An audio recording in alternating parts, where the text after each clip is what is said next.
Chapter 889. Saikai Academy is responsible for teaching middle school and high school students. It's one of the few high-class academies in Itagami City. Compared to Itagami City, which is known as the Demon Special District, Saikai Academy is considered a normal academy.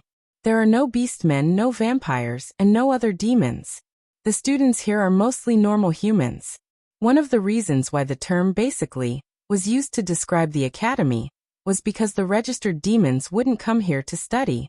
However, some unknown demons could hide their identities and move about in the academy. Although there weren't many examples, it wasn't like there weren't any. The second reason is that the term normal humans is used to describe them. After all, humans like magicians and superhumans with superpowers would not be any different from normal humans on the surface. There was an office in a staff office building in Kaihai Academy High School. It was located on the top floor of this office building with a very broad view. Its location was even higher than that of the headmaster's office of Kaihai Academy. Its interior was also very luxurious. The ground was covered with a thick carpet embroidered with dazzling patterns. Luxurious mats were hung on the wall near the entrance. Each piece of furniture looked like valuable antiques from a long time ago. In addition to the fact that it took up more than half of the entire top floor, anyone who walked in here would probably think that it was the room of a royal family instead of a teacher's office. This luxurious office is Natsuki Nangong's office.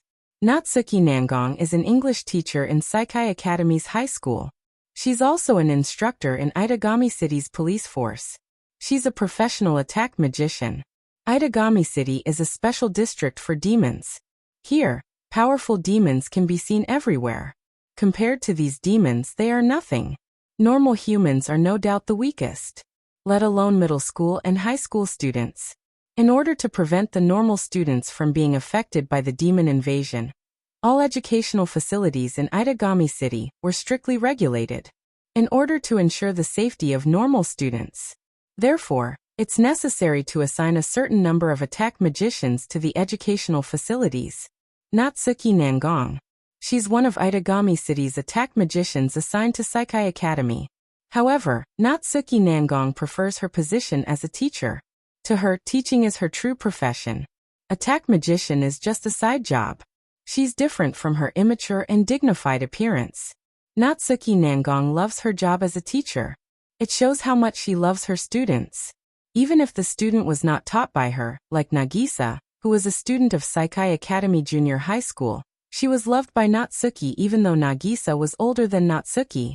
According to Natsuki Nangong, she's 26 years old this year. 26 years old. Looking at the petite 15-year-old girl sitting on the large luxurious sofa, Wuyan couldn't keep his cool as he smirked. "Why, you're about the same age as me?" "I couldn't tell."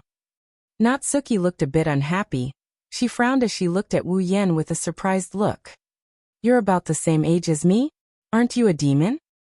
The general vitality of the demon race was much higher than that of humans. Among them, the vampire race was known to be immortal, and their lifespan was almost infinite.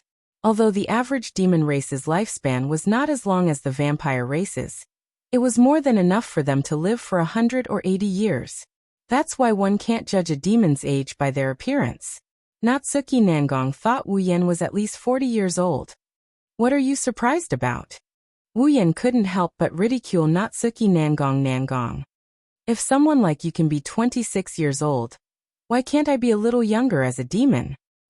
Natsuki Nangong looked at Wuyan meaningfully. "It's not like I've never seen a young demon before." Natsuki Nangong closed her eyes and sipped her tea. "However, this is the first time I've seen a young devil who possesses such a powerful devil power like yours." The strength of demons was largely related to their age. The longer they lived, the stronger the magic power they stored, and the stronger their strength. Although there was no lack of existences who were born with very powerful magic power, no matter how powerful they were, their innate magic power could not reach Wuyan's level. With Natsuki's strength, even if she couldn't sense how much mana Wuyan had, she could still faintly feel it. Just this little bit was enough to surprise her. If Wuyan was really the same age as her, then the abilities of this demon who came out of nowhere. Nangong Natwa felt that she seemed to have underestimated this seemingly harmless young devil. Of course, Natsuki Nangong didn't know that unlike the demons in this world who slowly grew their magic power over time, Wu Yan had a method to cultivate his own magic power. Furthermore, it was the best kind of method. In terms of magic power, forget about the demons who have lived for a long time. Even the 4 primogenitors in this world might not be able to compare to him. The reason why the true ancestors were so powerful was because they were the oldest vampires. They had lived for the longest time and were immortal. The vast amount of time they had accumulated was the source of their power. Through the long period of time, they had increased their magic power. Coupled with their unlimited life force, their familiars were naturally the most powerful of all vampires. From this point of view, Wu Yan, who can cultivate his own magic power and obtain magic power comparable to the 4 primogenitors in a short period of time, or perhaps even more powerful, was very generous. Then tell me, what kind of demon are you? Wu Yan blinked when he heard Natsuki's question. He didn't try to hide anything from her. Vampire. Vampire. Natsuki looked at Wu Yan suspiciously. Are you kidding me? Do vampires in their 20s have as much magic power as you? Wu Yan rolled his eyes. He was too lazy to explain and directly used his actions to prove it. Its wine-red eyes instantly turned golden, and sharp but tiny fangs gently extended from its mouth. Seeing Wu Yan use his own bloodline, Nangong Natwa was stunned. She looked at his eyes with surprise. Aren't vampires' eyes really red? Why is yours golden? Well, who knows? Wu Yan withdrew his vampire posture and said jokingly. Perhaps it's because of this that I was able to obtain such a large amount of mana at such a young age. Oh? Natsuki narrowed her eyes and took another sip of black tea. Well, let's put it that way for now. But you should be careful. With that amount of mana, your familiar shouldn't be an ordinary creature, right? Don't let it roam around. I don't want to have to catch you. Don't worry, I don't have any familiars. Well, that would be. Natsuki Nangong paused. What did you say? You don't have any familiars? Yeah. Wu Yan admitted it without hesitation. I don't have any familiars. You're joking with me, aren't you? Natsuki Nangong stopped drinking her tea. She seriously suspected that Wu Yan had been toying with her the entire time. A vampire saying that he doesn't have a vampire's strongest trump card, a familiars? But that's the truth. Wu Yan sighed and shrugged. At the very least, I don't have any familiars in my bloodline. You can check if you don't believe me. Natsuki Nangong saw the helpless expression on Wu Yan's face. He didn't look like he was faking it. She underestimated the man in front of her. Chapter 890. Familiars are very important to vampires. Apart from their near-limitless vitality, vampires were considered the weakest among the demons in terms of physical strength and battle prowess. The reason why they were known as the strongest among the demons was due to the powerful vassal beasts that were bred in their blood. Therefore, vampires were the best of the best, and familiars were the best of the best. Once a vampire was born, the first thing they would do would be to summon their familiars from the other world and nurture them in their own blood for their own use. But now, a vampire in his 20s not only possessed tremendous magic power, but he also didn't have a familiar beast. Yet, he was able to single-handedly take on 2 vampires who had summoned their familiars. Originally, the only reason Natsuki Nangong had shown up at such a place was because one of her students was there, and something seemed to have happened. Otherwise, as a top-level attack mage, she wouldn't have shown up for something as common as the detection of abnormal mana. Instead, she brought Wu Yan and Nagisa here. It was just a spur-of-the-moment thought of protecting Nagisa. Now Natsuki Nangong is really interested in the man in front of her. No matter how you look at it, this vampire is different. He is full of mysteries. If possible, Natsuki Nangong would like to unravel all these mysteries. What an incredible vampire! Natsuki Nangong didn't hide her curiosity. Her gem-like eyes stared at Wu Yan as if she wanted to see through him, but she didn't ask. Natsuki Nangong is smart enough to know. He won't tell her the real secret. Wu Yan, on the other hand, felt a bit uncomfortable being stared at by this little girl, who was full of charm in all aspects. He picked up the cup of black tea in front of him. He covered his face like he was trying to hide something. Don't look at me like that. I don't have a familiar yet, but I will have one sooner or later. Besides, I'm not a vampire who only relies on familiars. I know some magic. Magic? Nangong Natsuki shook her head. In the demon race, only a very small portion of them knew magic. They were all innately powerful existences, and all of them were well-known figures. However, Natsuki wasn't surprised by Wu Yan's powerful mana. Natsuki turned to Kotori, who had been staring at the door without saying a word, and spoke in a tired tone. Then what kind of demon race are you? Don't confuse me with him. Kotori retorted. I'm a real human. Indeed, Kotori was a human. She only became an elf because she was forcefully stuffed with elf energy. To be more precise, she was a human with elf energy. Moreover, Kotori cared more about her identity as a human. She didn't hate elves, but she didn't like them either. Besides, there are plenty of humans with elf energy in this world. They weren't directly assimilated into elves, they still call themselves humans. Natsuki's expression changed after hearing Kotori's answer. A vampire and a human brother and sister pair?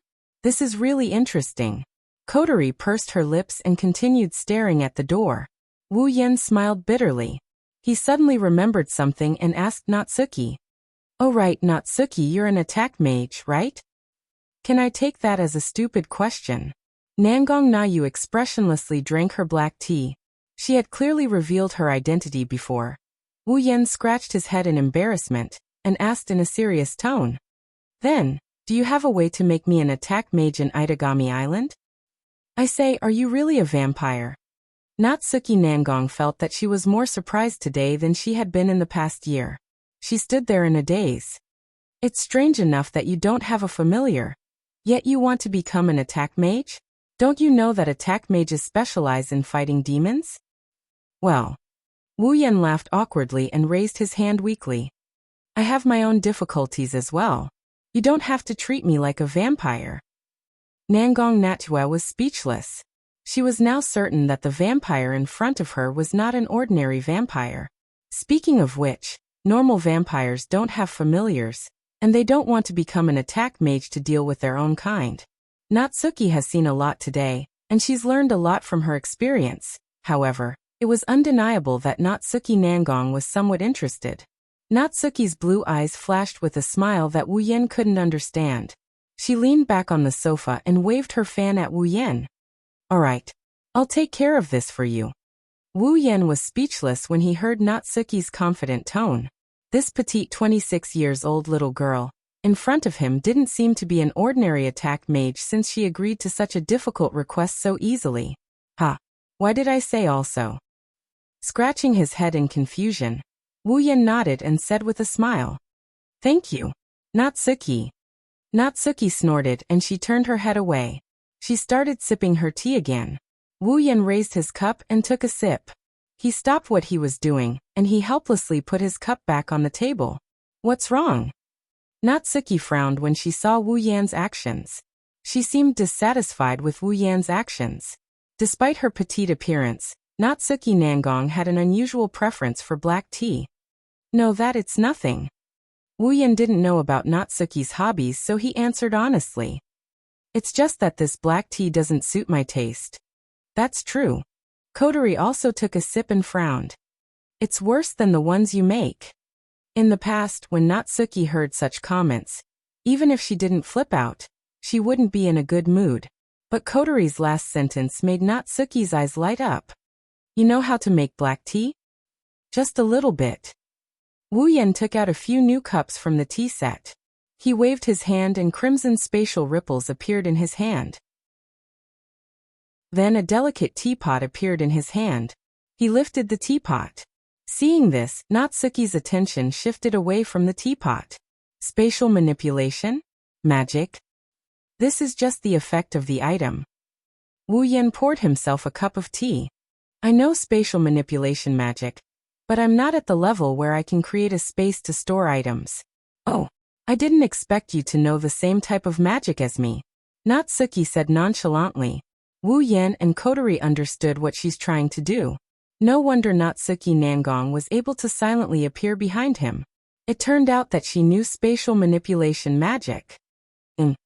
At this time, Nangong Nayu, who had just taken a sip of black tea, was startled. Then her eyes suddenly lit up. What a unique taste, it's not bad. You can have it if you like. Wu Yan generously handed the teapot to Natsuki. I have more if it's not enough. I can make more if I don't have enough. Natsuki nodded with a smile. She looked at Wu Yan with interest. She confirmed a certain plan in her heart. Hey. Suddenly Kotori turned to the door and said, Don't you want to have a drink? Everyone's gaze turned towards the direction of the door. What they saw was a girl with a ponytail hiding behind the door with only her head sticking out. However, when Wu Yan's gaze also turned towards her, the girl immediately got startled and hid her head behind the door like a tortoise. Wu Yan felt hurt by Natsuki's actions. He forced a smile and waved at her weakly. Come and have a taste, it's delicious. Natsuki ignored Wu Yan and continued to look at him with fear. This hurt Wu Yan even more. He won't admit to being hated by a girl.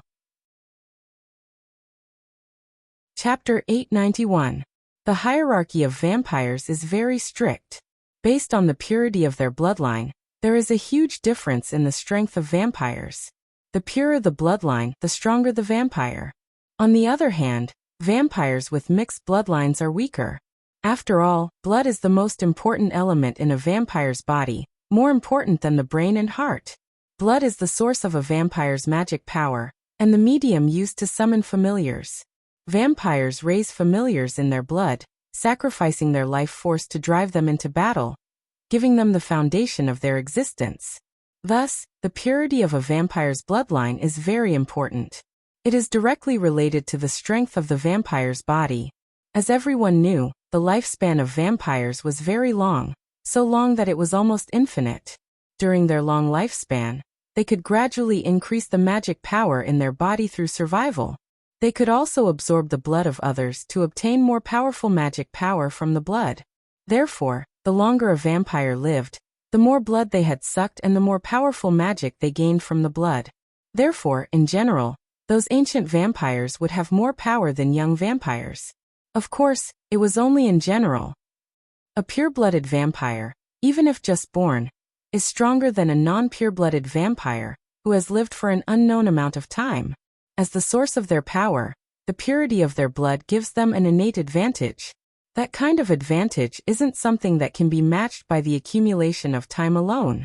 On the other hand, pure-blooded vampires who have lived for an unknown amount of time have the power of their ancestor, the origin of all vampires. It's even more difficult to match.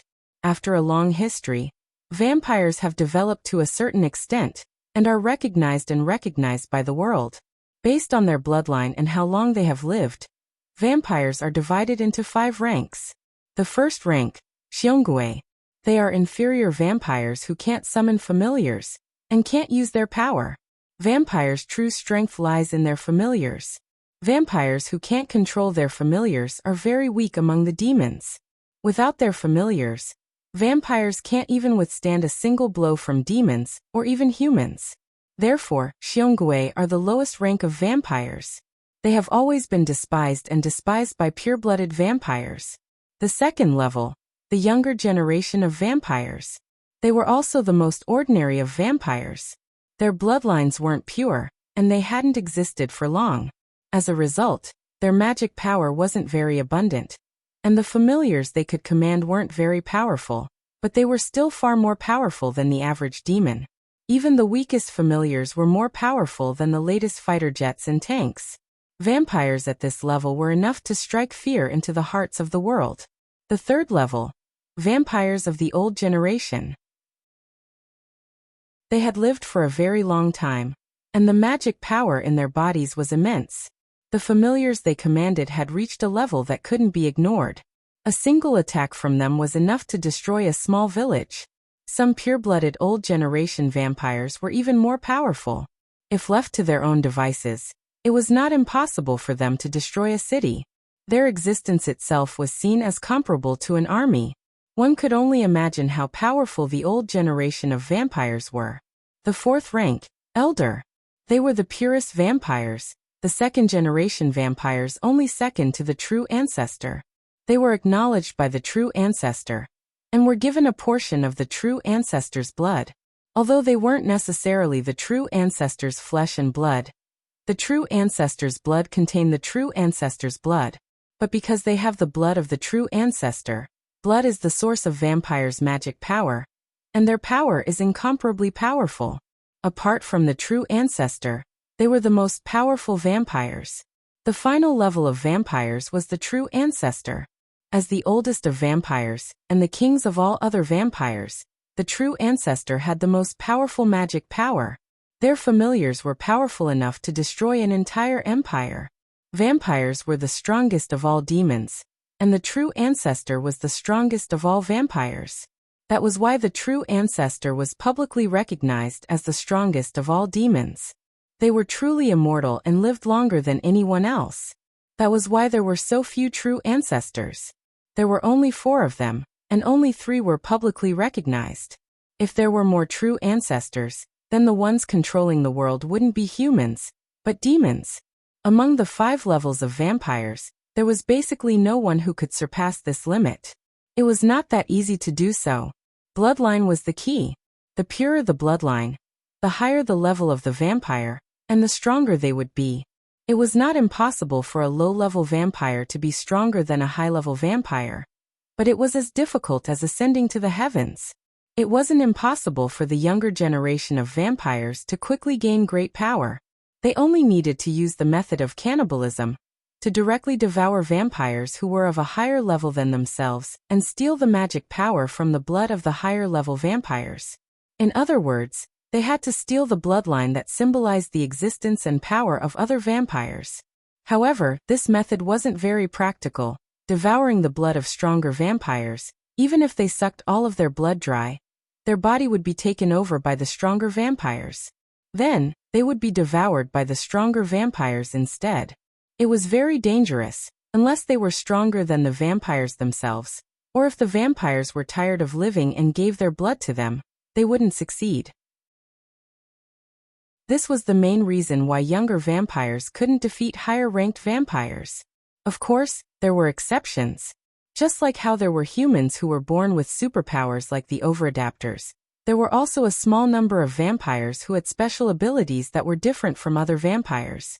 If this ability could greatly increase one's strength to the extent of surpassing vampires of a higher level, then the vampires would be able to break through the limit of level.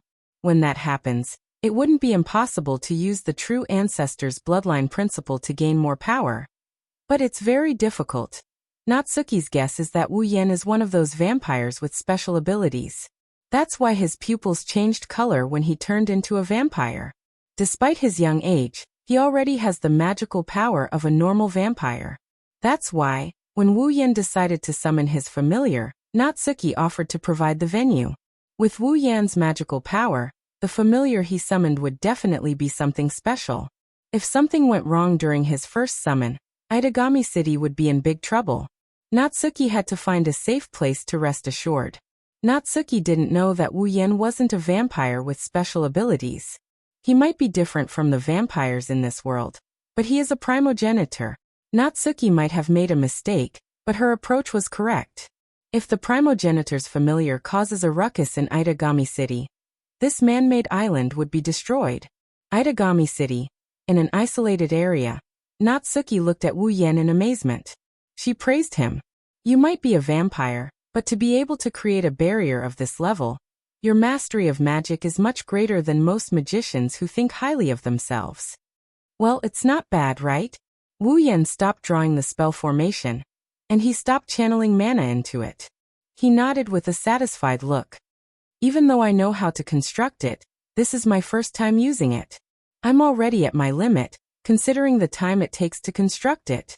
I don't know if I should be happy or depressed if I still can't stop the familiars with it. If they can't stop the vassal beast, they will have to pay the price of turning Itagami Island upside down. If they can stop the vassal beast, they will have to prove the strength of the barrier and their mastery of magic. Either way, it's something to be happy about. It's no wonder Wu Yan is so conflicted. Alright, you should start as well. Natsuki raised her parasol and looked at the night sky. It's the darkest hour of the night. There's no better time than now for nocturnal creatures like vampires. Wu Yan nodded. He took a deep breath. Golden light began to swirl in his eyes. Chapter 892. Closing his eyes, Wu Yan slowly mobilized the mana in his body. Like water flowing out of a dam, the mana started to burn from slow to fast. Waves of mana started to form on the ground under his feet. Like a whirlpool, it slowly rose into the sky. Not long after, every corner of the whole scene was filled with abnormally dense magic power, blowing smoke and dust as strong as a gust of wind. It was like the scene before a fighter jet took off.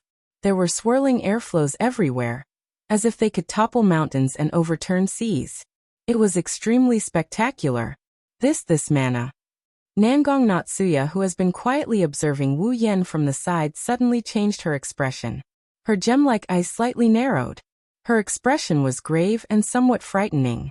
Nangong Natsuya knows Wu Yan's mana is enormous, so much so that some old generation vampires might not be able to match it. But she didn't expect the mana hidden in Wu Yan's body to be so enormous. This was no longer a level that vampires could possess.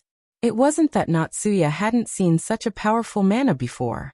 However, because of this calm and powerful attack, mage was a bit frightened. Normally this would be the case. It is very rare to see such a thing.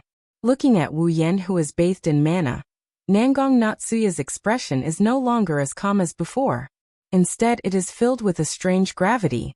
Her mouth is muttering something. True ancestor. That's right. Nangong Natsuya has only seen such powerful mana in a true ancestor. This guy. Nangong Natsuya gritted her teeth and coldly snorted. I hope I don't witness the birth of a demon king. On the other side, Wu Yan didn't know what Nangong Natsuya is thinking.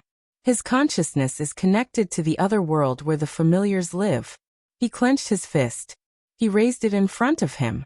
Then Wu Yan started chanting the words that came out of his mouth like he was chanting. With my blood as the guide. Call out your true names. From now on, my life will be devoured by you. With my blood as your foundation. Absorb your power into this body. Follow my command.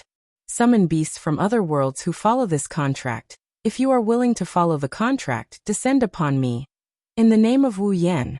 A chant that was as profound as ancient runes echoed clearly in the surroundings. Ignoring the wind that blotted out the sky. He also ignored the roiling magic power. As if it has a form, it moved up and down until the last rune fell. Heaven and earth became silent. Wu Yan lifted his hand, and a drop of blood appeared on his fingertip. It defied gravity and floated up. When it reached a height of 10 meters in the air, the drop of blood evaporated into a puff of blood mist, and disappeared into thin air. Wang. A tiny black dot suddenly appeared at the spot where the blood chi had disappeared. It spun up and spread out like water. Not long after, a spinning black hole appeared in mid-air. A surge of magic power surged out from within, blowing down and crashing onto the ground like a meteorite. Dong! A suffocating pressure came down like a mountain without any warning. Space seemed to be unable to bear the pressure, and let out a wail. At the scene, the gale evolved into a storm and swept in all directions. At the back, Nangong Natsuya could no longer hold up her parasol. She stood on the ground and maintained her posture. Her long black hair was fluttering along with her clothes. She stared at Wu Yan in front of her. Nangong Natyu's face was full of astonishment. What a powerful mana. Is that guy really just a vampire with a special ability? Nangong Natsuya paused as if she sensed something. She raised her head and looked at the black hole in the sky. It's coming. Just as he finished speaking, two beams of light shot out from the black hole that was floating in the air and smashed into the ground. Rumble. Amidst the rumbling, a white flame and a burst of black lightning appeared out of thin air like an explosion and blasted out in all directions. The white flame was like a violent whirlpool. Wherever it passed, whether it was the air current or the ground, it didn't burn or incinerate. Instead, it disappeared as if it never existed and returned to its origin. The black lightning was like a meteor falling from the sky. Wherever it passed, no matter if it was the barrier or the space, everything was shattered in the blink of an eye. Everything was shattered like glass when it came into contact with the lightning. An unknown power acted on the flame and lightning, wreaking havoc. That kind of flame and lightning. I have never seen such a thing before. Nangong Natyu's voice changed a bit. That was the result of her suppressing her impatience. Her eyes were glued to the scene. Nangong Natyua inhaled the air filled with demonic energy. She tightened her grip on the parasol. She saw it. Amidst the white flames and the black lightning, two dragon-like creatures, one black and one white, stood on their feet and gradually condensed into a single entity. The white dragon-like creature was tossing and turning in the white flames. The white flames on its body were like its fur, fluttering along with the fluctuations of the flames. Its entire body was white, but its eyes were blue. Two long whiskers and ribbons of flame slowly fluttered in between the dragon's eyebrows, appearing very elegant. Its arm-like wings spread out on both sides of its body, and in the middle of its wings, there was a pair of sharp dragon claws. A tail made of white flame swayed back like long hair, as if it was preparing to fire some heavy artillery.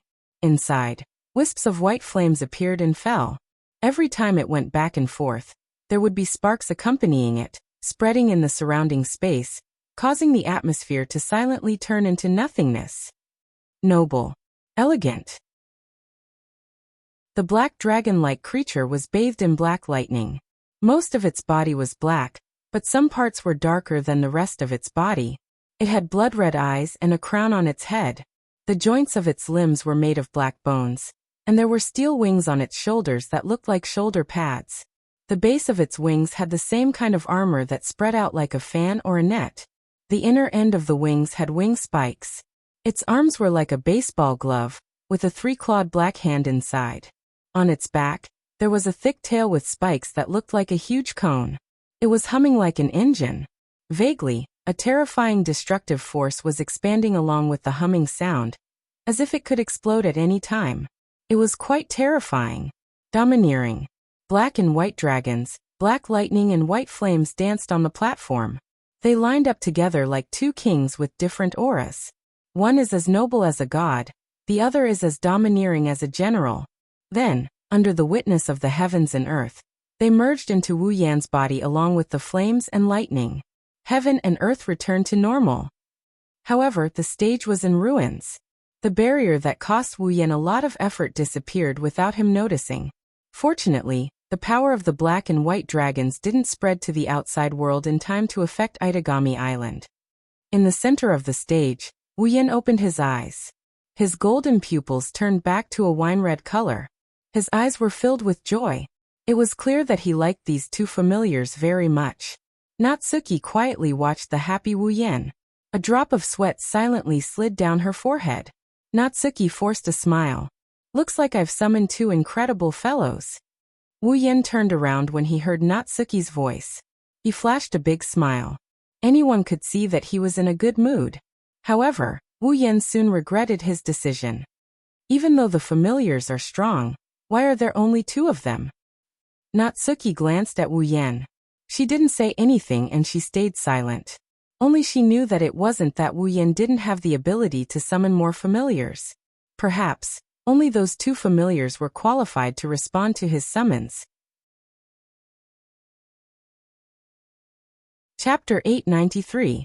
Now that he has a familiar, Wu Yan found out that familiars don't just have destructive power beyond their level, they also have a lot of other benefits. Vassal beasts are a collection of mana with a will. In other words, the mana is the vassal beasts themselves. Vampires could infuse large amounts of mana into their blood.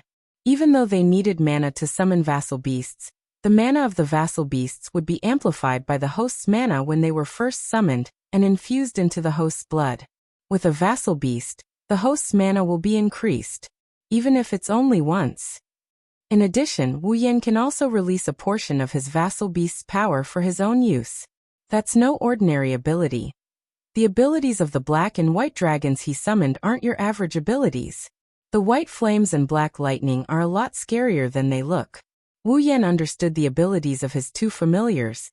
The flames and lightning aren't real flames and lightning. Wu Yan's expression suddenly changed while he was experiencing his vassal beast's abilities.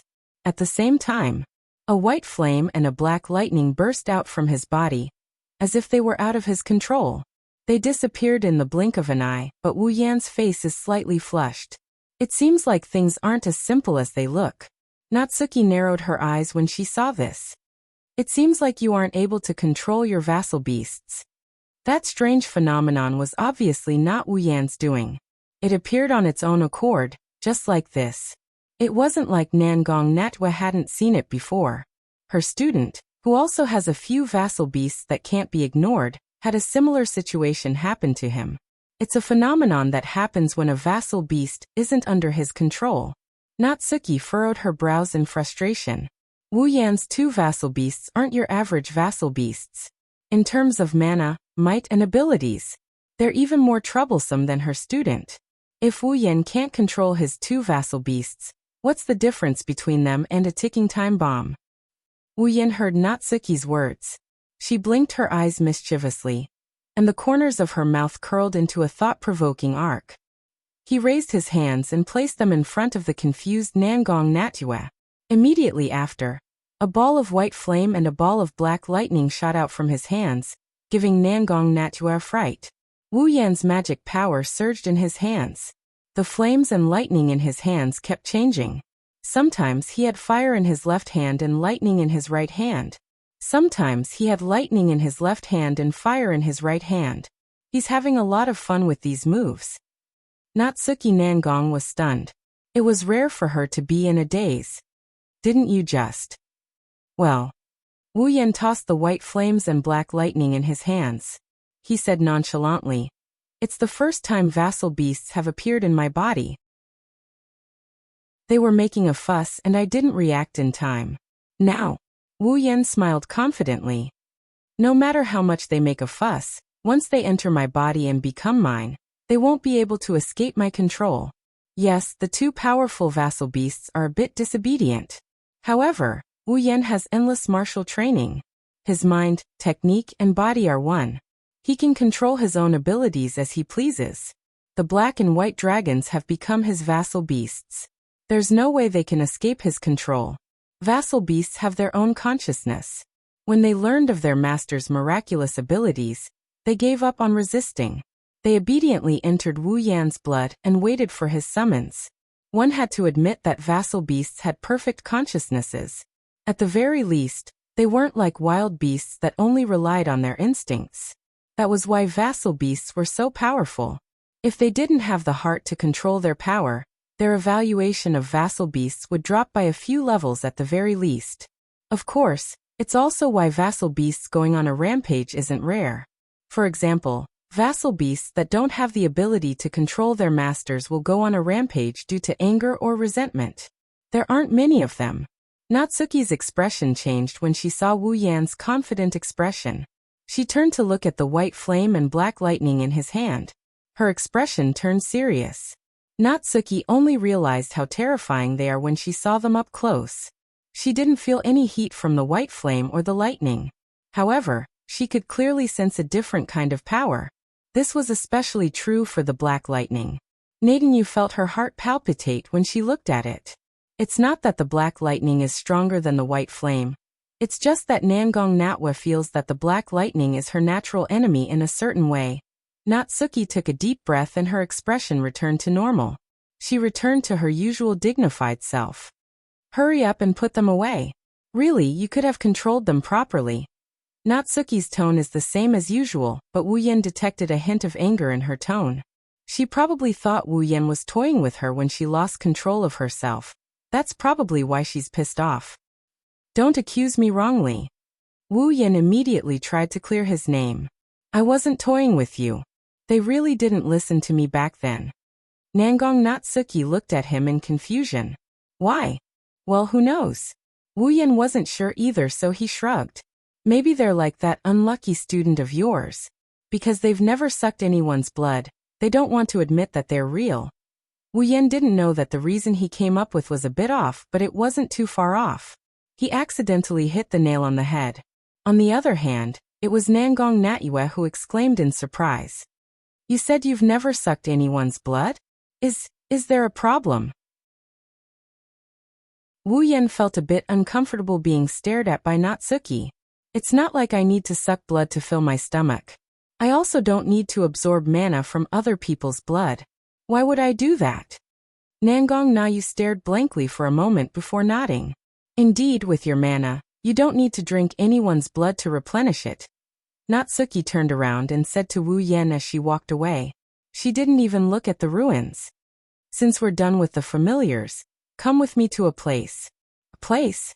Wu Yan was surprised, but he quickly chased after her. Where are we going? Didn't you want to be an attack mage in Itagami Island? Natsuki glanced at Wu Yan. Yeah. Wu Yan's eyes lit up. Is there no problem? I just mentioned your request to those guys. Nangong Natsuki didn't even turn her head as she said, whether or not I can achieve my goal, I still have to test your ability. Oh. Wu Yan raised an eyebrow. So you're asking me to go for an interview? That's the gist of it. Natsuki continued. Fortunately, that little girl of yours who I don't know if she's your lover or younger sister took the initiative to send Nagisa back. Otherwise, I wouldn't have been able to bring you back so quickly. At this point, Nangong Natsuki looked at him with a strange smile that he couldn't understand. She seemed to be in a good mood as she muttered to herself, that's right. Well, I hope you won't regret it when the time comes. Wu Yan thought Natsuki was worried about him failing the test. He puffed out his chest confidently. Don't worry. I'll be fine. However, he didn't know what was waiting for him in front of him. Chapter 894. Yuwa. On a sunny morning, Wu Yan was sleeping in as usual when he felt a sharp pain in his stomach. His drowsiness disappeared and he groaned in pain.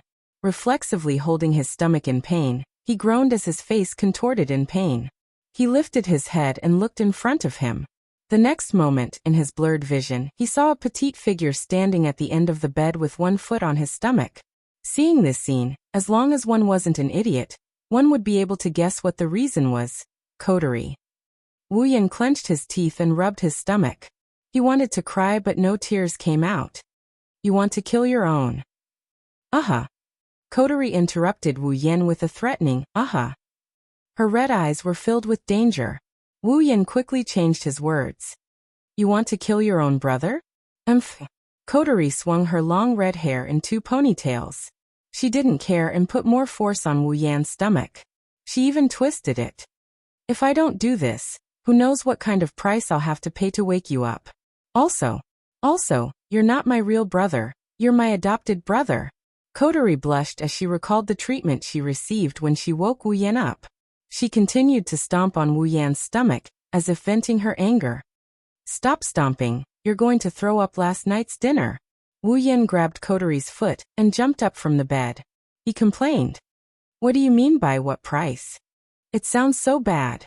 I just want you to give your dear brother a good morning kiss when he wakes up. Can you use the word give to describe it? Coterie clenched her teeth.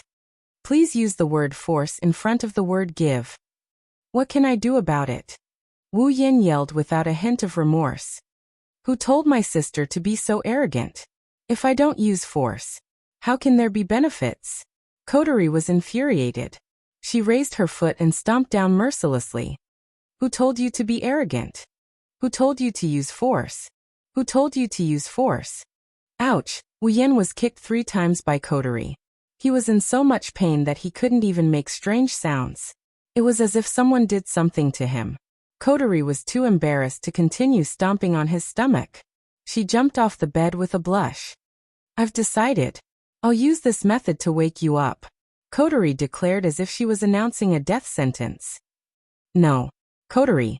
Wu Yan wailed in agony. How can you do this to your beloved brother? Don't make it sound like I'm a cruel person. Coterie went straight for Wu Yan's dirty heart. You just want to take advantage of me. You. Wu Yan knew that she wouldn't listen to anything he says, so he snorted. It's just a morning kiss. We've already done this and that. Coterie glared at Wu Yan, and she raised her leg like she was going to kick him. Wu Yan shut his mouth and didn't say anything else. Inside, he was laughing coldly. The same trick won't work on Saint Seiya. My naive sister. Just you wait until I eat you alive. You'll know what's good for you. Coterie, oblivious to the fact that someone is plotting against her, pulled open the curtains in a practiced manner. Then, she removed the blanket that Wu Yan was about to use to cover her head. Get up. You lazy vampire. Sigh. Wu Yan sighed. He gave up on the thought of going back to sleep. He slowly got up from his bed. A real vampire wouldn't wake up in the middle of the day. Outside the window, the clear blue sky stretched out endlessly. There was no darkness in the horizon. Far away, the sea at the edge of Itagami City reflected the sun's rays. For nocturnal vampires, this weather was indeed painful. Even if the other primogenitors were here, they would agree with him. Coterie knew Wu Yan well. She knew what kind of excuse Wu Yan was thinking. She said it with an expressionless face. No, you're different from other primogenitors. You just want to sleep in. Wu Yan grinned sheepishly after Huali exposed his thoughts. He got out of bed and started tidying up. It's been a few days since they arrived at Itagami Island. After a few days, Wu Yan and Coterie decided to stay at Natsuki's place for a few nights. Wu Yan and Coterie stayed at Natsuki's place for a few nights. It couldn't be helped. Even though Natsuki wasn't as wary of them as she was when they first met, they were still unregistered residents. In this special demon city, it was almost impossible to move around without a proper identity. Even the demons who hadn't landed in Itagami City had the legal identity of an ordinary citizen. The two of them, on the other hand, were unregistered residents.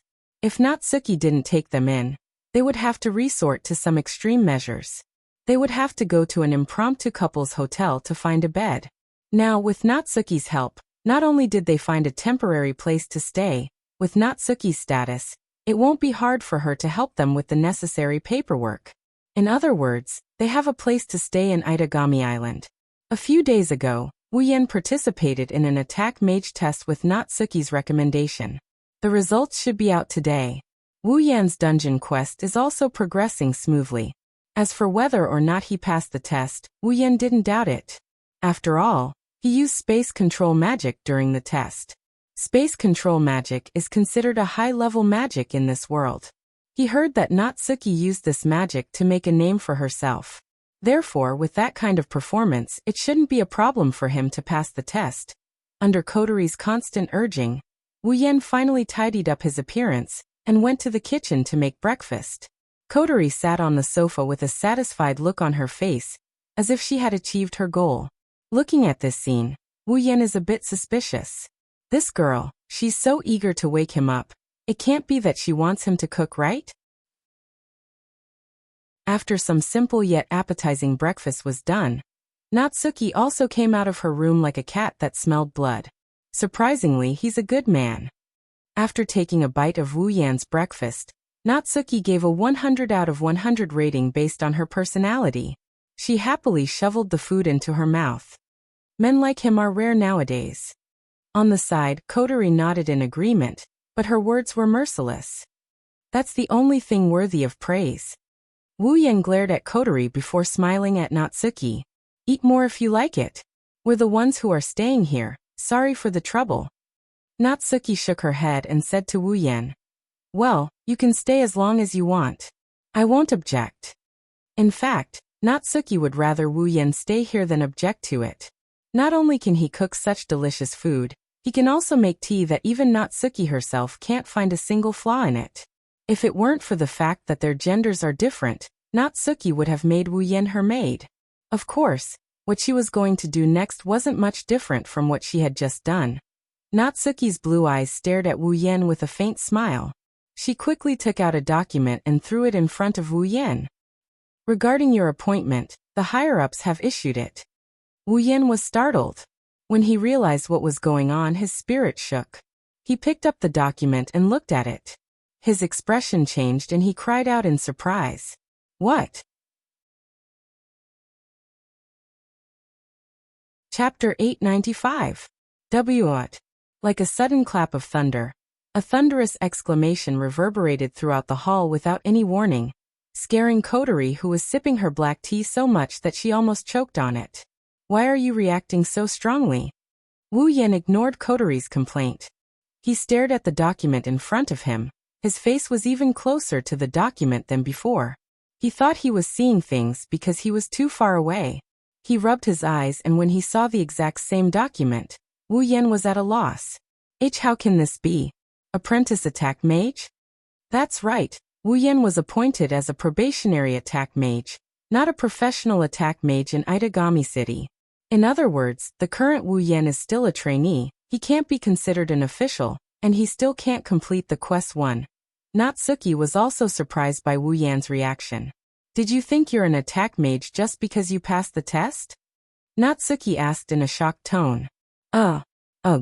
Wu Yan blinked his eyes in confusion, his expression is a bit natural. Is that not the case? Natsuki raised her fan in annoyance. Which company didn't you start as an apprentice?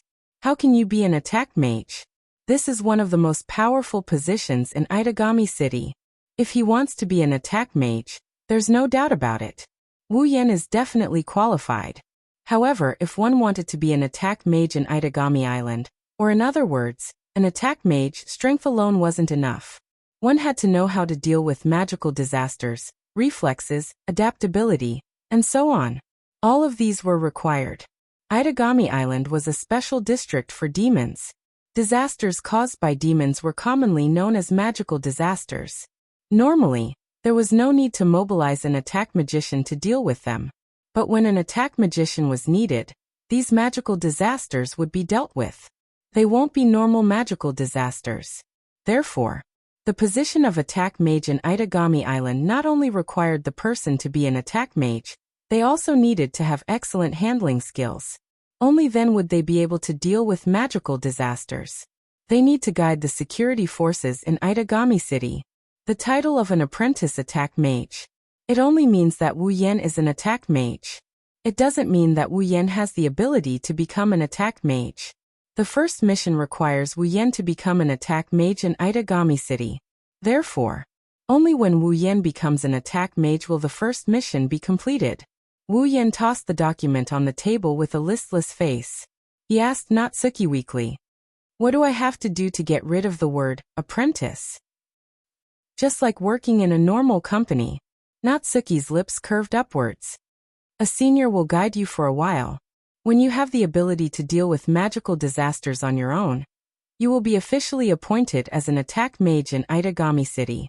Senior? Wu Yan had a weird look on his face. He looked at Natsuki with a worried look on his face. He meekly asked, "Then who is my senpai?" "Senior. In terms of seniority and ability, there is no one higher than me in Itagami City." Natsuki closed her fan. Wu Yan didn't know if it was an illusion or not, but he felt like Natsuki was proud of herself. Feeling uneasy, Wu Yan laughed dryly. He hesitated for a bit before he helplessly agreed. "Fine, it's better than letting someone I don't know do it. I will leave it to you then, Natsuki. It's just guiding a newbie, it's not my first time." Natsuki nodded in satisfaction. She tapped the cup in front of her with her fan. "Then make me a cup of black tea first." "What?" Wu Yan couldn't believe his ears. "Can you repeat that? I didn't hear you. Is it not clear enough?" Natsuki said as if she was giving him advice out of kindness. "As a newbie, it's necessary to serve tea to a senior who is kind enough to guide you, right?" I think so." Wu Yan looked at Natsuki blankly. "But why do I feel like that's not what you meant?" "Well, don't mind it. Kotori didn't know what to say when she saw how Wu Yan still hasn't recovered from his loss of composure. It's already so obvious. Is there still a need to explain? Hurry up and do it. Kotori rolled her eyes at Wu Yan. Cheap servant. Twitching the corner of his mouth, Wu Yan finally understood the situation. Nangong Natsuyu was planning on freeloading off of him. Taking a deep breath, he suppressed the feeling of being trampled by a bunch of grass mud horses. Squinting his dead fish eyes, he started brewing the black tea. Fortunately, it was just making black tea and cooking. It was no different from what he usually did. If he had to do housework or clean up, he would definitely go crazy. "Oh right." Natsuki tapped Wu Yan's forehead with her fan. "You have to report to Saikai Academy's administration office today." "Report?" Wu Yan stopped what he was doing. "Why? Is there even a need to ask?" Natsuki raised her head. As your senior, since I'm an attack mage teacher assigned to Sci-Hi Academy, you're naturally the same. You mean? Wu Yan was stunned. You want me to be a teacher at Sci-Hi Academy?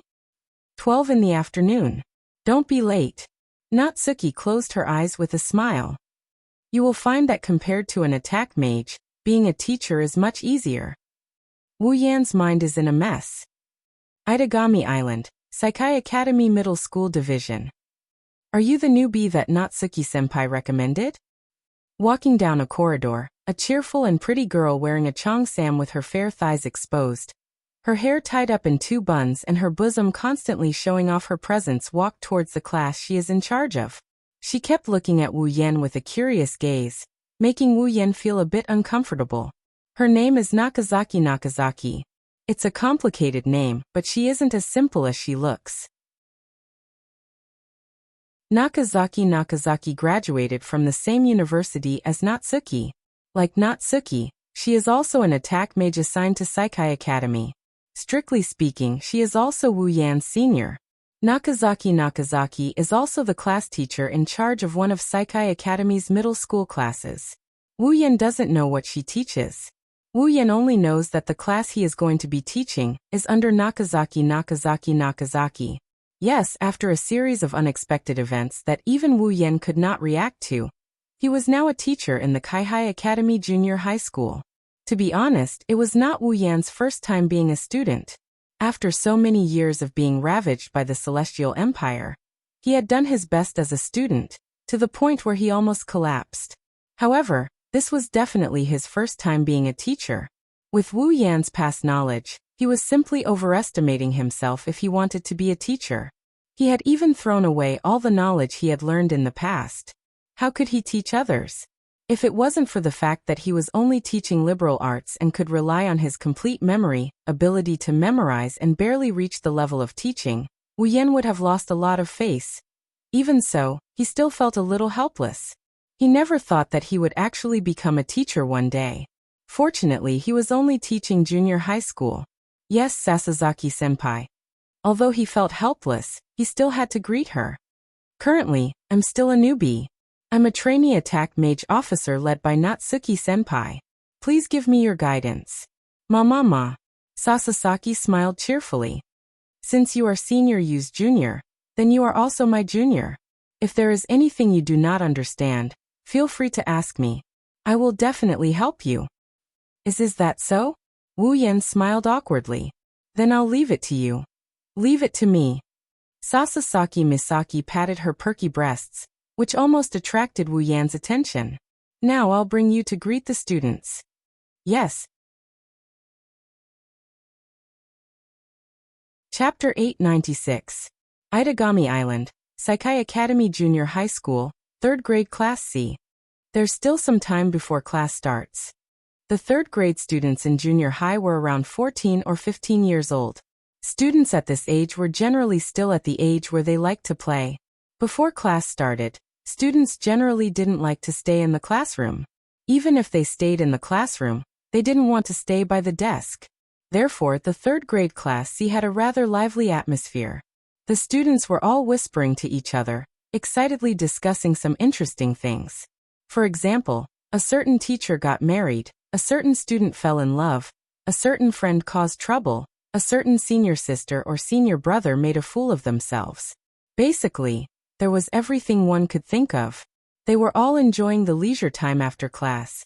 Among them, the most active one was a cute girl with red eyes. Her hair was tied up in a ponytail. She was none other than Xiao Nagisa. In just a short period of time, Xiao Nagisa had already scurried up and down the classroom countless times. As long as the students gathered together to chat, she would find an opportunity to join in the conversation and talk nonstop. She was so active that she didn't seem like a normal junior high school student, but it was hard to dislike her. After all, Xiao Nagisa was also a very cute girl. Nagisa might look like a coward because she was scared in front of Wu Yan the other day. In fact, she is the opposite. She is very lively and cheerful. She was also a member of the cheerleading team. Not only did she have excellent grades, but she was also capable of handling household affairs. She had a personality that was consistent with what she appeared to be, although she could be particularly scary sometimes when she was angry, and there was no way she could keep a secret. It was impossible to judge her as a coward. Nagisa is also a talkative person. Once she starts talking, she can't stop talking. This also proves that she is very easy to get along with. Her personality is very likable. If she didn't have a phobia of demons, she wouldn't have acted so weak in front of Wu Yan. In front of others, Nagisa is just a cute girl who talks a lot. Perhaps. Even the students around her were no match for the aggressive Nagisa. In less than 2 minutes after she started talking, the students were already defeated. The students were already sweating profusely as they retreated in defeat. Xiao Nagisa, who still wanted to continue, was very displeased. Her eyes darted around the room. She is looking for someone to talk to. Not long after, she fixed her eyes on a certain seat in the classroom. Her eyes lit up when she saw a girl sitting there. It was a cute girl who looked similar to Xiao Nagisa. She was slightly taller than Xiao Nagisa and had shoulder-length black hair. She looked to be around 14 or 15 years old. She had a delicate face that was slightly more beautiful than Xiao Nagisa's.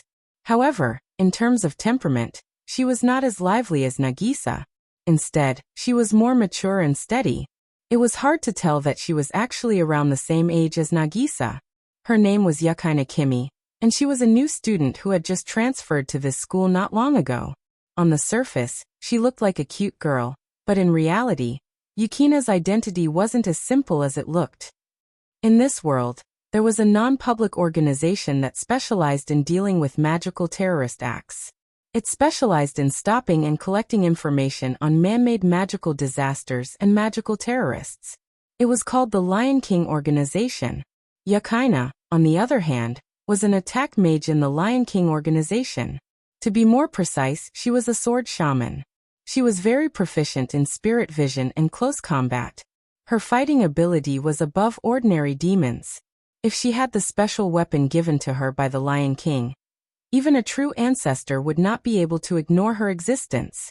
Yukaina Kimi was such a person that people couldn't help but mention. She is here because of the primogenitor. Of course, she is not here because of Wu Yan. Nagisa didn't know about all this. In her eyes, Yukaina was just a new transfer student who needed to interact with her. Even though Yukaina hadn't been here for long, Nagisa's relationship with her was already pretty good. Nagisa, who liked to talk, didn't give up on harassing her good friend. "Hey Yukina-chan, did you know?" She quickly came to Yukina's side, blinked her big eyes, and said in a very flirtatious tone, "I heard a new teacher is coming today." New teacher? Yukaina paused for a second, but she was still attracted by Nagisa's words. At a time like this? Yes. Nagisa excitedly put her hands on Yukina's desk, while her feet floated in the air, swaying back and forth. "I heard it's a new teacher. The previous teacher was supposed to retire, but after the new teacher came, the school allowed him to retire early. It's not a bad thing though. He's already so old, and he can't even straighten his back. He coughs in the middle of class. It's not easy for people to adjust to class, but he's interrupted. Nagisa, I'm starting to wonder if Nagisa's homework will drop because of this. If it does." Wait. Noticing that Nagisa was getting more and more excited, Yukaina hurriedly stopped her. Although she hadn't known Nagisa for a long time, Nagisa's ability to talk was well known in the class. Yukaina had heard of it before, but it was the first time she experienced it for herself, which made her feel a little embarrassed. "What about the new teacher?" Yukaina reminded her. She wanted Nagisa to get to the point. "Oh, a new teacher." Nagisa's interest didn't diminish as she continued. "I just found out too. The new teacher is a lot younger than the previous one. I heard that he's only in his 20s. He suddenly came to the school today and was recommended by a teacher in the high school. I don't know who that teacher is, but he seems very powerful." The principal agreed immediately after the recommendation. He didn't even ask about the new teacher's education. "Nagisa, I find it very strange. Yuasa-chan, do you find it strange too?" This time, Yukaina didn't mind Nagisa's rambling. She really did find it strange. As a sword shaman, Yakaina was weak in everything except close combat and astral vision. However, her intuition was surprisingly good. Plus, she had astral vision. She would subconsciously pay attention to things that were out of the ordinary, or even dangerous. It is strange, Yakaina muttered. Maybe the new teacher has a special background. Isn't it similar to Yukina-chan in this regard? Nagisa clapped her hands and smiled. Yukina-chan also transferred here out of the blue. The new teacher is the same. Maybe he's someone Yukina-chan knows. How can that be? Yakaina shook her head. She hasn't been in Itagami Island for long. Other than Nagisa, she only knows her mission target. It's impossible for the new teacher to be someone she knows. Xiao Nagisa didn't seem to mind as she continued to mumble to herself. I'm looking forward to it. What's the new teacher like? Is he easy to get along with? If he's only in his 20s, he should be able to straighten his back, right? In that case, he shouldn't be coughing during class, right? No, that might not be the case. Maybe the new teacher is someone who gets sick easily. What if he's not healthy? What if he suddenly collapses in class? Also, what if he keeps coughing? Nagisa will have a headache. Nagisa-chan. Yakaina smiled bitterly. She looked at Nagisa, who was talking on her desk. She finally understood how painful it is to talk to Nagisa. Yakaina didn't hate Nagisa.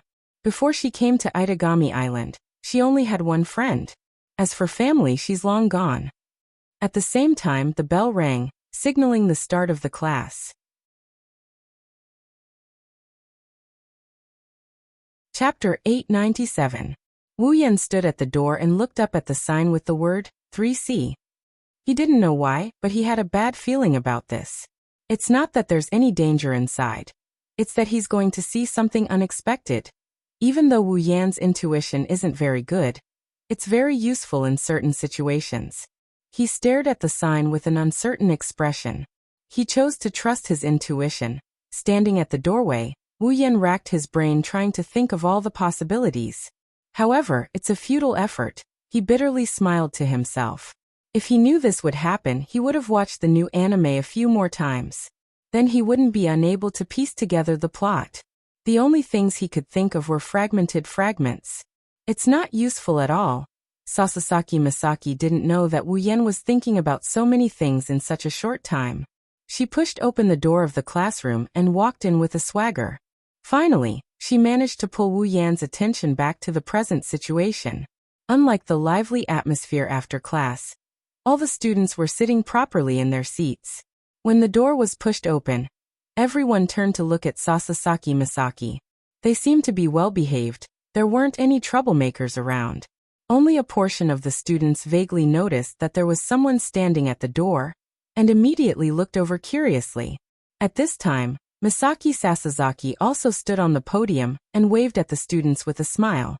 She looked like a naughty big sister, and didn't look like a teacher at all. Today I'm going to introduce a new teacher to everyone. As expected, it's a new teacher.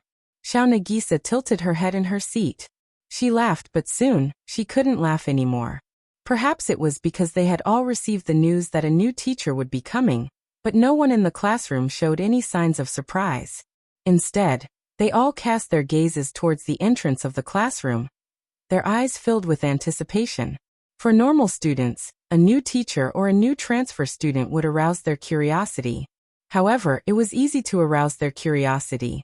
The men were looking forward to a beautiful big sister, while the women were looking forward to a handsome big brother.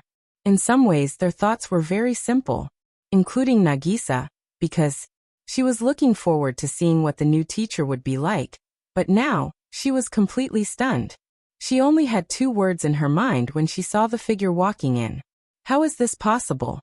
The students curiously looked at the young teacher who walked into the classroom, and began to whisper to each other. What, it's a male teacher. This was a disappointed male student. A male teacher? He doesn't look that good, but his eyes are very pretty. This was a female student who was interested. Under everyone's gaze, Wu Yan slowly walked up to the podium, and he looked at the students. When he saw Nagisa staring at him in a daze, his heart skipped a beat, and he almost face-bombed. His premonition had come true. She wouldn't scream in class, would she? Wu Yan shook his head and laughed. He walked to Misaki Sasasaki. He said loudly, "Hello everyone. My name is Wu Yan. I will be teaching liberal arts for a period of time. If you have any questions, feel free to ask me. Whether it is in class or after class, I will answer them." At this point, Wu Yan's serious face crumbled. He touched his nose embarrassedly. "But if it's about homework, forget it. Even if you ask me, I might not know." Hearing this, all the students present were stunned. Not to mention the students. Even Sasasaki Misaki was stunned. She didn't know what to say to Wu Yan, who didn't feel the slightest bit embarrassed when he said that. "You are a teacher."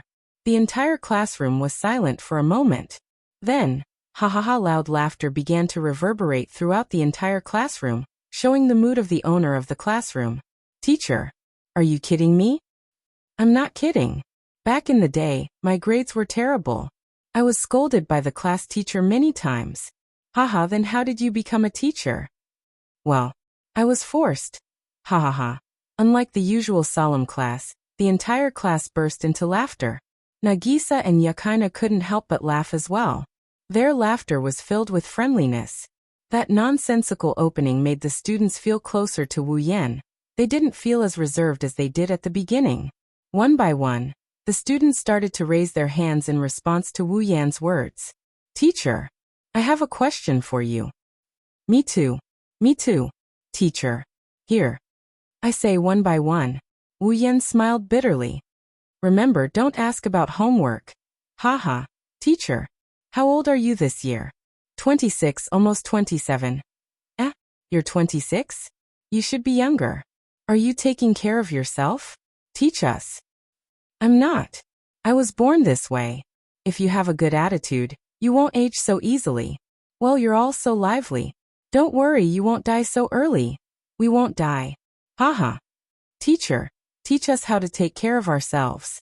"I said I'm not taking care of myself." "Hey teacher, let's be friends. Don't say anything immoral." "Wow, teacher, you're so cute." "Over there. Don't tease the teacher." Ha ha ha. All of a sudden, the sound of laughter spread throughout the third grade floor of Kaihai Academy, along with the interaction between the teacher and the interested students. It even spread to the ears of the other classes, causing many people to be surprised as to why they were laughing so happily. At the same time, they couldn't help but become restless, wanting to know the truth of the matter. Sasasaki looked at Wu Yan, who was joking with the students. Sasasaki glanced at her students, and then looked at Wu Yan. She smiled. He's more interesting than I thought. This junior." Okay. Wu Yan stopped the students from asking more and more questions. He rolled his eyes. "If you want to chat, let's wait until after class. If you continue, Sasasaki teacher will be angry." "Mama." Sasasaki giggled. She didn't seem angry at all. It's good to be like this once in a while. At the same time, Yakaina looked at the lively classroom. She looked at Wu Yan in surprise. Yakaina has never seen such an atmosphere in her life. Now that she's experiencing it herself, she felt strange, but she didn't hate him. That sensei seems quite interesting. Yakaina smiled after giving the same comment as Sasasaki Hajime. At this moment, Yakaina noticed Nagisa, who was sitting not far from her. Nagisa was hesitant, and she paused for a second. Nagisa is a very lively girl. Yukina's impression of her was that she liked this kind of lively atmosphere. With her personality, she should be interacting with the interesting teacher like the other students. She should be the most enthusiastic one. However, Nagisa's current behavior was completely different from the one Yakaina knew. Yakaina noticed the trace of fear in Nagisa's beautiful eyes. Yakaina was puzzled, but at the same time, she began to ponder. Does Nagisa know that teacher? And she doesn't have a good impression of him? But this teacher seems easy to get along with. Is there a secret behind this? Yakaina didn't know that Nagisa's behavior was already very good. Nagisa has a phobia of demons, so she can't get along with any demons. If it were another demon, she would scream and run out of the classroom like Wu Yan predicted. Nagisa's eyes still had traces of fear, but they weren't as frightened as before. Wu Yan's behavior made Nagisa's curiosity slowly overtake her fear.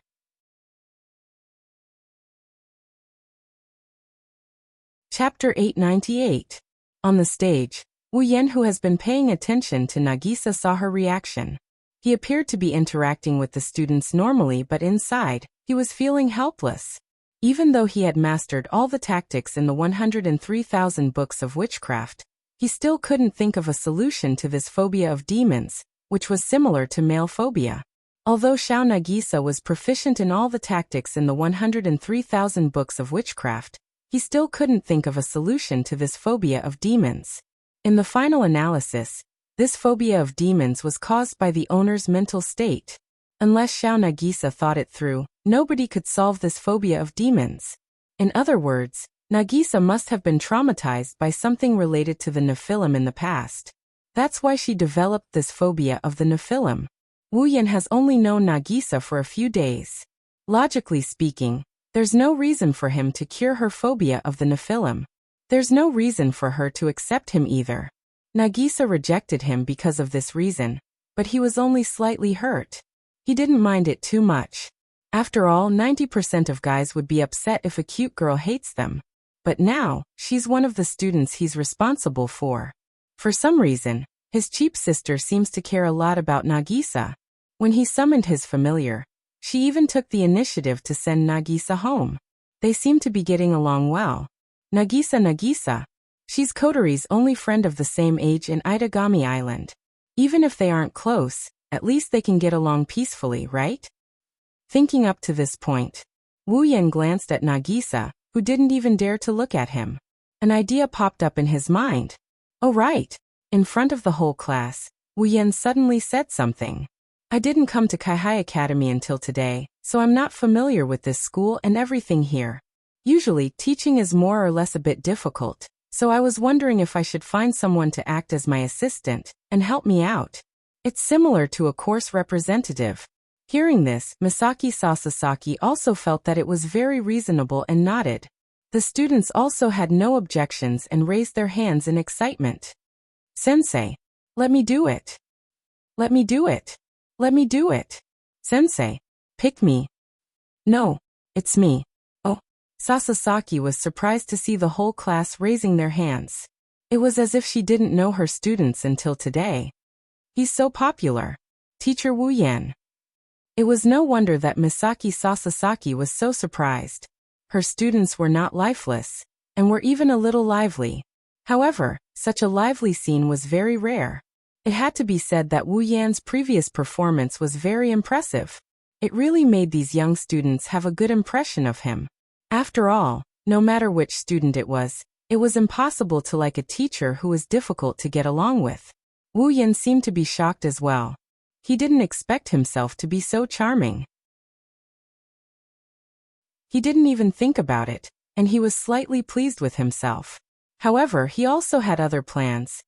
I am very happy that so many people are willing to help me. However, this is difficult.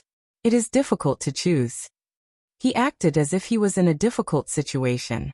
His wine-red eyes turned and he looked at Xiao Nagisa. He chuckled. That student over there, why aren't you raising your hand? Wu Yan's speech caused the entire class to look at the stunned Nagisa. They were all shocked and bewildered at the same time. Yeah, why isn't Akatsuki-san raising her hand? That's impossible. Akatsuki-san, she is Akatsuki-san. She is usually the most enthusiastic one at this time. Yeah, that's strange. Nagisa-chan. Yakaina was also surprised. What's going on? For some reason, Nagisa was the center of attention in the class. She didn't know how to react, but when she did, she shrunk her neck in embarrassment and hurriedly shook her head. No. It's not. Xiao Nagisa stuttered. She didn't know what to say. She didn't know how to explain. She couldn't tell everyone that she has a phobia of demons, and that the popular teacher in front of her is actually a demon that hasn't appeared yet. Xiao Nagisa didn't want to reveal that she has a phobia of demons, let alone the fact that her classmates might not believe her. Even though she was afraid of Wu Yan, she couldn't help but complain in her heart. Why did he have to drag her down with him? Akatsuki-san. Wu Yan tilted his head and narrowed his eyes with a smile. How about you be my class representative? Ha! Xiao Nagisa was stunned again. She exclaimed when she realized what was going on. What's wrong? Wu Yan had expected this reaction, but he still forced a smile. You don't want to? All of the students looked at one another in bewilderment. They were all confused by Xiao Nagisa's intense reaction. Why was the cheerful, easygoing, and warm-hearted Akatsuki acting so strange today? Sensing the strange gazes from the surrounding students, Xiao Nagisa started to panic. No. It's not like that. Xiao Nagisa was anxious because she didn't know how to explain herself. Wu Yan laughed and said to Xiao Nagisa, "How about this? If you're willing to help me and be my class representative, I'll give you something good." Something good. The students' attention was drawn. Something good? Xiao Nagisa was stunned. Wu Yan smiled warmly at her. Out of nowhere, he pulled out a big box. Inside the box, there are some piping hot pastries. In the next moment, the aroma of the pastries began to reverberate throughout the entire classroom at an uncontrollable speed. It didn't take long for it to fill every corner of the classroom. When everyone smelled the rich aroma that made them salivate, their spirits were shaken, and their eyes lit up. Don't look at me like that. I'm actually very good at cooking. Wu Yan smirked when he saw everyone's reaction. If you're willing to help me, I'll treat you to some. It's really good. Listening to Wu Yan's words and actions that are akin to teasing a child, the crowd was speechless. He's not a kid. Why would he bribe me with food? Yakaina shook her head with a smile, but her eyes didn't move away from the pastries. The smell was too tempting. Xiao Nagisa's heart wavered as she stared at the fragrant pastries. Her sweet and adorable face was extremely conflicted. She wasn't a foodie, but she still liked good food. She was just a little girl. However, the other party was also a demon. If she agreed, wouldn't she have to deal with him often in the future? How was that possible? Xiao Nagisa's eyes never left the pastries. The delicious aroma and her curiosity towards Wu Yan overcame her fear. She nodded. Okay. Okay. Wu Yan smiled. He smiled happily. The rest of the students weren't happy. Teacher, you're biased. Yeah, we want some too. You guys. Wu Yan's smile turned bitter. Okay, I still have a lot. The group of students broke into smiles and cheered. Thank you, teacher. Teacher, you're a good person. Don't give me a card. After that, the delicious pastries were distributed to the students one by one. Even Sasasaki Misaki, who was watching from the side, was given some and started eating. Thus, some absurd scenes appeared in the classroom. After all, this is a school, a classroom. What kind of teacher would give food to the students during class? Admittedly, Wu Yan's delicious pastries won the hearts of the students. Yakaina took a bite and let out a satisfied moan. She looked at the pastries in a different light. It's delicious. It's true. Sasasaki and the other students' eyes lit up. It's delicious. Nagisa chewed her desserts faster. At the same time, she snuck a peek at Wu Yan, who was distributing the desserts. Curiosity was the only thing left in her eyes. Chapter 899. Itagami Island, Saikai Academy Middle School Division, Teacher's Office. Wu Yan shook his head and chuckled when he saw Yakaina and Nagisa hiding behind her awkwardly. What are you doing? Yakaina glanced at Nagisa on reflex when she heard Wu Yan's question. Nagisa immediately shook her head at Yakaina as if to say she won't come out. Yakaina had no choice but to explain herself. Wu Yan-sensei. Yakaina averted her eyes and carefully said to Wu Yan. Nagisa-chan seems to be afraid of you so. She doesn't dare to be alone with you. Wu Yan was taken aback. He glanced at Nagisa, who was looking at him curiously, but still hiding behind Yakaina. He sighed. Well, you're right. Letting Akatsuki bring me around Saikai Academy is a bit too much for her. That. Nagisa also felt that her actions were a little hurtful. She blushed and murmured, I'm sorry. Wu Yan raised an eyebrow and smiled. You're finally willing to talk to me. This is already a huge improvement. Nagisa blushed even harder. She was even more embarrassed now. Although it was because she had a phobia of demons that she behaved like this. However, it was her fault for being so rude. Not only did Wu Yan not get angry, he even defended her. This made her feel bad. Of course, she was also happy. Ever since she developed her fear of demons, Nagisa couldn't even bear to look at the face of a demon, let alone talk to one. She hasn't interacted with demons for a few years now. Now she can talk to her sensei who is a demon. Just like Wu Yan said, this is a huge improvement. Of course, at the end of the day, it's because of Wu Yan's harmless appearance. His kind behavior and the delicious pastries he had given her had left a good impression on Xiao Nagisa, and the curious, cheerful, and lively girl had changed her opinion of him. That was why she was able to improve so much. If it were another demon, Xiao Nagisa wouldn't be able to resist him. Nagisa would probably still be afraid. After all, even Wu Yan, who left a good impression on her, she couldn't be completely unafraid of him, let alone other demons. Yakaina looked at Wu Yan, and then at Nagisa. Recalling the conversation between the two of them, she asked, "Could it be? You two already know each other?" Wu Yan blinked and shrugged. "Well, we kind of know each other. Although the process was quite frustrating." Wu Yan stood up and walked out of the office. He waved at Yakaina and Nagisa. "All right, come with me to the school. I'm curious about what this school has. Like a haunted lab or a dissecting course on beastmen." There's no such thing. Yakaina and Nagisa were frightened by Wu Yan's words. Yakaina and Nagisa screamed in unison. Wu Yan laughed. "Oh." Nagisa finally walked out from behind Yakaina. She stuck her tongue out at Wu Yan's back. "What a bad teacher." Yakaina laughed and shook her head, then pulled Nagisa's hand over. "Let's go. I feel like Wu Yan sensei will cause trouble if we lose him." "Indeed. He is indeed a teacher that can't be trusted." Xiao Nagisa nodded as if she was telling the truth. "He's interesting, he speaks humorously, he's gentle, he doesn't cough in class, he doesn't bend his back, and he knows how to cook. He's a very nice person." Yakaina was speechless. She glared at Nagisa. "If that teacher is so nice, then why are you so afraid of him?" "There are all kinds of reasons." Nagisa waved her hand and smiled awkwardly.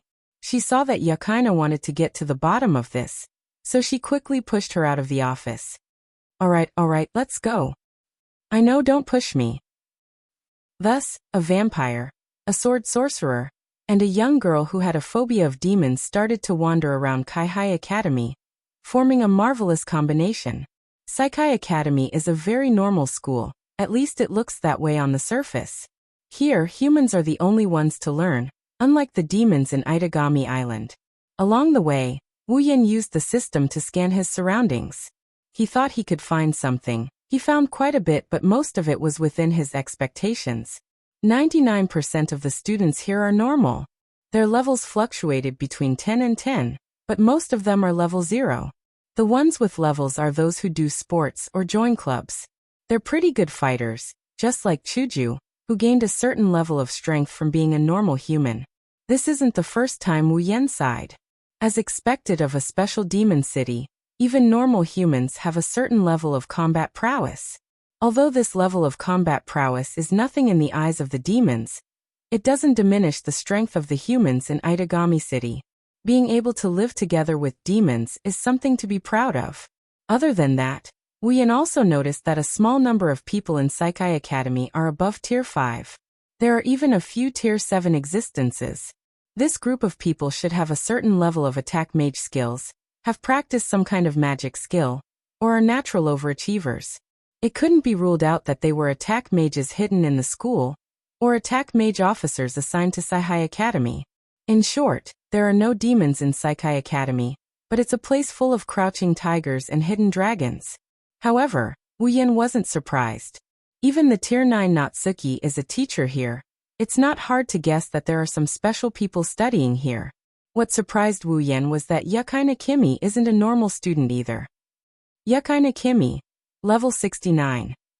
It was different from the thin and weak figure on the surface. In this thin and weak figure, there was actually a strength as high as the peak of the 7th order. Yakaina doesn't look like a demon, and normal students can't have this kind of strength. So Wu Yan guessed that Yakaina Kimi is also an attack mage. And her background isn't small either.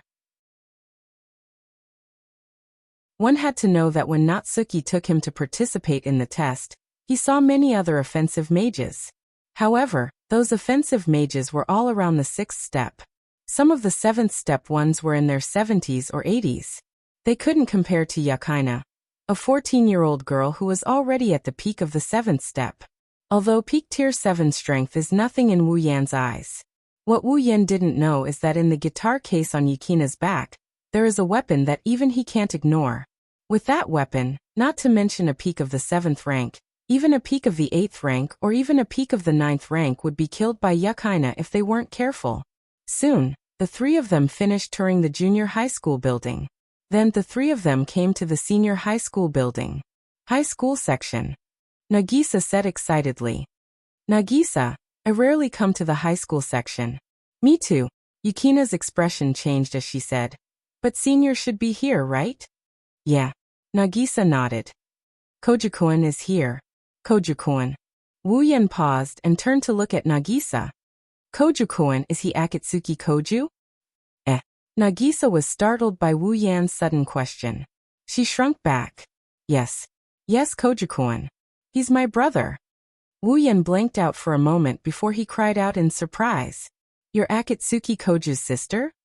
Yeah. Nagisa looked at Wu Yan with a bewildered look. Do you know Kojukoan, teacher? Before Wu Yan could answer, another surprised voice came from behind them. Nagisa? Yakaina?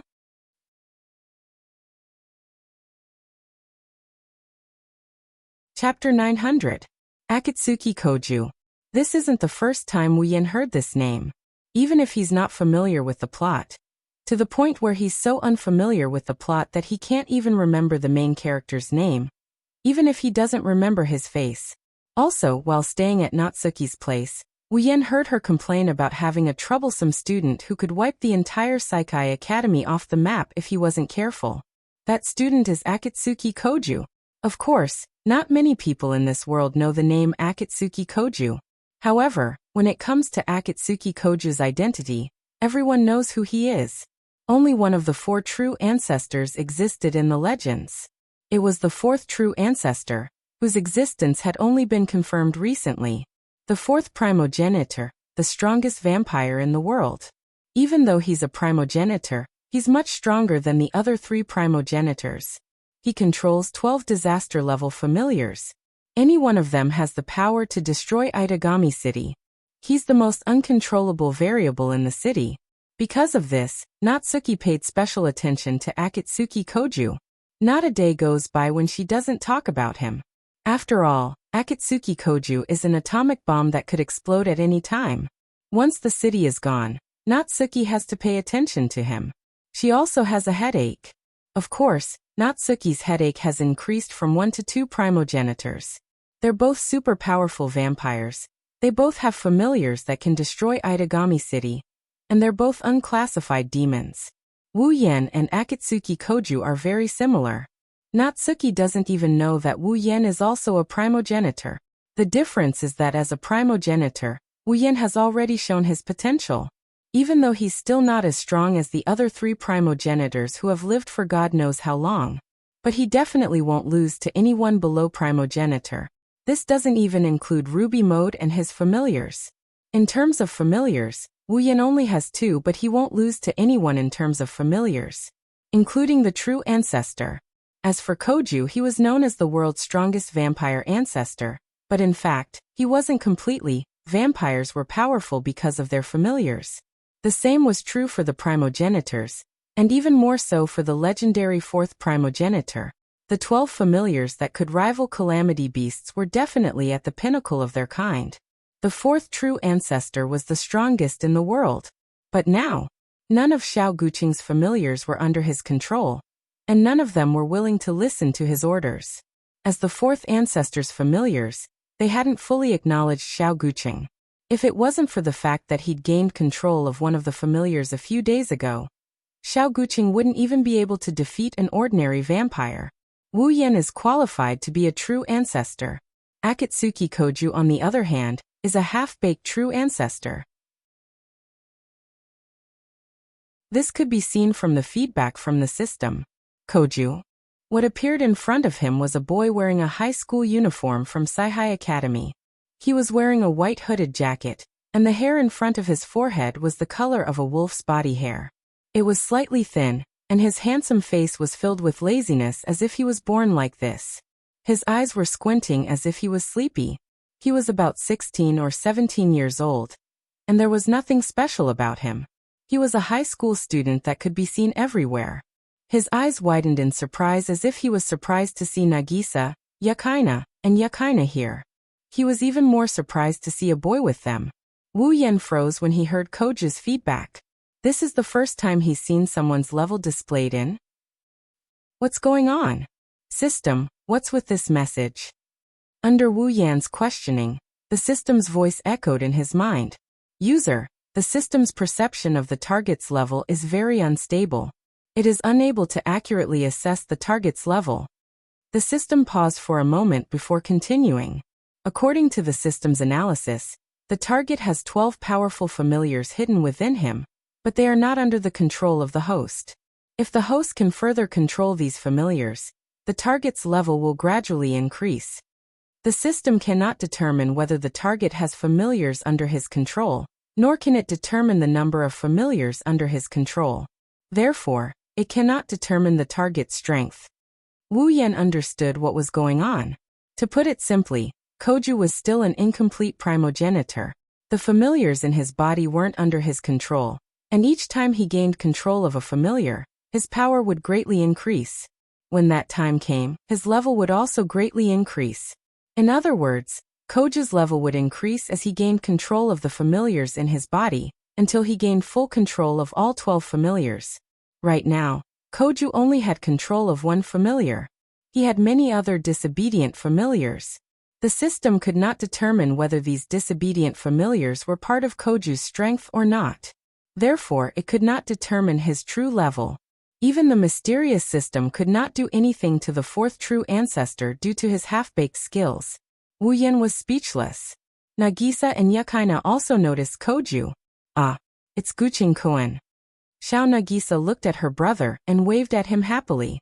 Kojo-kun. Good morning. Oh, good morning.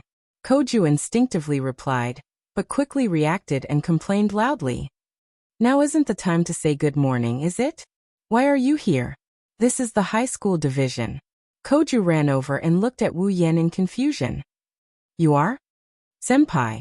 Yukaina walked up to Koju and introduced him. He's a new teacher in our class. We're here to show him around the school. I see. Koju nodded in realization. He turned to look at Wu Yan, and met eyes with Wu Yan, who has been quietly observing him. Time seemed to have stopped as their gazes met. It was as if only the two of them were left in the world. Everything around them seemed to have disappeared. The two of them just stood there quietly, looking at each other. They had actually fallen into an unbelievable state. Koju had a strange feeling as he looked at the figure in front of him. This feeling was similar to when he was in a basketball game. Excitement, fear, joy, and a heavy heart. It's a combination of excitement and danger. It's an indescribable feeling of comfort and nervousness. Inside Koju's body, the blood of a true ancestor flowed faster. His nerves became exceptionally sharp. The terrifying familiars that resided in Koju's blood didn't come out one by one. Instead, they all came out at the same time. That's because the familiars sensed a powerful enemy. Moreover, this powerful enemy was nearby. Koju's heart throbbed more and more intensely as time passed. He could finally sense the strange feeling in his heart. It was the feeling of sensing that a powerful comrade was approaching. The ancestor blood in his body is telling him that there's another existence of the same level in front of him. The strong feeling awakened the familiars. Koju was caught off guard by the sudden ruckus. It was already too late by the time he realized what was going on. Stop, stop. Koju's body suddenly trembled. His expression became ferocious as his pupils slowly turned red. His fangs slowly protruded out, and a terrifying demonic power erupted from his body. Ah, Koju! He screamed in pain.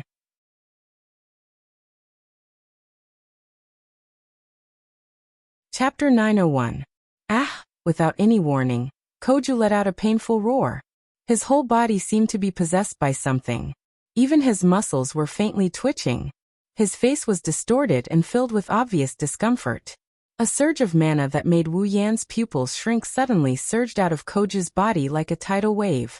It exploded in all directions, and in just a short time, the mana on his body had expanded to the point where it could blow up the surrounding walls and windows. Wu Yan has never seen such a powerful mana on anyone other than himself. Wu Yan cursed when he saw the magic power spreading in all directions. The glass and walls around him started cracking. He immediately made his move. Pung! Following a firecracker-like sound, Wu Yan's mana was no weaker than Koju's. He moved his feet, and a raindrop of light rippled from his body. Then Wu Yan, Koju, Yakaina, and Xiao Nagisa all disappeared from the corridor. All that was left at the scene was a half-cracked corridor that hadn't collapsed in time, and shattered glass all over the floor. It was as if a small bomb had just been detonated here. It was an indescribable mess. At the same time, in Saikai Academy, in a classroom, a hedgehog-headed boy with headphones was blasted by the noise from his own headphones. He pulled them out of his ears in discomfort. His face was pale and he couldn't stop panting. Just now that was Gucheng. He glanced at the direction of the cracked corridor, and glanced at the students in the classroom. Then he left his seat as if nothing had happened and rushed towards the corridor. That guy, could it be that he's met with some trouble again? Saikai Academy High School, a luxurious office on the top floor. Sitting in front of a spacious desk, Natsuki was enjoying a cup of Wu Yan's black tea she brought from home. She was enjoying a rare moment of leisure. When Koju's mana went berserk, Nayu abruptly stopped what she was doing, and a grave expression appeared in her deep blue eyes. Natsuki stood up. She leaned to the side. A similar flash of light rippled from her petite body. He disappeared from the office in an instant, and when he reappeared, he was already in the hallway where Koju's mana had gone berserk. Two different types of magic? He looked around at the messy surroundings. Nayu narrowed her eyes, and then closed them. Looks like Wu Yan's meeting with Koju is the cause of all this trouble. Natsuki sighed as she analyzed the situation. Really, troublesome juniors and troublesome students. Both of them are so troublesome. I hope they can solve it themselves. After saying that, Natsuki teleported again, and returned to her office. She started to leisurely drink some tea. In Kaihai Academy, almost everyone who sensed the abnormal magic power walked around this corridor until they couldn't find anything, or were afraid of being discovered by others. Only then did they reluctantly return to their original positions. 15 minutes later, the situation here was discovered by the ordinary students, who reported it to the school teachers. The entire Saikai Academy fell into a small commotion. In the end, the cracked corridor was covered up with the unconvincing excuse of being in disrepair. Itagami Island, the area where Wu Yan summoned his familiar. A flash of light suddenly appeared in the middle of the junkyard. Then, four figures of different sizes appeared out of thin air. As soon as they appeared, one of the figures burst out with a violent gust of wind mixed with rich magic power, stirring up the deathly silent scene into a mess. Koju's voice was filled with uncontrollable pain. It made the hearts of those who heard it ache, but there was nothing they could do. He was already doing his best, but he still couldn't stop the vassal beasts inside his body from causing a ruckus. For the current Koju, controlling these familiars is as difficult as ascending to the heavens. It's impossible. As a primogenitor, he's not a primogenitor. He can force the familiars in his body to calm down. But when he's attacked by other familiars or suffers serious injuries, they'll instinctively protect him even though they can't be controlled. Since Koju can't control them, the method they use to protect him is too harsh. They'll just cause a ruckus and destroy everything around them. That way, the threat will disappear. However, this time is different. The familiars are causing a ruckus because they ran into a powerful enemy they haven't seen in a long time. One that isn't weaker than them. Others might not know what kind of existence Wu Yan is, but the familiars of a primogenitor are the first to realize that Wu Yan is a primogenitor. Thus, the familiars that have been sleeping in Koju's body for a long time got excited and started a rebellion. It's rare for a primogenitor of the same level to appear. The Calamity's avatars wanted to come out and fight. They wanted to vent their frustrations after being asleep for so long. Thus, Koju was dragged into this mess by a group of willful familiars. Aha! Along with the roar, a wild storm of mana swept out and filled every corner of the battlefield. Yakaina, who was caught off guard, finally realized what was going on. Senpai. Yakaina was shocked to see Koju's mana go berserk. What's going on? Ha! Yakaina didn't know whether to laugh or cry. I think it's because of me. Teacher. Yakaina hurriedly turned to Wu Yan and saw Nagisa, who had fainted in his arms. Her expression changed. Nagisa-chan. Nagisa. Koju looked at Nagisa with difficulty. When he saw her faint, he didn't panic. Instead, he let out a sigh of relief. Koju knew that his sister was afraid of demons. That's why he hid his identity as the fourth primogenitor. Only a few people knew about it. If his sister knew that her brother was a demon, the consequences would be.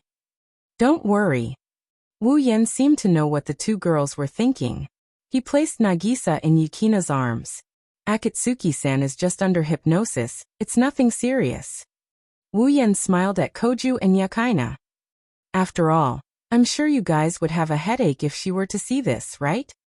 Koju looked at Wu Yan gratefully, but he quickly bent over in pain. On the other hand, Yakaina looked at Wu Yan with a serious expression. This teacher actually knows how to teleport magic.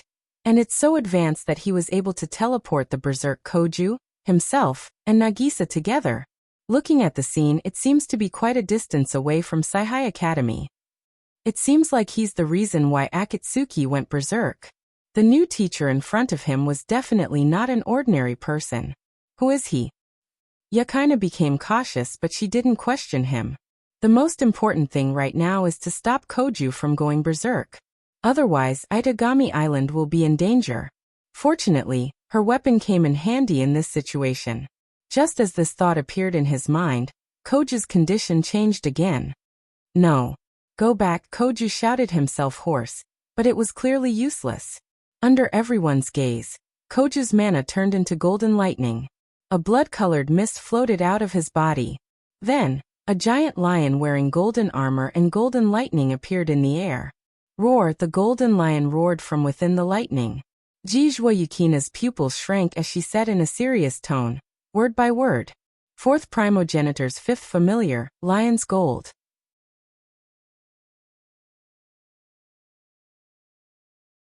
Chapter 902. Roar! Koju's eyes were uncontrollably dyed red, and his canine-like teeth protruded from his tightly clenched jaws. His body glowed red as if his skin was being torn apart. However, it wasn't blood, it was the sign of vassal beasts being released. Beep beep beep, a dazzling golden yellow lightning glow swelled, causing the atmosphere to become scorching hot. That glaring light covered the entire place, accompanied by a violent impact, as well as the explosive sound produced by the impact. The concentrated magic energy turned into a destructive thunderstorm. The uncontrollable lightning swept across the ground, and the shockwave turned into a violent storm. Koju's body was completely engulfed by the golden light, and dense thunderbolts were released indiscriminately in the surroundings. It was as if a colorless thundercloud had appeared out of nowhere. Itagami Island shook as if there was an earthquake. The surrounding ocean also became tsunami-like. Blood, lightning, and indescribable heat and shockwaves followed. The golden lightning lion was like the largest airship, its entire body glowing with golden light. Roar like thunder. The atmosphere shook. Roar, the scattered electric current spread out in all directions, and the surrounding rocks and rubbish were instantly sent flying. The ground emitted a kacha-kacha sound as it cracked open bit by bit. A real earthquake was nothing more than this. This was the power of the world's strongest vampire, the fourth primogenitor's familiar. Even if Koju wasn't a primogenitor yet, the Lion's Gold's power couldn't be fully unleashed. However, the destructive power it displayed was enough to be called a primogenitor's familiar. It wasn't a match for a primogenitor's familiar. If Koju fully matured into the fourth primogenitor, it wasn't hard to imagine. Why was the fourth primogenitor the strongest in the world? Lion's Gold. Yakaina was a bit confused as she shook her head helplessly. Why did the lion's gold go berserk? Wasn't it already under Senior's control? That's right, the lion's gold. It was the only familiar Koju could control. Because of this. That's why it could show itself. The other familiars. Because they weren't under Koju's control. They could only use Koju's body to release a portion of their power. However, they couldn't fully release their power. Only the lion's gold, which was under Koju's control, could use its host's mana to fully show itself. Wu Yan's wine-red eyes turned serious as he looked at the majestic lion roaring at the sky. He could clearly sense that the lion's gold's destructive power was at the peak of the 9th stage. In other words, the lion's gold before him could be considered a peak of the 9th stage's attack. Just the destructive power alone didn't mean that Koju was a powerhouse at the peak of the 9th step. Destructive power was destructive power, and strength was strength. The lion's gold could only be used as an all-out attack of a peak 9th step powerhouse. In terms of fighting power, an initial 9th step powerhouse wouldn't be in any danger. After all, as long as he didn't get hit, it was fine. This also means that Wu Yan can't afford to get hit by lion's gold. If he gets hit by the full power of a peak tier 9 fighter, he would be reduced to ashes. However, Wu Yan wasn't afraid at all. Instead, he was excited. As expected of the vassal beast of the world's strongest vampire. Wu Yan licked his lips in a bloodthirsty manner. He felt like he was about to explode with pride. One day, I will take the title of the world's strongest vampire. Amidst his emotional turmoil, Wu Yan took a deep breath and walked towards the terrifying lightning lion. Sensei! Yakaina exclaimed. It's dangerous here, let me. Don't worry. With his back facing Yakaina, Wu Yan's firm and resolute tone entered Yukina's ears. It's just an incomplete primogenitor's familiar. No matter how destructive it is, it can't hurt me. Ma. Sensei. Yakaina flinched. She was stunned by Wu Yan's bold words. Roar. Maybe it heard Wu Yan's disdainful words. Lion's gold roared in anger. It stomped on the air, and its huge body turned into a deadly lightning bolt as it charged towards Wu Yan, who was on the ground.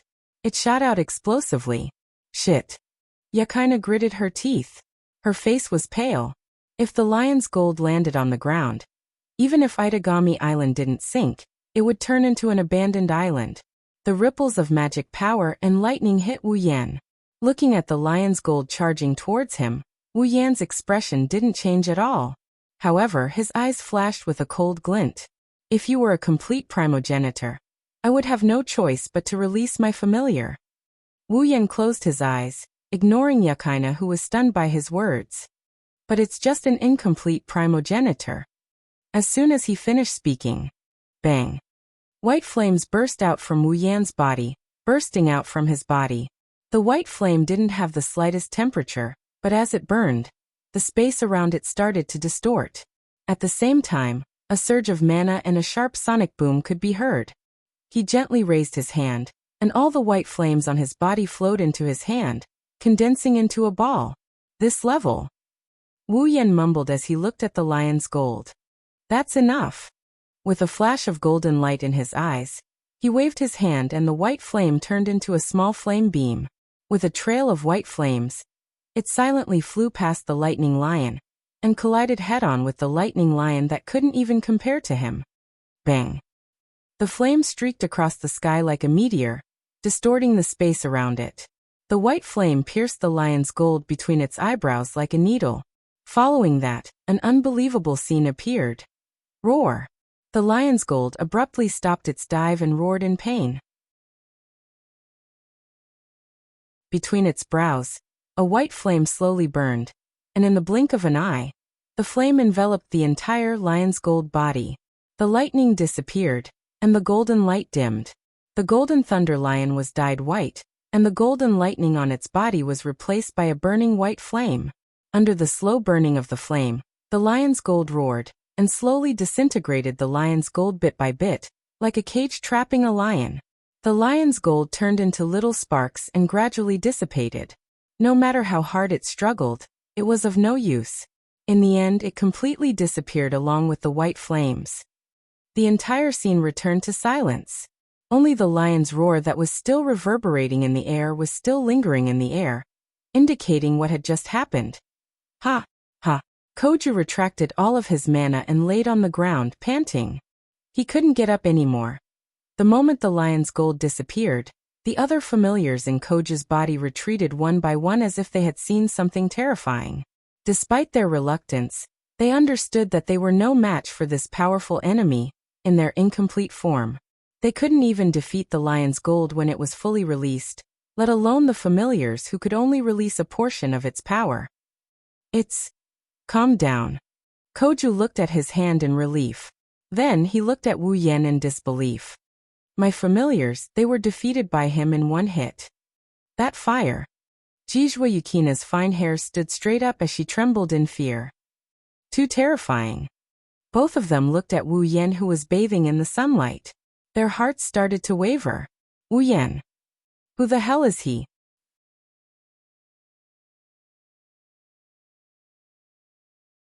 Chapter 903.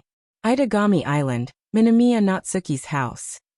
On the table in the hall, small plates of tea and pastries were placed all over the table. The plates of delicious food were like delicately carved ceramics. They were exquisite and pleasing to the eye. In addition, the steam and fragrance wafting from the tea and pastries were enough to make one's heart itch with just a glance. Wu Yan was sitting on a sofa.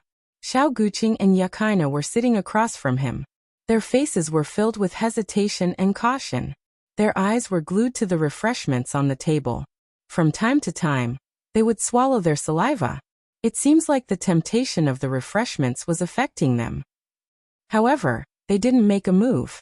After all, they were in someone else's home, and they were brought here by their mysterious teacher, who had the ability to defeat a true ancestor's familiars with a single strike. Under such circumstances, it was natural for them to be cautious. As for Nagisa, she was happily sitting on the other side of the sofa. She was excitedly munching on the refreshments on the table. She was enjoying the red tea. Kotori sat beside her and ate with Nagisa. She was used to Wu Yan's cooking, so she wasn't in a rush. The two ignored Wu Yan, Koju, and Yakaina, who are stuck in a weird stalemate. They ate like there's no one else around them, and they kept talking. Of course, Nagisa was the one talking and Kotori was the one listening. It seemed that in a short period of time, the relationship between the two had developed quite well. Kotori didn't mind Nagisa's nagging. According to her, compared to the boring meetings in Ratatoskr, Nagisa's words were child's play. Wu Yan couldn't help but chuckle when he saw the two of them looking at the refreshments with a cautious look on their faces. All right. Go ahead and eat if you want. No need to be so reserved. Just treat this as your own house. Xiao Guqing and Yakaina were embarrassed.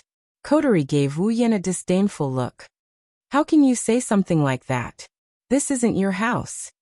Wu Yan was embarrassed. He turned his head away. Xiao Guqing and Yakaina giggled. Their expressions were much more casual. After hesitating for a moment, the two of them finally couldn't stop themselves from salivating. She reached out to the tea on the table and pretended to be calm as she put it into her mouth and took a bite. Their eyes widened. They couldn't help but exclaim, "Delicious. Right? Right. It's delicious, right?" Before Wu Yan could say anything, Nagisa exclaimed, "This taste. It's perfect. It's much better than Nagisa's." Nagisa was disheartened. "I was confident in my cooking, but now, I'm defeated. As long as you guys like it." Wu Yan shrugged. "I'm not afraid to tell you guys that my cooking skills were honed under the pressure of a bunch of foodies. It's definitely better than the ones sold in the shops." Oomph. Kotori snorted and turned her head away to show that she wasn't a foodie. However, her behavior made it seem like she was trying to hide something. Xiao Nagisa and the others were trying hard not to laugh. Akatsuki Koju and Yakaina shifted their attention away from the refreshments. They looked at Wu Yan with a hesitant look, as if they have something to say. "I know what you're wondering," Wu Yan said. "It's normal that you're curious. I'm not trying to hide it. I'm not a normal teacher. I'm an attack mage." Attack demon official. Koju was startled, but he soon understood. An attack mage like Natsuki-chan?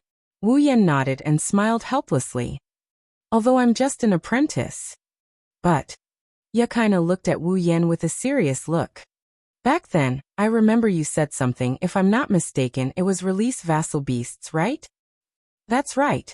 Ignoring Koju and Yukina's shocked expressions, Wu Yan didn't try to hide anything. I did say that. I may be an attack mage, but I am also a vampire. Vampires. Yukina's expression turned strange. An attack mage vampire is like a pig holding a butcher's knife, so ridiculous that it makes people speechless. Wait. You're saying you're a vampire? Koju drew a sharp breath as he turned to Nagisa with an urgent expression. Then, Nagisa. Well, I've been troubled by this as well. Wu Yan smiled bitterly and glanced at Nagisa.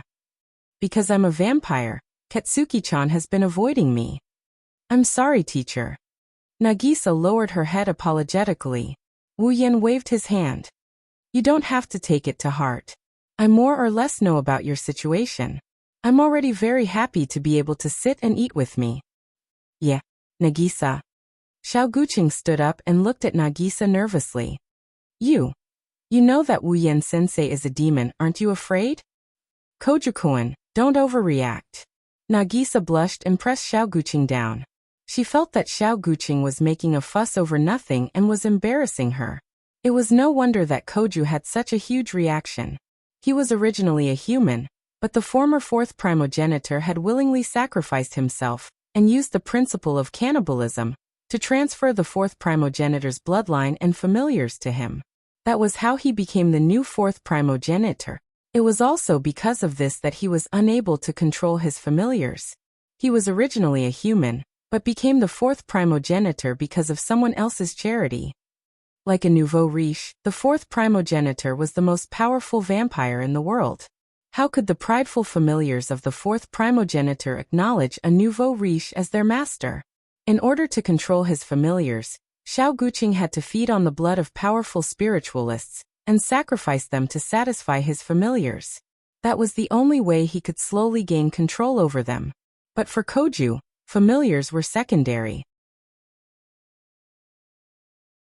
His biggest headache was his sister. He was a vampire and a demon, but his sister had a phobia of demons. He was constantly worried that his identity would be exposed one day, and his sister would leave him because of it. But now, Nagisa didn't seem to be afraid of Wu Yan. How could he not be excited? Actually, I was very scared at first.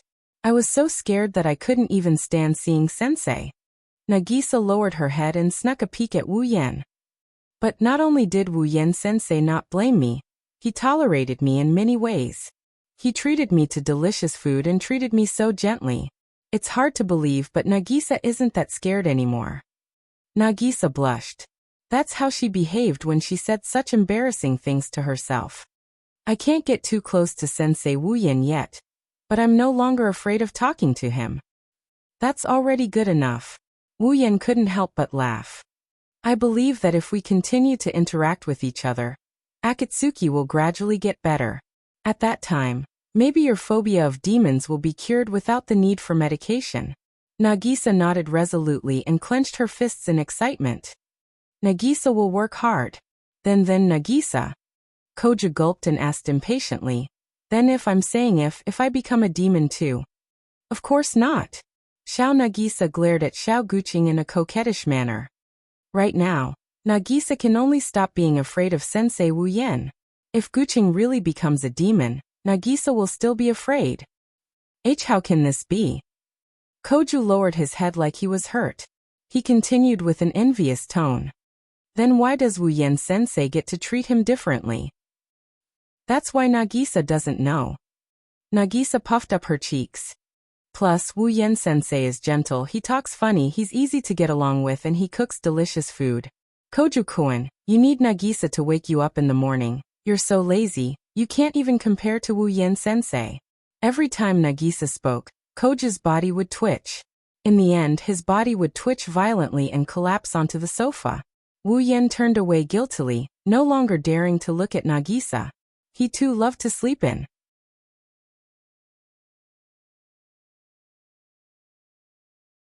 Chapter 904. Itagami Island, Saikai Academy.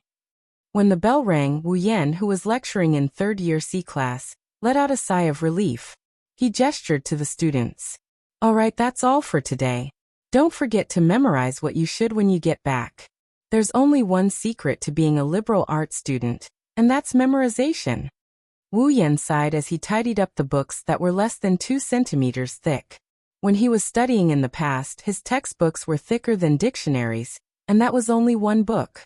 It was unlike now, where he could burn books one by one, and they might not last long.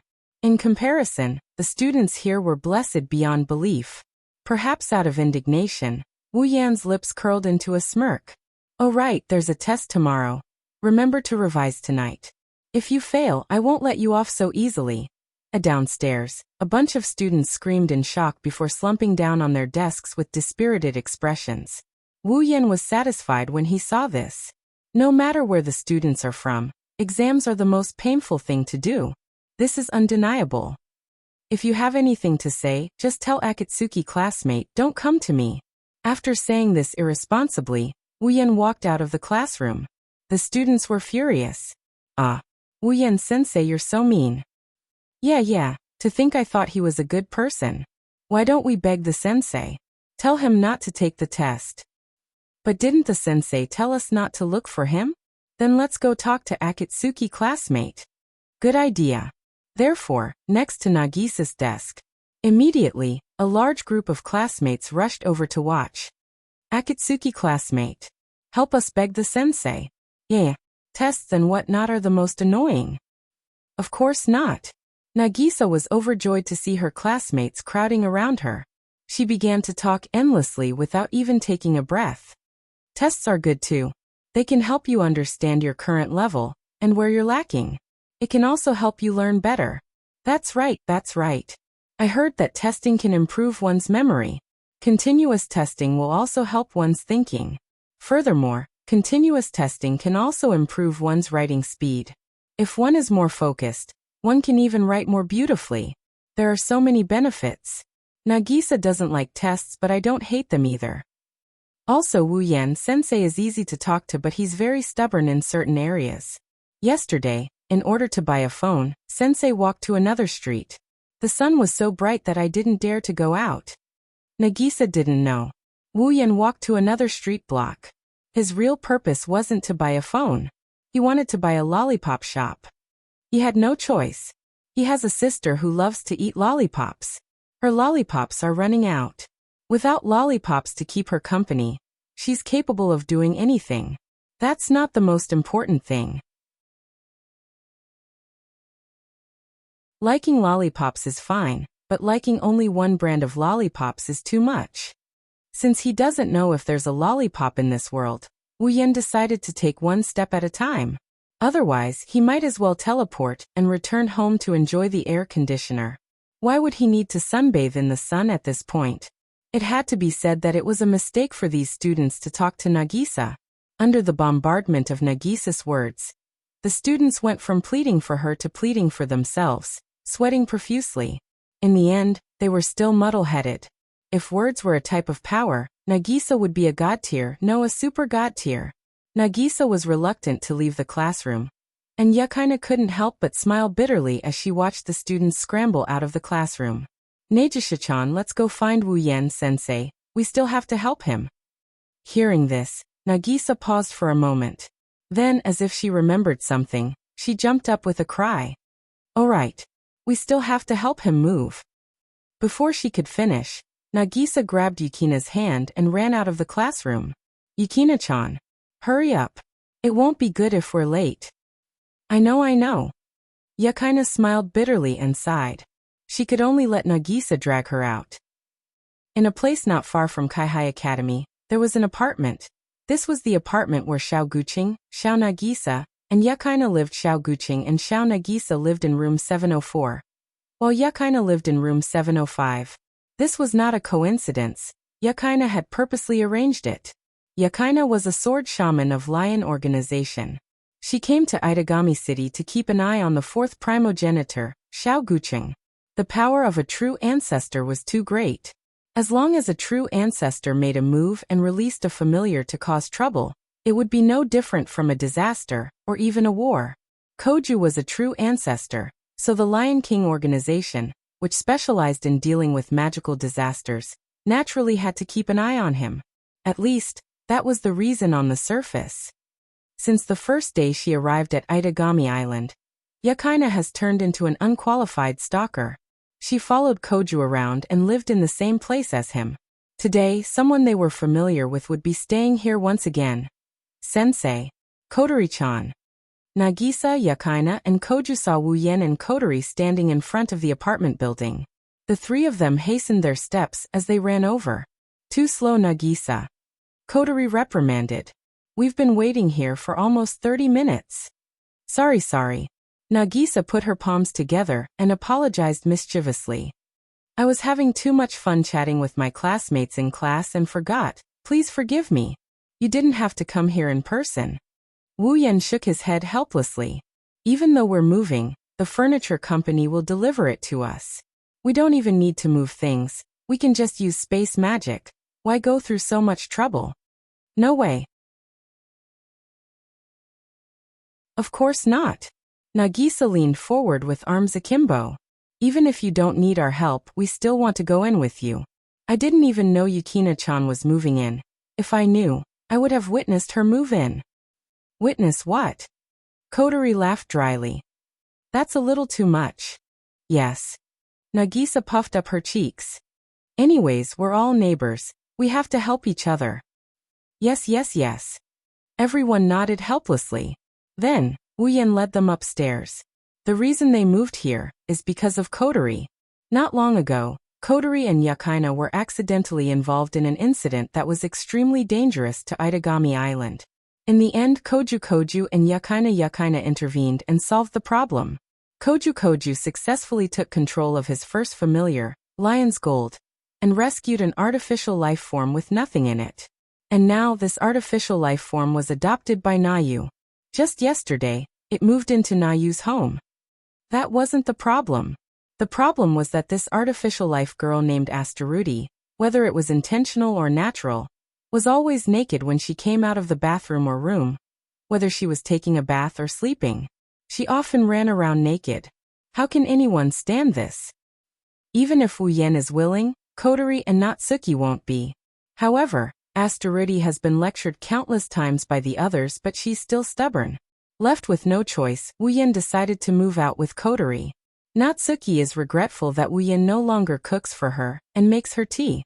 Wu Yen mentioned this to Nagisa and Yakaina when they were at school. Nagisa said they can move in. As a result, today's incident happened.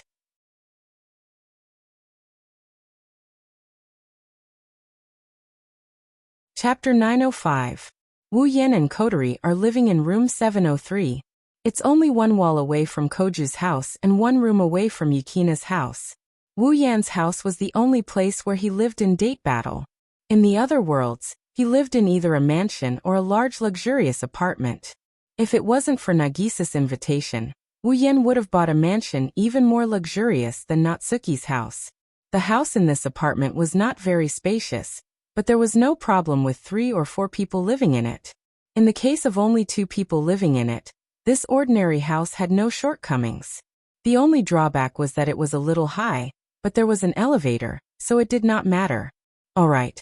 After moving the last piece of furniture to its rightful place, Wu Yen clapped his hands and turned to everyone. Thank you for coming today. If you have time in the future, feel free to come over for dinner. Of course I'll cook for you.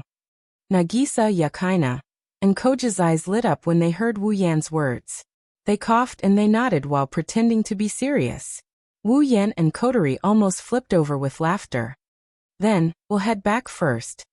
Nagisa waved at the two and said in a cheerful tone, I'll hold a welcome party for you, but sensei, you'll have to cook? How can you hold a welcome party and ask someone to cook for you? Wu Yen didn't know whether to laugh or cry. Well, forget about the welcome party. It's getting late, and we won't be able to make it in time for dinner if we hold a welcome party. Come to my place for a meal tomorrow. Consider it a relocation banquet. You're right. Yakaina looked out the window. The sky is still dark, but it's starting to get dark. It won't be long before night falls. Itagami City is like summer all year round. Usually, the night would come very slowly and the night would be very short. At this time, it was almost time to take a bath and sleep. Is that so? Nagisa was a bit disappointed, but she pulled herself together. Remember to cook a big meal tomorrow. I know. Wu Yan shook his head and gave Nagisa a teasing look. I just hope you won't be afraid to eat with me at the same table. I won't. Nagisa blushed and glared at Wu Yan. She looks like a puppy less than a month old baring its fangs at its owner. It's cute. Nagisa, it's time to go back. Koju saw the interaction between Wu Yan and Nagisa, and quickly stepped forward. He pulled Nagisa's clothes and urged her to leave. There was a trace of jealousy in his eyes, and he looked at Wu Yan with caution. Nagisa didn't notice anything. Wu Yan and Yakaina saw the look in Koju's eyes and they exchanged a look. They were speechless. Senpai, he's a siscon. Yakaina whispered and caught Koju's attention. Yakaina, did you say something just now? You were too quiet, I didn't hear. No. Yakaina shook her head and smiled awkwardly. Nothing. Oh. Koju looked at Yakaina suspiciously and said goodbye to Wu Yan with Nagisa. Then we're going back. Bye-bye. Sensei. Kotori-chan too. See you tomorrow. And bye-bye. Waving goodbye to the trio, Wu Yan watched them return to their own homes before closing the door with a chuckle. Koju, I didn't think he was a siscon. It's not that I can't understand. Kotori tore open her newly bought treasure and put it in her mouth. Nagisa is so cute. If I were her brother, I wouldn't want to marry her off. Oh. Wu Yan raised an eyebrow and put on a fake smile.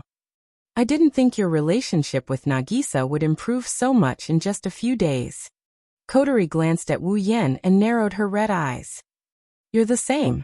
A few days ago, you were Akatsuki classmate and now you're calling her Nagisa so intimately. Calling someone by their name is a way to improve their relationship. Wu Yan smiled and teased. Isn't that right? Kotori. Kotori felt a chill down her spine when she heard Wu Yan calling her Nagisa. She shuddered and glared at Wu Yan. I don't care what you say. Don't use that disgusting tone with me. Ah, Wu Yan sighed and changed his tone to one of melancholy. Kotori is cuter when she's in her little sister mode. Wu Yan sensed a sharp gaze on him. He looked over and saw Kotori gritting her teeth as she turned her head away. She's a tsundere little sister. Don't call her tsundere. Kotori glared at Wu Yan and stopped talking. She sat on the sofa and sulked. Wu Yan rolled his eyes in amusement. He walked over to Kotori and sat down beside her. The moment he sat down, he heard a soft snort. Then he heard something else. Stay away from me, seriously. Hey, Kotori. Wu Yan cut her off and looked up at the ceiling. When was the last time you were alone like this? Kotori was taken aback. Her angry expression disappeared. She lowered her head and said softly, when you left that world. The night Wu Yan bade farewell to Kotori was the only person he said his goodbyes to. That was also the last time the two of them were able to spend time together in peace like this. When I left that world. Wu Yan's pupils dilated as if he was reminiscing about the past. It's already been so long. It's been more than 3 years. That's you. Kotori couldn't help but blurt out.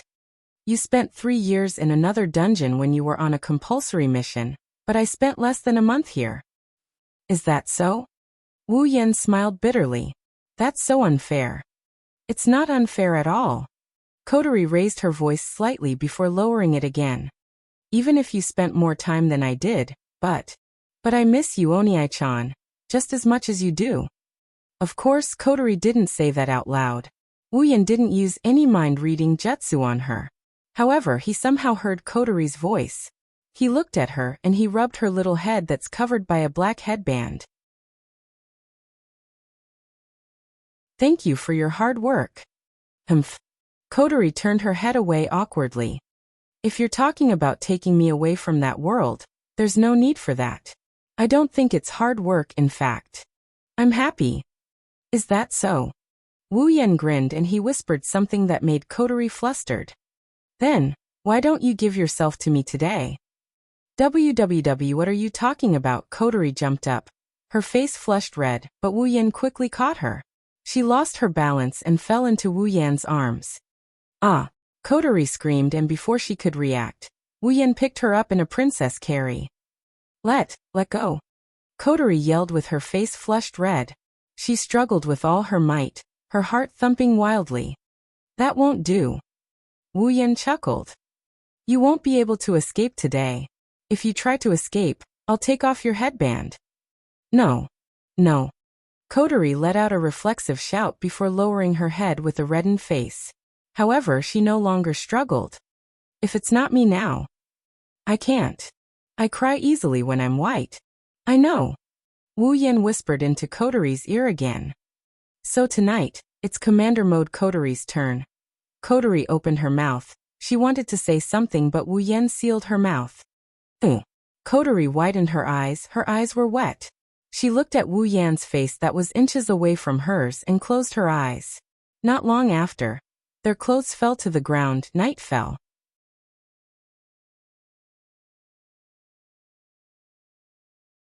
Chapter 906. Compared to daytime, Aitagami City's nighttime is short. Therefore, the morning came very quickly. When the sky is bright and the sun shines down from the sky, the residents of Aitagami City, other than those who have to wake up early, are still deep in slumber. More than 80% of them are still asleep. With the passage of time, the streets gradually became noisy. Trams began to move back and forth. Whether it was office workers or students, they were all preparing to travel day after day, year after year, with only one goal in mind, and that was to not be late.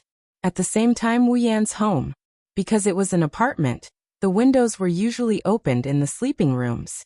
There was very little sunlight in the living room. However, at this moment, even though there was no sunlight in the living room was already lit up. However, there were still 2 breaths of time left in the living room. Pieces of clothes were scattered on the ground, and there were even some underwear, which made the originally clean hall look a little sloppy. The sofa and the chair had been completely covered by a not very thick quilt, leaving only a soft armrest exposed to the air. And there, 2 heads are pillowed on the armrest, the body is covered by the blanket. At a certain moment, a soft groan came from one of the heads, breaking the silence. A pair of eyebrows frowned slightly, and eyelids trembled. Then, it opened its eyes rather lazily and with difficulty, revealing a pair of beautiful red eyes. The light shone into Kotori's field of vision, and the dazzling luster caused her to squint her sleepy eyes, which were rippling with traces of water. On her cheeks, circles of red that made people unable to look away were all over her face. It was as if she had just had a very happy dream. But of course that wasn't the case. Her consciousness returned to her mind. Kotori looked around in a daze. The black headband on his head moved like a rabbit's ears. Then she felt her body. It's soft and numb. A strange sense of comfort spread throughout her body. Kotori, who was still in a daze, thought that she had accidentally fallen asleep while taking a bath last night, and that she had been soaking in the water for the whole night. Only when she heard a familiar breathing sound did Kotori snap out of her daze, and her memories returned to her mind. The blush on her cheeks quickly spread, dyeing her face a shade brighter than her hair. Kotori squealed as she felt the warmth of the embrace. She remembered Wu Yan is still asleep, so she shut her mouth and held her breath, not daring to make a sound. She got up from the sofa in a flustered manner. She wanted to jump down, but she's naked right now. If she jumped down, she would lose all her light. She suppressed the urge to run away and she tightened the blanket around her. When she saw Wu Yan sleeping soundly, she sighed in relief. Her face is still as red as ever. Kotori was embarrassed when she recalled yesterday's craziness. It's not that she didn't think she would have such a day, but she didn't think her first time would be in the living room, on the sofa. This made Kotori feel all kinds of shame, all kinds of unbearable shame. It's all because of this despicable brother. Kotori glared fiercely at her older brother.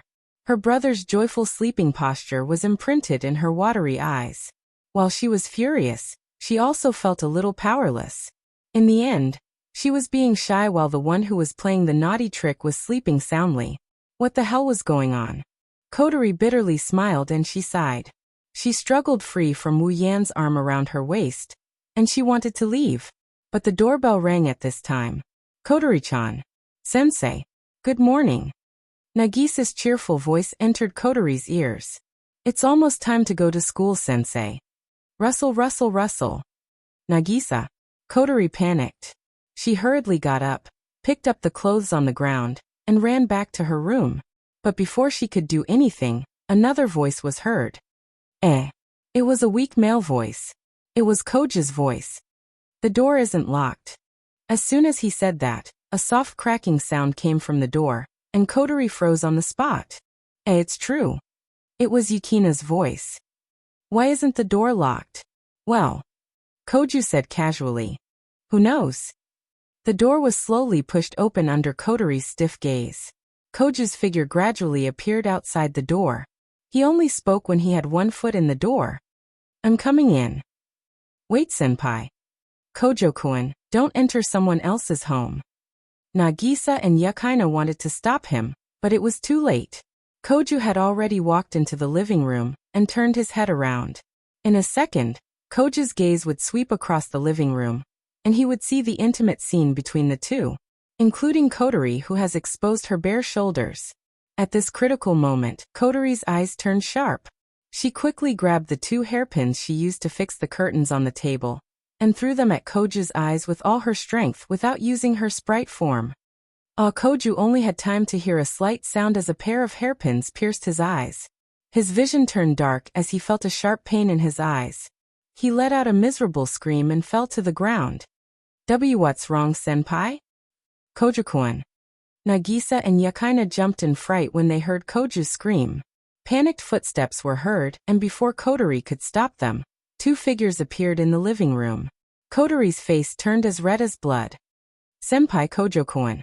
Nagisa and Yukina were stunned when they saw Koju rolling around on the floor. They were also stunned when they saw the messy clothes on the floor and the sofa. Kotori. Nagisa and Yukina. The 3 girls stared at each other. They didn't say anything. The atmosphere was eerily silent. Nagisa. Kotori felt her throat dry up, but she still forced a smile. She tightened the blanket around her and let out a laugh that sounded worse than crying. It's not what you think. There are many, many reasons.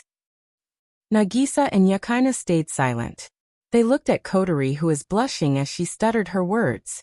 Then they looked at Wu Yen, who was snoring next to her. Their clothes were scattered all over the floor, including their undergarments. Their gazes swept across the room in a single second. Anyone with a bit of experience would be able to guess what was going on. Unfortunately, Nagisa and Yukina were only 14 or 15 years old, but they were at the age where they started to understand what was going on between a man and a woman. Their cute faces turned red. Nagisa and Yukina's eyes were filled with embarrassment and anger then. Nagisa screamed and ran away without looking back. That. Jijua Yukina was so embarrassed that she wanted to die. She hesitated for a while, then bowed to Kotori and yelled, "Excuse me." She grabbed Koju, who was still screaming and couldn't open his eyes, and ran out as well. She didn't care about the unconscious Koju, who was slamming his head against the wall and door. Not long after, from the apartment, a sorrowful cry soared into the sky, soaring up into the sky. It's not like that.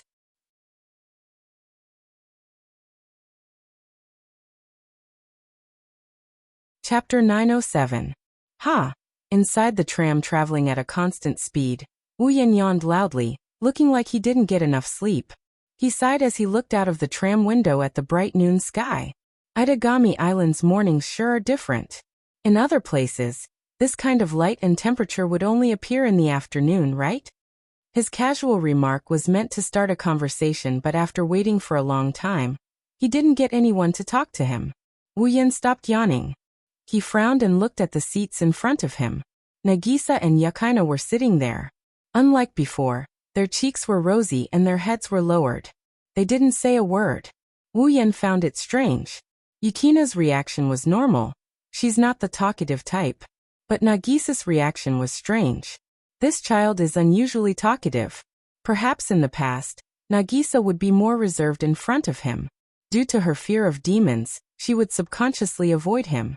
But after spending some time together, even though Nagisa still doesn't dare to get too close to him. Her words are no different from her usual self. Could it be that Nagisa had finally accepted him, only to revert back to her original state? He blinked his eyes. Wu Yan couldn't help but ask, "What's wrong with you two? You look weird." Nagisa and Yakaina tensed up when they heard Wu Yan's question. Their blush deepened. Wu Yan found it even more strange. "Are you feeling unwell? Cold? Or fever?" Puzzled, Wu Yan moved his head closer to the two girls. The two girls shrieked and they quickly left their seats. With a series of footsteps, they left Wu Yan. Wu Yan's mouth twitched.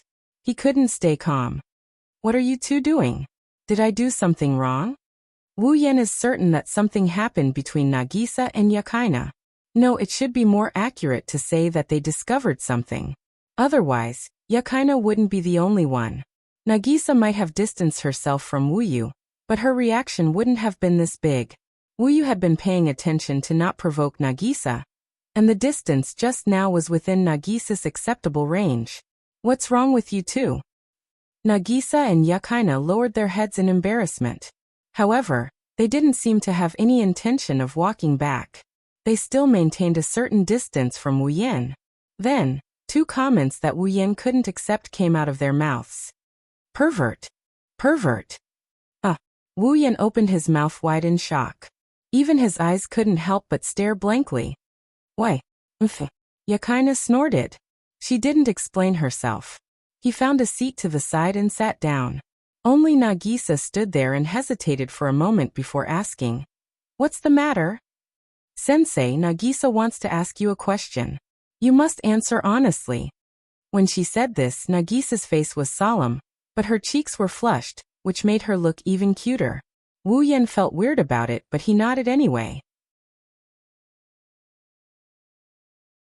"Ask away, I'll tell you everything I can." Nagisa was afraid Wu Yan would change his mind. She nodded vigorously. "You and Kotori-chan are siblings, right?" "Of course." Wu Yan nodded without hesitation. Then, Nagisa took a deep breath. This time she looked nervous. "Are you biological siblings?" Yakaina perked up her ears at this question. Wu Yan looked confused, but he still answered honestly. "Not really, Kotori is kind of my little sister, my god-sister." Wu Yan chuckled in his heart. He added in various ways. However, Wu Yan's answer caused Nagisa's expression to crumble. Yukina's expression also looked much better. "What? So you're not biological siblings?" Wu Yan's head is full of question marks when he saw how relaxed the two are. "Why do you look relieved when we're not biological siblings? Why do you look like you can't accept it when we're biological siblings?" No. Nagisa and Yakaina quickly shook their heads. "Sensei, you're thinking too much." Yeah. After that, the two girls ignored Wu Yan, who is still scratching his head, and started chatting with each other. By the way, even if their performance returned to normal, they still didn't return to Wu Yan's side. Wu Yan raised an eyebrow. He's speechless. He turned to Koju, who is standing beside him. "What's going on with them?" "I don't know." Wu Yan isn't sure if it's just his imagination, but he felt like Koju's tone is filled with resentment. "I was attacked by an unknown force, and I'm still angry about it." "What are you talking about?" "Nothing." "Sai, forget it. Why do you keep rubbing your eyes?" "I told you I don't know." And just like that, the trolley bus ride came to an end with Wu Yan scratching his head in confusion. Itagami Island, Saikai Academy. It was still early, and there was still some time before classes officially started. At the entrance of Kaihai Academy, uniformed students were walking on the road one after another. When they entered the school, the vitality that belonged to the students was very obvious here, making some teachers feel as if they had become much younger. Nagisa, Yakaina, and Koju entered the school together. Koju is in the high school division while Nagisa and Yakaina are in the middle school division. Wu Yan is also teaching in the middle school division, so the three of them decided to separate from Koju. "Oh." At this moment, an immature yet dignified voice floated in front of the four of them. "The four of you coming to school together is quite an unexpected combination." Wu Yan and the other three were startled. They looked up and saw a petite girl with long straight hair dressed in a black goth costume, holding a black lace fan. She looked at the four of them with an inexplicable smile. Aha! Wu Yan laughed dryly and mumbled. What could be more surprising than a teacher, who is less than 1.5 meters tall and 26 years old? Natsuki. The three of them could not help but burst into laughter when they heard this. Even Nayu had to choke back her laughter. The smile in her eyes vanished as she snorted coldly. Well, now that I think about it, this combination is more suitable than expected. A perverted senior who laid his hands on a junior, and a perverted teacher who laid her hands on a student. Who laid her hands on a student? Koju shouted angrily. As a teacher, don't say weird things like that, Natsuki-chan. As soon as she said that, Natsuki smacked Koju's head with her fan, causing the half-baked ancestor to rub his head in a tragic manner. Don't add the word chan to a teacher's name. Natsuki looked at Koju with an extremely dissatisfied expression. Koju, who had suffered another heavy blow, could only nod with an aggrieved expression. Oh. Wu Yan was surprised and looked at Natsuki with a half-smile. Natsuki-chan, that sounds nice. If you dare to call me that, you're dead. Natsuki looked at Wu Yan with an expressionless face. However, the anger and threat in her eyes are clear as day. If you don't want to be an attack mage trainee for the rest of your life, forget what just happened. Okay. Wu Yan raised his hands in surrender. I promise I won't call you that. Natsuki nodded in satisfaction. She turned around and walked back to the school building. She said to Wu Yan, "Oh right, come find me tonight." Oh, Natsuki said. Nagisa and Yukaina looked at Wu Yan like he was an animal. Wu Yan's heart skipped a beat. Is there something you need? Yes. Of course I have something to talk to you about. Natsuki didn't care about the curious gazes around her, and left after saying that. There's work, don't be late.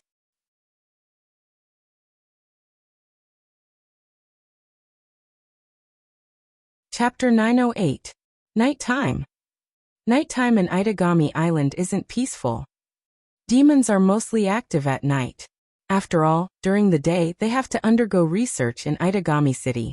Nocturnal demons are quite common among the demons, especially the vampires. They prefer to be active at night. Therefore, even though Itagami City's nighttime isn't considered the demon realm, the exposure rate of demons at night is much higher than during the day. Naturally, the nighttime when there are a large number of demons moving about is a lot less peaceful. However, this isn't the real problem of Itagami Island's nighttime. The real problem is that at this time of the year, the criminals are also unusually active. Tonight, in a dilapidated warehouse at the edge of the artificial island, Itagami Island, a group of beastmen from the demon race are having an undisclosed meeting. Standing at a vantage point in the warehouse, Wu Yan's wine-red eyes seemed to be able to see the secret meetings going on in the distance. He didn't know how long it took before he looked at Natsuki, who was standing beside him with a parasol in hand. It's not the right time to do so. Is this the job you were talking about? Natsuki nodded in agreement. Her deep blue eyes sparkled in the darkness of the night like a pair of stars, beautiful as a painting. Don't think this is just a small meeting. Natsuki glanced at Wu Yan with a gaze that could see through his thoughts. She spoke in a flat voice. It's just a group of beastmen having an illegal activity. It's not something that requires us to show up. However, the beastmen there aren't ordinary people. Black Death Emperor faction. Natsuki's gem-like eyes flickered. She sounded a little concerned. That's a group of extremist beastmen. Their ultimate goal is to kill the first true ancestor and seize control of his territory. They want to break the Treaty of Sanctum. Wu Yan felt a little relieved after hearing Natsuki's explanation. The Treaty of Sanctum is the treaty that maintains the coexistence between humans and demons. It's the foundation of the Demon Special District. If the Treaty of Sanctum is broken, in that case, humans and demons no longer got along well, and demons no longer appeared in people's lives openly was secondary. If the impact was serious, it was very likely that the demons and humans would become enemies from now on. It might even trigger a war between humans and demons. In other words, the actions of this Black Death Emperor faction, the existence of the Demon Special District, the existence of Itagami City, and even the entire situation. I have no choice but to take this seriously. His expression gradually turned grave. Wu Yan's eyes also became serious. Seeing him like this, Natsuki laughed and shook her head. Even though the opponent is Black Death Emperor faction, you don't have to be so serious. The ones here are just the lower level members. Plus, even if Black Death Emperor faction is here, Itagami City isn't a place that can be easily bullied. Natsuki paused and looked deeply at Wu Yan. I also don't think that the Black Death Emperor faction has the ability to make you take them seriously. Wu Yan's expression crumbled. He rolled his eyes at Natsuki, but she only chuckled. Our goal this time is to take down the Black Death Emperor faction's officers. It would be best if we can get information from them about the mastermind behind this riot, Christopher Kardashian. The location of Gardos. Natsuki raised her head. Her voice became low. And their goal? Wu Yan nodded. He and Natsuki looked at the warehouse in the distance. Smoke rose from the corner of the warehouse. Flames blew away the doors of the warehouse. The sound of explosions echoed. Under Wu Yan and Natsuki's gaze, the heavily armed Itagami City guards launched a surprise attack. The rusty iron pillars creaked under the weight of the heavy load, and the stacked wooden boxes swayed under the dim moonlight. Faint gunshots echoed in the air like firecrackers. The Itagami City guards are armed with special firearms and bullets. They can seal off the demon's regenerative ability and easily break through the demon's demonic energy. This time, they're using special bullets specifically designed to deal with beastmen. Normal beastmen can't possibly stand a chance against the guards armed with such weapons. The walls of the warehouse were destroyed one by one. The orcs, who were once invincible in the eyes of ordinary people, could not even put up a fight against the guards. Screams of agony and gunshots rang out. The battle was over in less than 2 minutes. After the smoke dissipated, orcs could be seen lying on the ground in layers in the distant warehouse. There was no blood on their bodies, but there was light smoke rising from their bodies, indicating the damage they had suffered. The beastmen that fell here were all unregistered demons that hadn't been registered. Based on this point alone, the guards had enough reason to arrest them. Of course they didn't die. The vitality of the orcs couldn't be compared to that of the vampires, but it was still much stronger than that of humans. It was impossible to kill them with just this level of damage. The guards could only immobilize them. At this point, the battle was basically over. The guards also started to wrap things up, intending to arrest all the orcs present. But at this moment, an uninjured leopard-headed orc with a robust body and neat black fur suddenly jumped out, roaring angrily as he escaped from the scene. Not good. We missed something. Chase him. A commotion broke out at the scene. Natsuki, who was standing at the top of the warehouse, exclaimed in surprise. Then she started mocking him. I didn't think you'd have the ability to escape from a hail of bullets. Black Death Emperor faction, I'll give you some praise. Natsuki raised her parasol and said to Wu Yan. Let's go, we'll catch the fish that escaped the net. Wu Yan nodded lightly. Just as he was about to take a step forward, his body stopped abruptly. His eyes flashed with a hint of emotion as he turned his head to the side. What's wrong? Natsuki stopped when she saw Wu Yan's reaction. She turned around and followed Wu Yan's gaze. Natsuki was stunned by what she saw. In front of their eyes, a large yacht is slowly moving in the middle of the sea. The yacht is much larger than an average ship. It looks luxurious, like a noble on a cruise. The yacht is heading towards Itagami Island. That ship. Natsuki frowned, her expression changed for a split second. Wu Yan saw this and he asked her in a soft voice. Do you know that yacht? Natsuki stared at the yacht for a long time before she pursed her lips. Rather than saying I know the yacht, I know what's on it. Natsuki shifted her gaze to Wu Yan after she finished speaking. What? Are you interested? Well, you can say that. Wu Yan chuckled in an unreadable tone. There seems to be an incredible existence on that yacht. Indeed, that guy isn't simple. Natsuki didn't deny it and met Wu Yan's gaze. Don't tell me you want to meet him? Wu Yan pondered for a moment and shrugged with a smile. You can say that. I'm interested in an existence that can make my blood flow a little more active. Active? Natsuki narrowed her eyes and said seriously. Just active? Wu Yan didn't answer Natsuki, he waved at her. I'll leave that to you, I'll go take a look. Wu Yan disappeared after saying that. Natsuki stood there quietly. She ignored the fleeing beast man. She kept looking at the direction Wu Yan disappeared in. Her eyes were filled with emotions that no one could tell what she was thinking. Active is it? Nayu muttered as if she was sleep-talking. Not long after, Nayu returned to her original state.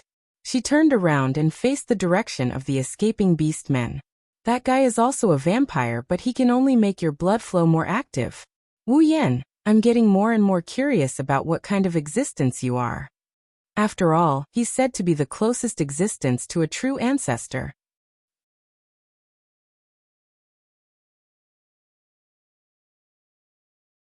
Chapter 909. In the middle of the night, a large yacht broke through the waves and slowly approached the man-made island called Itagami City. Oceanus Grave. That's the name of the yacht. At this time, on the deck of the yacht, a Western-style handsome man wearing a white suit, with short blonde hair and a pair of blue pupils stood at the forefront. Looking at the gradually approaching coast, a strange smile appeared on his face. It's an excited and bloodthirsty smile. Is that the Demon Special District Itagami City? The handsome man's lips curled up, greed flashed in his eyes. That's right, greed, as if he's thirsting for something. The fourth primogenitor, Akatsuki Koju, is on that island? After taking one last look at Itagami City, the handsome man shifted his gaze away. He didn't come here for the demon race, but for the existence known as the strongest vampire in the world. Itagami Island, in his eyes, without the fourth primogenitor. It doesn't matter whether it exists or not. Compared to his fief, Itagami City doesn't have much to show for it. The handsome man is the envoy of Europe's War King domain. The first primogenitor, the Forgotten War King, bestowed the title of Duke of Arudiaro. He's also a direct descendant of the first primogenitor. He's a pureblood vampire. And a pure-blooded vampire from the old generation. Of course. His strength was much stronger than ordinary pure-blooded vampires of the old generation. This was because he was one of the very few vampires who possessed special abilities. It was also because of this special ability that he was extremely powerful. He even used this ability to devour 2 second-generation vampire elders. In terms of bloodline, he's second only to the primogenitor. In terms of strength, he's the closest to the primogenitor. No matter how you look at it, he's the number 1 vampire below the primogenitor. That's why he's the first primogenitor's most trusted aide. He's also the first primogenitor's trusted aide. Unfortunately, he didn't come to Itagami City on the orders of his king, he came for selfish reasons. Raise your hand. The handsome man swirled the wine in his hand. Inside, the scarlet-red wine followed his movements and rose and fell with the waves under the yacht, creating circles of bloody ripples, as if indicating the arrival of a bloody storm. The atmosphere in the room is a little eerie. At a certain moment, the pretty boy's hand movements suddenly stopped. His originally calm eyes once again flashed with a trace of emotion. An interesting smile appeared on his face as he slowly turned around. Before he knew it, a figure had appeared in front of him. The pretty boy was absolutely certain that there hadn't been anything there at all a second ago. The figure appeared out of thin air and stared at him with a pair of wine-red eyes. There was not the slightest fluctuation on his face, but in his eyes, there was the same expression as the pretty boy. That expression was interesting. The newcomer is Wu Yan. Was that a spatial teleportation magic? The handsome man chuckled. Are you sure? Wu Yan looked at the handsome man. Maybe it's a space-type superpower, or maybe it's atomization. Unfortunately, I know a witch who specializes in this kind of magic. The handsome man shook his head. That's why I'm quite familiar with spatial teleportation magic. Wu Yan raised an eyebrow and shrugged, acknowledging the handsome man's words. The handsome man's interest was piqued. If I'm not mistaken, you're a vampire, right? The handsome man asked with interest. I've never heard of a vampire who can use spatial teleportation magic to such an extent. If you hear about it, I am going to have a headache. Wu Yan pursed his lips. I see. The handsome man didn't mind. He continued with a smile. Then you are. Wu Yan's lips curled into a mocking smile. As you said, I'm a vampire. Then what's your purpose? Wu Yan crossed his arms in front of his chest. I'm just here to take a look. The handsome man narrowed his eyes. He stared at Wu Yan for a while. The interest in his eyes turned into displeasure. He didn't think he could get any information from Wu Yan. He waved his hand impatiently. His movements were quite elegant. If that's the case, it's about time for you to leave, nameless vampire. With that, a surge of mana surged from the handsome man's body. Then, a giant snake radiating purple light and a scorching heat came out of the magic vortex. It shot out like an arrow, without any warning. It opened its huge jaws and bit at Wu Yan. Translators thoughts Noodletown, Noodletown, Noodletown, Noodletown, Noodletown, Noodletown. The serpent's level of magic was far from being a familiar of a pure-blooded vampire, let alone a familiar of a vampire that was close to a true ancestor. A familiar of this level is nothing more than a random item the handsome man released. However, even if it was a weaker vampire from the old generation, he would still be half dead after taking a hit from it. If a human was hit by it, let alone an ordinary human, even a powerful attack mage would not be able to escape death. Obviously, in the pretty boy's eyes, Wu Yan is just a stray dog that barked a few times during a journey. Since there's no way to interest him, then he's free to go. There's no need for the owner's approval. The reason he released his familiar is because he doesn't want to talk to Wu Yan anymore. He wants to chase him away, that's all. As for Wu Yan's survival, it has nothing to do with him. As the closest vampire to a primogenitor, the blood on his hands is enough to form a lake, even if it's not enough to form an ocean. Killing one or two of his kind is nothing to him. But this time the handsome man miscalculated. The person in front of him did appear out of nowhere, but he's not a stray dog. In terms of bloodline, the handsome man is of a higher rank than the vampire closest to a primogenitor. That's because the handsome man is a true primogenitor. Looking at the menacing serpent coming at him with the momentum of a mountain, the mana ripples it emits are much stronger than a high-level magician's. But to the handsome man, it's nothing but trash. To Wu Yan, it's trash among trash. Wu Yan didn't even bother to look at the snake. He didn't even bother to move his hands. He stood there motionlessly. Wu Yan's mana was so dense that the pretty boy who was about to turn away froze in place.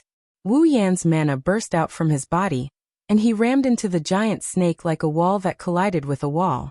Boom. There was no stalemate, no collision. The serpent was crushed into pieces by the sheer amount of mana. Not even a trace of mana was left behind. It was crushed into nothingness. The handsome man's eyes widened when he saw this. His gaze landed on Wu Yan. This is the first time he's looking at the handsome man since Wu Yan appeared. Although the familiars were nothing to him, his opponent didn't even need to use them. Instead, he used his mana to neutralize the familiars. It was obvious who was stronger in this simple exchange of blows. You. Seeing that the pretty boy is finally looking at him in the eye, Wu Yan lost interest.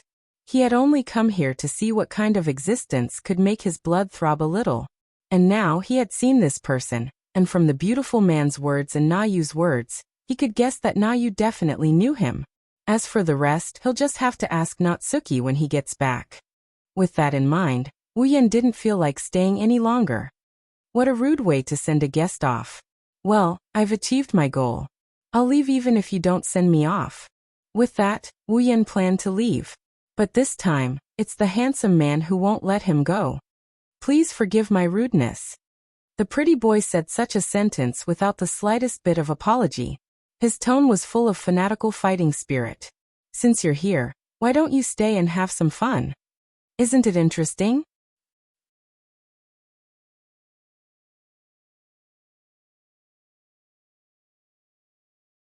Chapter 9-10. Interesting, isn't it? Unlike his previous tone, which was like a formality, at this moment, the pretty boy's words carried a clear fanaticism that reverberated back and forth along with his voice, sending chills down one's spine. It was as if he had found something very valuable, and did not conceal his thoughts at all. His eyes were filled with a glint of pleasant surprise. It was obvious that the pretty boy had completely taken note of this vampire, who had appeared out of nowhere. Wu Yan was just about to teleport away when he heard the other party's words. His mana stopped moving, and he frowned as he looked at the pretty boy. When he saw the fervent fighting spirit in the pretty boy's eyes, he bitterly laughed. I almost forgot that you're an old vampire as well. The lifespan of a vampire was too long.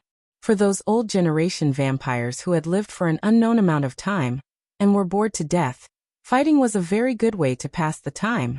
The handsome man in front of him was one of them. Looking straight at the pretty boy with a smile on his face, Wu Yan shook his head. In his eyes, the system's perception flashed. Dmitrii? Vatler. Level 83. The handsome man, Vatler, didn't know his identity was exposed. He opened his arms as if he wanted to hug the ocean. He smiled brightly. My name is Dmitrii Vatler. I was fortunate enough to receive the title of Duke of Arudia from my ancestor, the Forgotten Warlord. Nice to meet you, unknown vampire. Vatler? You seem quite famous. Wu Yan smirked as he waved his hand. I don't have a background as big as yours. Well, just call me Wu Yan. Wu Yan. Vatler lowered his head as he tried to recall if he had heard this name before. Of course, he couldn't remember anything about it. However, that didn't stop the fanaticism in his heart. It didn't matter if he was famous or not. He didn't mind if Vatler wanted the title of Duke. As long as Vatler had the power to make him happy, anything was fine. I'll remember your name for now. Vatler looked up. The golden bangs in front of his forehead drew an arc of light. His smile was full of excitement. As for whether I'll remember it or not. His voice grew louder. Vatler laughed. That depends on whether you can survive or not. Mana surged out of the white suit, and the sudden burst of mana caused the fragile deck to crack. The scale of the mana was at least 10 times stronger than the familiar he released earlier.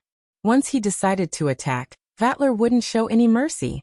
As a battle maniac, this was the most basic principle of his life. Sagara. Vatler called out. The familiar in his blood awakened and took form in his mana. Orochi coiled out of his body like a sea serpent covered in blue scales. Its sinister snake eyes stared at Wu Yan's as it hissed. Hiss, the screeching sound turned into a sonic wave. Along with the turbulent airflow, it blasted at Wu Yan.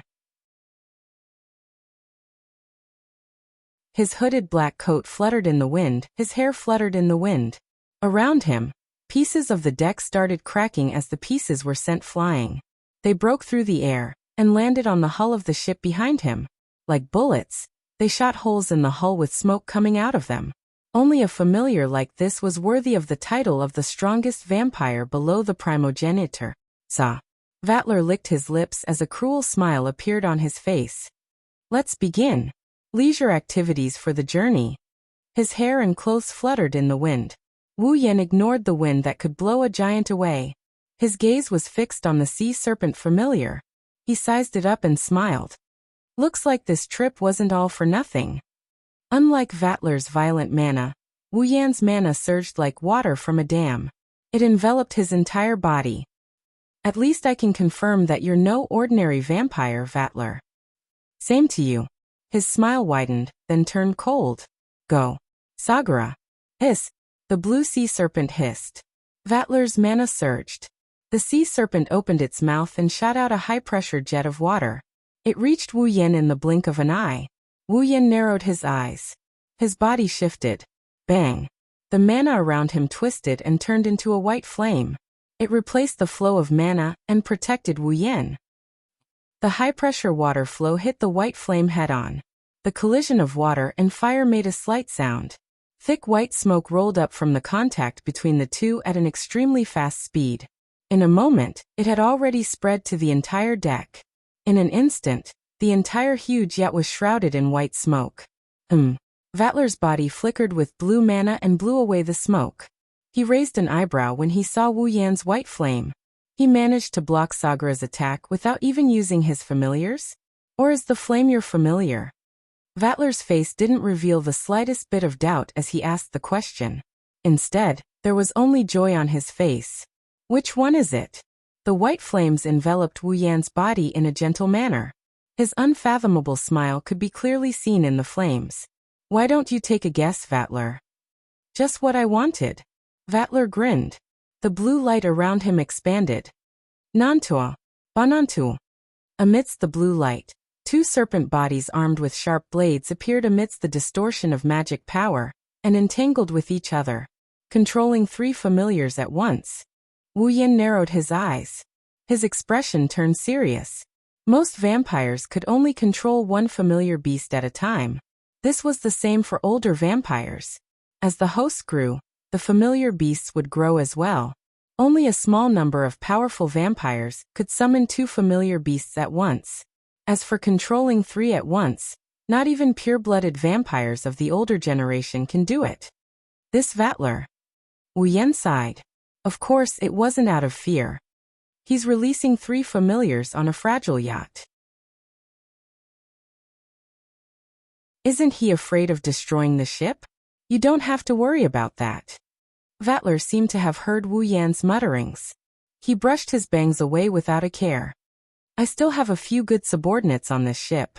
It won't be a problem for them to protect this ship. Your Excellency, just go all out. Otherwise it will be meaningless. Well, that has nothing to do with me. Wu Yan shrugged. It's not like the ship is mine. Before he could finish his sentence, the three ferocious snakes opened their huge mouths one after another. Mana whirlpools fluctuated inside, and the atmosphere surged over as if the three snakes were devouring the air. With a swing of their bodies, three shockwaves swept out at the same time, bombarding the white flames. Pung! In an instant, the white flame swelled slightly and wrapped around the three vortexes. It attacked them like sulfuric acid and completely disintegrated them. Amazing! Amazing! Vatler wasn't surprised that his attack was ineffective. Instead, he covered his face and laughed maniacally. I didn't think I'd get such an amazing gift the moment I got here. Vatler's smile widened. He pulled his hand out of his pocket and raised it above his head. A strange wave of mana was emitted from his palm, instantly surging into the two giant snakes armed with blades. You have the right to make me use this ability. Look closely, this is the trump card I rely on to survive. Vatler laughed excitedly. Two giant snakes armed with blades flew into the sky. Their slender bodies intertwined with each other, and they merged into a flaming silver dragon under Wu Yan's astonished gaze. Hiss! The silver dragon hissed at Wu Yan. Fused familiars. Wu Yan was shocked.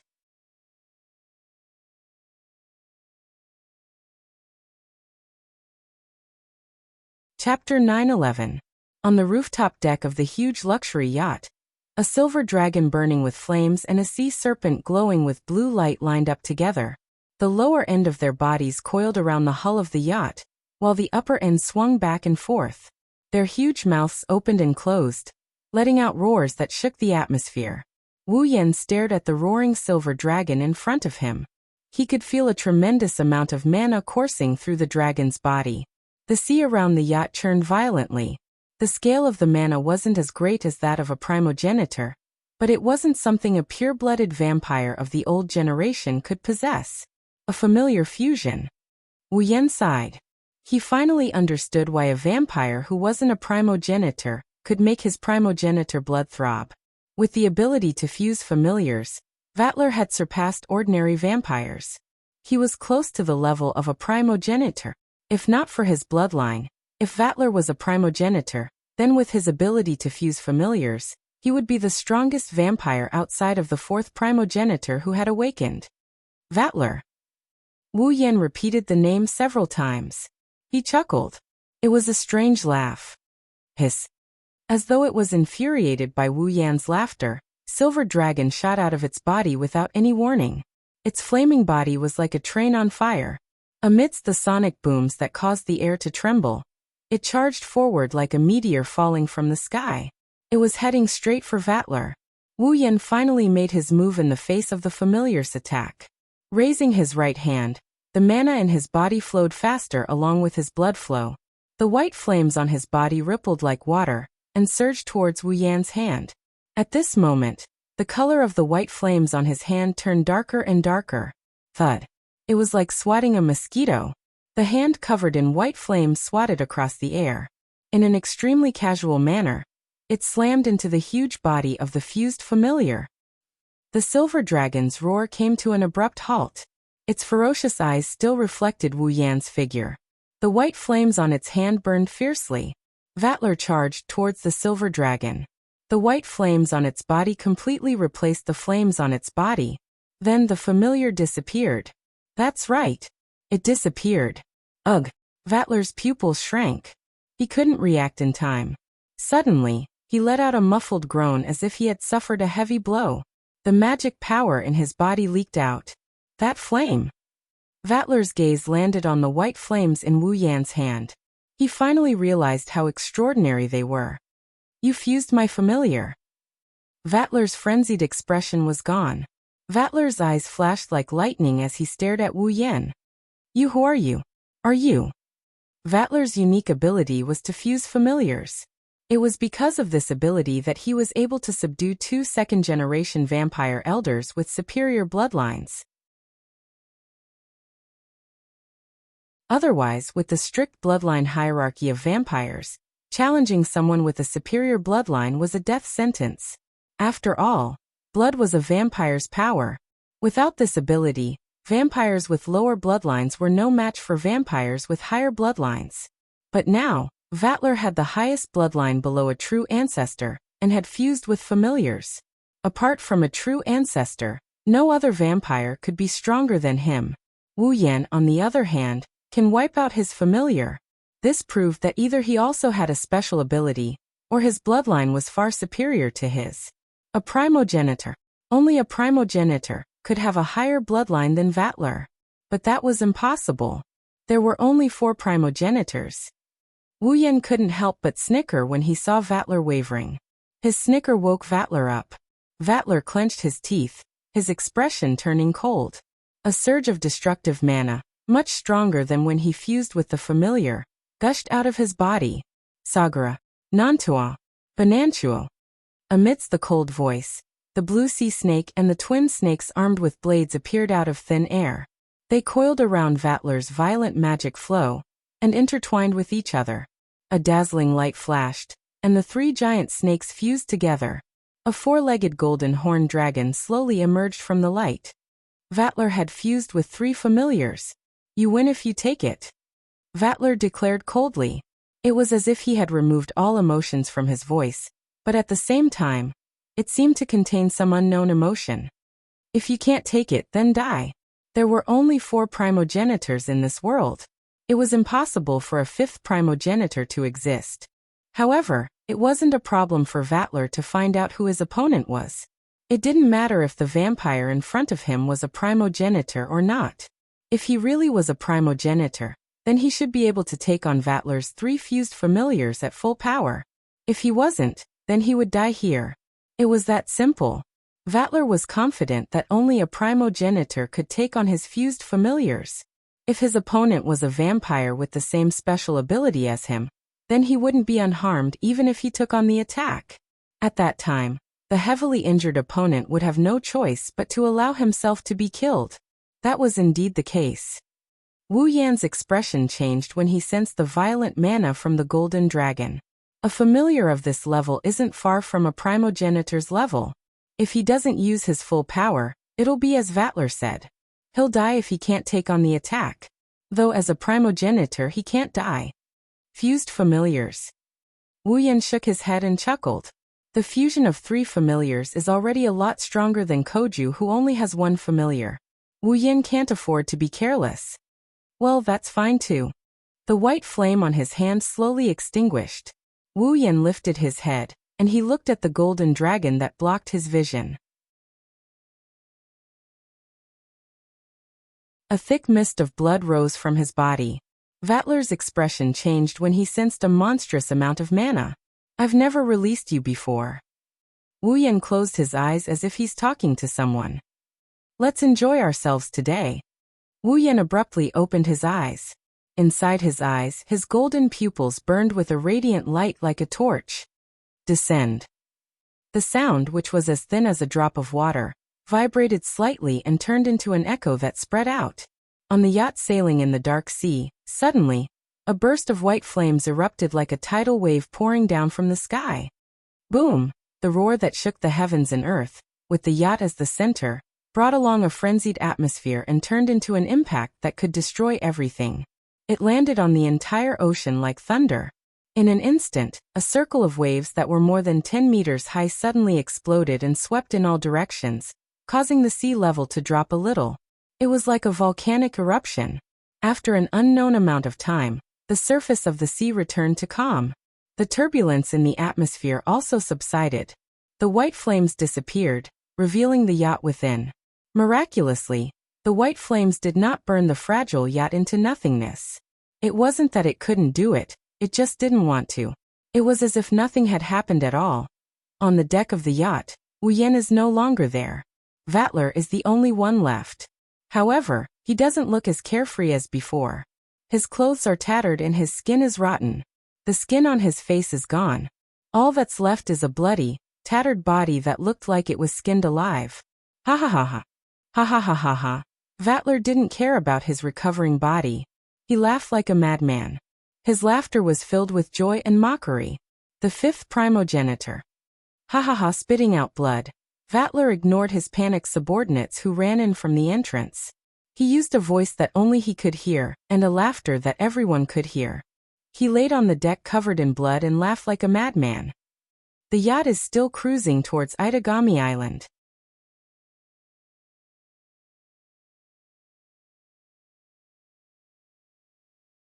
Chapter 9:12. Huge waves came crashing down on the streets of Itagami Island's harbor. The salty water washed away the heavy metal crates and washed away the smoke in the air. Then, the waves slowly receded and returned to the sea. Standing on top of a high-end metal box, Natsuki held a parasol and looked at the yacht that had just burst into flames with a familiar color. She watched as the yacht gradually sailed over, and her blue eyes flashed with an unpredictable light. Behind her, on top of a metal bridge, a leopard-shaped beast-man was locked in place by glowing purple chains. The chains swayed left and right like a pendulum. Don't think that it was just a glowing chain. It was a chain forged by the gods and was called the Chain of Discipline. It wasn't impossible to break free from it, but without strength equal to or above Nayu, it was almost impossible to break free, let alone an ordinary orc. Therefore, Nayu wasn't worried that the orc would escape. However, the reason she didn't pay attention to the captured beast man isn't because she believes in her chains of discipline. Compared to the beast man, what's happening in front of her is more important. Natsuki watched as the white flames dissipated. She tightened her grip on the parasol. Her eyes are calm but her brows are furrowed. Natsuki expected Wu Yan to fight with the snake charmer Vattler when he planned to board the yacht. However, the magical energy she sensed from the yacht still made her nervous. In terms of strength, Natsuki is definitely on the same level as Vattler. Vattler is an immortal, pure-blooded vampire from the old generation. Natsuki isn't a normal person either. She's a witch. She can form a contract with a demon and become their guardian. She can use the same abilities as the demon. As a human, she can gain magical energy that can rival a superior demon. His magic skills could even surpass the highest level of magicians. Natsuki is such an existence. She might really fight. Vattler, who can fuse with familiars, should be stronger than Natsuki. However, he won't be able to do anything to her. It was also because of this that Natsuki knew how strong Vattler was. If Wu Yan were to fight him, even if Natsuki saw Wu Yan summon 2 terrifying familiars, she can't say for sure that Wu Yan can beat Vattler. After all, Vattler is the strongest vampire below the level of a primogenitor. Wu Yan is also a vampire. It's not impossible for him to beat Vattler. However, Natsuki doesn't think it's possible, unless he's a primogenitor. He has to be a complete primogenitor, unlike Koju who hasn't fully awakened. But is that possible? Nayu did not say a word. She simply stood there and looked at the yacht until a voice sounded from behind her. "Oh, you're done?" "Too slow," Natsuki said without hesitation. Don't you know we still have work to do? Well, Wu Yan scratched his face. I didn't have a choice. You know that Vatler is no ordinary vampire. Natsuki snorted and turned around. She raised an eyebrow when she saw Wu Yan unharmed. Look at you. I don't see how much effort you put in. We should thank them for that. Wu Yan couldn't help but grin at this point. I thought I understood them well enough. I didn't expect them to be stronger than I expected. Without them, I wouldn't have been able to beat Vatler without paying a price. Natsuki narrowed her eyes. She looked at Wu Yan with an unfathomable gaze. You're saying you can beat Vatler even without familiars? Wu Yan's smile froze. He looked at Natsuki. Would you believe me if I said yes? Vampires' strength lies in their ability to control familiars. Without familiars, vampires are nothing. Now Wu Yan is saying that he can defeat Vatler, the vampire closest to a primogenitor, even without a familiar. He might even become a laughingstock if this gets out. Natsuki couldn't bring herself to smile. Natsuki lowered her head in silence. Wu Yan looked at her without saying anything. At some point, Natsuki pursed her lips and walked towards the beastman. It doesn't matter if you believe me or not, just don't cause trouble for me. Wu Yan blinked and shrugged. The beastman who was hanging on the bridge was slowly released by the chains that seemed to have a mind of their own. He collapsed in front of Wu Yan and Natsuki. Natsuki knocked on her parasol when she saw the leopard-headed beastman. When we get back, let's have the guards interrogate it and see if they can find out why the Black Death Emperor faction is here. Interrogate. Wu Yan rubbed his chin and he suddenly said. Rather than letting the guards interrogate him who might not be able to get anything out of him, why don't I do it? You. Natsuki flinched, she asked in confusion. You know how to interrogate? I don't know how to interrogate. Wu Yan walked in front of the leopard-headed beastman and flicked its head. However, I do know how to read memories. You know how to read memories? Natsuki's eyes lit up. If that's the case, then the Black Death Emperor faction's purpose in coming to Itagami City might be revealed. It's not a very advanced tactic. It can only be used against opponents far weaker than the user. Wu Yan smiled at Natsuki. Now that we are using it against this average beastman, it should come in handy. Natsuki nodded and she backed off. She wanted Wu Yan to deal with this. Wu Yan didn't hesitate. He extended his hand and he closed his eyes. He started channeling his mana, and a magic formation that looked like a coat of arms appeared on his palm. It glowed faintly and a magic formation that looked like an emblem appeared on his palm. Wu Yan reached out and grabbed the leopard-headed beastman's head. The faint light shone brightly. Natsuki tilted her head to avoid the blinding light. Soon the light dimmed. When Natsuki looked back, Wu Yan had let go of the leopard-headed beastman's head and opened his eyes. However, his brows were deeply furrowed. Natsuki knew that Wu Yan must have gotten his hands on some useful information. What did you get? Yes. Wu Yan nodded and looked at Natsuki. The purpose of the Black Death Emperor faction, or rather Christophe Garcia? The purpose of the Black Death Emperor faction is to obtain an ancient weapon called Nalakuvara. Wait. Natsuki interrupted Wu Yan. You said Nalakuvara? What? Wu Yan was surprised. Do you know about it? You can say that. Natsuki sounded a little concerned. It's a weapon from the Age of the Gods that has destroyed countless civilizations in the past. It's a very dangerous thing. However, it's understandable that a group of terrorists would want to get their hands on such a dangerous thing. The ancient weapon seems to be on this artificial island. Wu Yan said. The Black Death Emperor faction seems to have taken it away. They're trying to figure out how to control it. This beastman came here because of this. He cooperated with the people trying to figure out how to control it, and launched a terrorist attack on Itagami Island, to tell the people that the Black Death Emperor faction is still alive and well. What a terrorist! Natsuki shook her head. However, if the Black Death Emperor faction's goal is really Nalakuvara, then it's useless. The slate that records the control method is a piece of trash that even the linguists and magic organizations in the world can't decipher even if they gather together. Just in case, Let's take care of those who tried to decipher the method. You should be able to retrieve their memories, right? Wuxian nodded. Under Natsuki's lead, he left with the beast man. Along the way, Wuxian remained silent. He has a nagging feeling that something isn't right.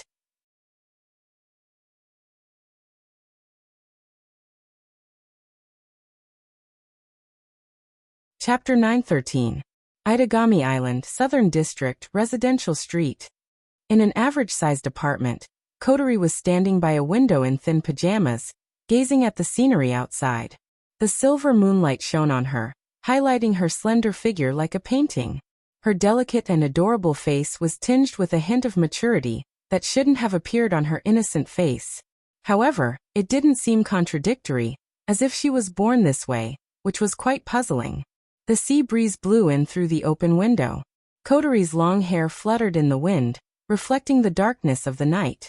Her mature aura seemed to have blended into the night, looking very beautiful. This scene lasted for 10 minutes before it was broken by a slightly breathtaking voice. "Kotori-chan, you're so cute." Kotori's face fell. She looked at Nagisa, who was looking at her with excitement, and shook her head. "Nagisa-chan is cute too." "Hey, don't say that, it's embarrassing." Nagisa blushed. She made an embarrassed expression. Kotori laughed seductively. "You're the one who made fun of me first." "I didn't make fun of you," Nagisa retorted. Nagisa is telling the truth. She turned around and looked at Yakaina, who was sitting across from her, and asked, "Isn't that right? Isn't that right, Yukina-chan?" "Yeah." Yakaina nodded without hesitation. "Kotori is cute." "Oh." Kotori didn't deny it, she dragged her words. Her smile was seductive as usual. "What about Nagisa?"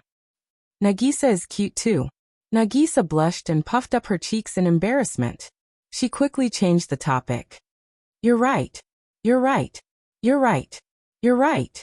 Oh right, Kotori-chan, is sensei back yet?" Kotori's smile faded and she nodded. "He said he had work to do and went out with Natsuki." "Indeed."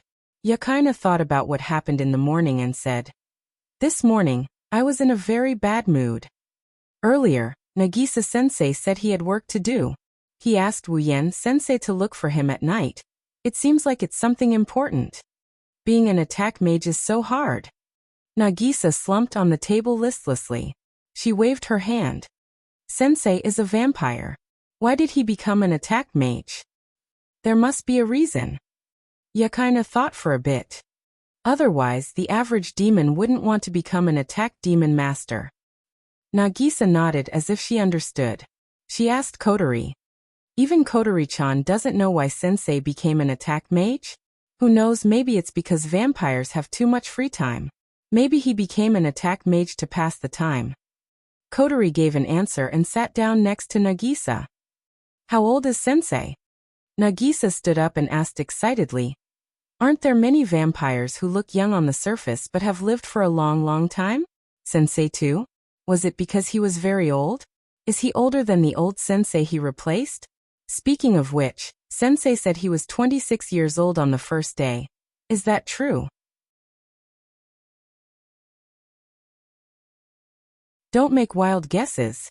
Seeing Nagisa asking questions at a rapid pace, even Kotori felt a headache coming on. "Oniai-sen isn't young, but he's only in his 20s. He hasn't lived as long as you think." "Oh, so he's really only in his 20s.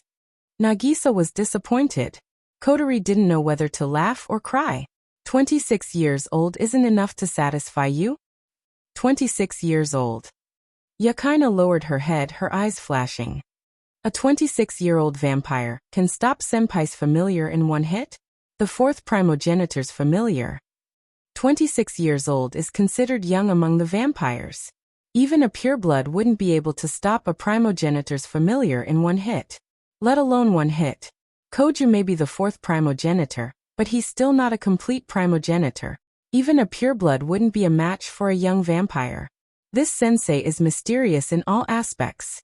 Kotori-chan is 15 years old. Wuxian-sensei is 26. Nagisa fiddled with her little finger and looked at Kotori with an odd expression. "Then isn't there a 10-year age difference between the two of you?" "Yeah." Kotori tilted her head in confusion. Is there a problem? There's a huge problem. Nagisa jumped up in an exaggerated manner. Her face turned red as she yelled. Kotori-chan is only 15 years old. 15 years old. How could sensei do something like that to you?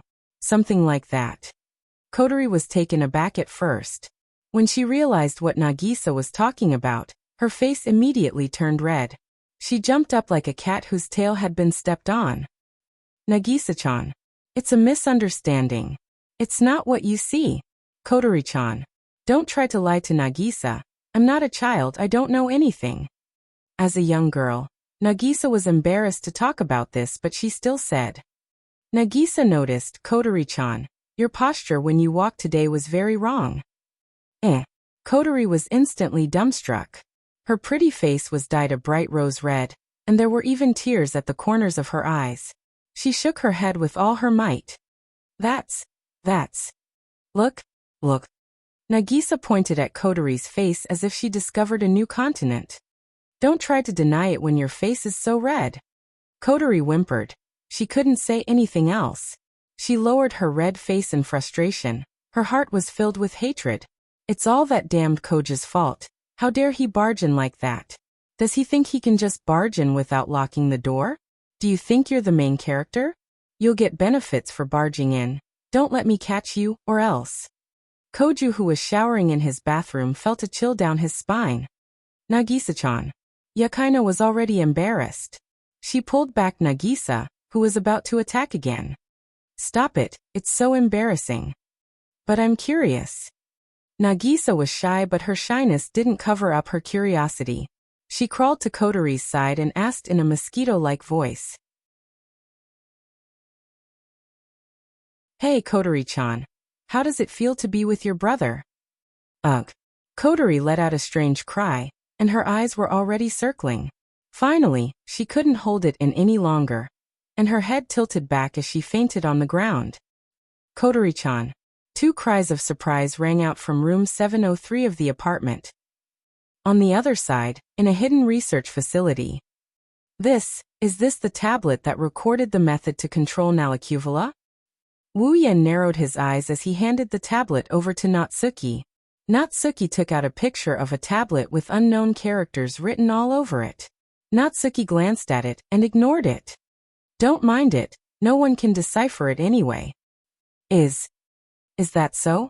Wuxian had a different opinion. If no one can decipher it, why would the Black Death Emperor faction take such a huge risk to snatch these ancient weapons that can only be used as display items? If you can understand the thoughts of terrorists, then there wouldn't be so many terrorists in the world. Natsuki shook her head and raised the photo in her hand. At the very least, I don't know who would be able to decipher something that even so many magic organizations and linguists can't. If only that were the case. Wuxian sighed and looked at Natsuki. Natsuki, think about it again. Is there really no one in Itagami Island who can decipher it? Of course not. Natsuki was about to insist, but she suddenly froze. She seemed to have thought of something, and her expression froze. No, maybe someone can decipher it. What's wrong? Wuxian asked. Did you discover something? It's just a guess. Natsuki frowned and turned to Wuxian. Tomorrow, I will continue to track Kristoff. Gardos, you will stay in school. School. Wuxian was confused. Why do you have to stay in school? Just do as I say. Natsuki didn't explain. Looking at Natsuki's pensive expression, Wuxian didn't want to ask any more questions, so he agreed.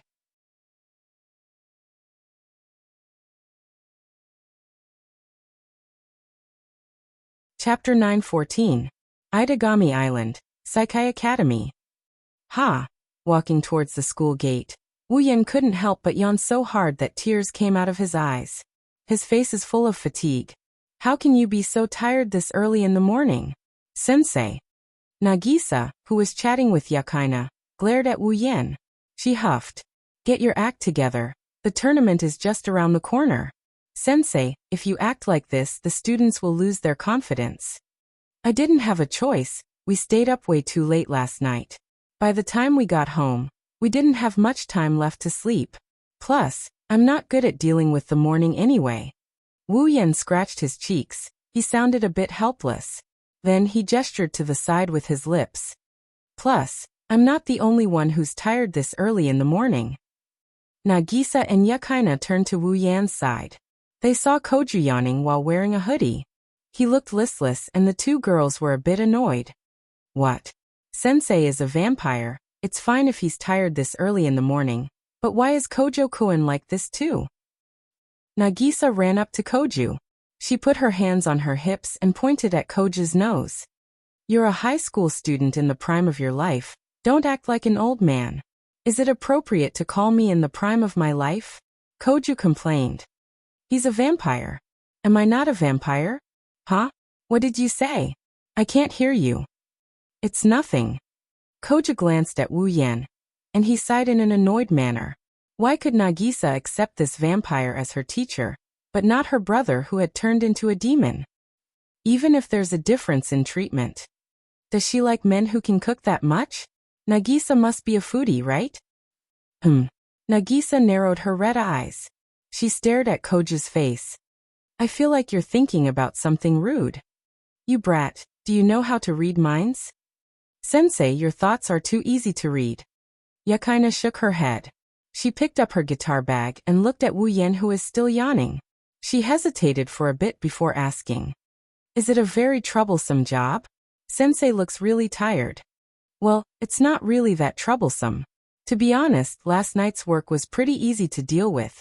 Wu Yan waved his hand and helplessly continued. If I didn't get into a fight with that snake charmer, I might have been able to go home earlier. Snake charmer? Slapping his cheeks, Wu Yan tried his best to cheer himself up. He's a very troublesome fellow in all aspects. Speaking of which, Wu Yan recalled what Natsuki said to him last night. He lowered his voice and he told Yakaina. Something might happen in our school recently. Jijua, you should pay more attention to it. Yakaina said. Yukina's expression froze, and she moved closer to Wu Yan. Sensei, did you find out something? Actually, I'm in the dark as well. Wu Yan rubbed his forehead. Last night, Natsuki specifically told me not to leave the school if there's nothing important. Since she said so, she must have discovered something. Just in case, I'll tell you about this matter first so that you can be mentally prepared. Yakaina told Wu Yan about her true identity when he met Koju for the first time. Koju's familiar went berserk. That's why Wu Yan is here to remind her of her identity. Yakaina knew that Wu Yan was an attack mage. Even if he was just an apprentice, his words wouldn't be baseless. She nodded solemnly. I'll keep an eye out for you, Sensei. That won't be necessary. I'll engrave a sensing spell in the school. If anything happens, I'll know. Wu Yan looked at Koju. His mouth twitched. Jijua, you'd better pay attention to the fourth ancestor. I have a feeling that if anything bad happens in the school, even if he isn't the source, he'll be the first idiot to jump into the trouble, said Jijua. Yakaina laughed dryly but nodded in agreement. With Koju's personality, or rather his physique, it was absolutely possible that something like this would happen. I say. At this moment, Nagisa's voice sounded in front of them. Her tone was a bit strange. You seem pretty close. Wu Yan and Yakaina froze up. They turned to look at Nagisa and Koju. Nagisa's and Koju's strange expressions fell into their line of sight. They realized that they were too close to each other because they wanted to talk about something they didn't know. No, to be more precise, Yakaina almost fell into Wu Yan's arms. Yakaina jumped away in shock. She saw Nagisa's and Koju's strange expressions, so she tried to explain. No, it's not like that. Yukina-chan. Nagisa interrupted Yakaina with a serious look. She also gave Wu Yan a look of disdain. That won't do. Don't forget, Kotori-chan will be sad. It's a misunderstanding. It's a misunderstanding. Yakaina blushed as she tried to explain herself. However, that only made Nagisa more suspicious. She also looked at Wu Yan like he's an animal. You're so bad. Not only did you hit your sister, you even hit your student. Wu Yan avoided Nagisa's aggressive glare. He sighed in a tired manner. So what if I hit my sister and my student? I even hit my loli. Whoosh. Suddenly, a subtle sound of something breaking through the air suddenly came from the side of the four of them. Against the whistling atmosphere, one or two soft roars, it shot out explosively. Its target is none other than the quarreling Wu Yan and company. Careful! Yakaina cried out when she heard the sound. Wu Yan was the first to notice it, and he hugged Nagisa. He took a step and leaped forward. A second later, a few thin arrows flew past the four and headed straight for Koju. Why me? Koju only had time to say that before the arrows arrived in front of him and headed for his chest. Senpai. Yukina's expression changed, and she grabbed the zipper of her guitar bag. Pung. Before Yakaina could do anything, Wu Yan appeared in front of Koju with Nagisa in his arms. With a wave of his hand, he deflected the arrows and they exploded into specks of starlight. The specks of light condensed into two black envelopes and landed in Wu Yan and Koju's hands. Then the light disappeared. What was that? Nagisa's face paled. She was shocked by the sudden turn of events. She didn't resist, she grabbed onto the corner of Wu Yan's shirt. Her eyes were filled with panic, she didn't know how to react. Sensei. Senpai. Yakaina ran to their side. Are you guys okay? I'm fine. Koju wiped the sweat off his forehead and raised the envelope. But what is this? Yakaina finally noticed the envelope in Koju's hand, but her expression changed when she saw the seal on it. That seal. Wu Yan frowned. He looked at the envelope in his hand and he opened it up. Koju and Yakaina moved closer to Wu Yan and looked at the envelope. Yakaina was shocked. Duke of Erudiaro Dimitri? Invitation to Vatler's party. Vatler. Wu Yan's eyes flashed with helplessness as he tore the envelope apart. That snake charmer, he really didn't learn his lesson.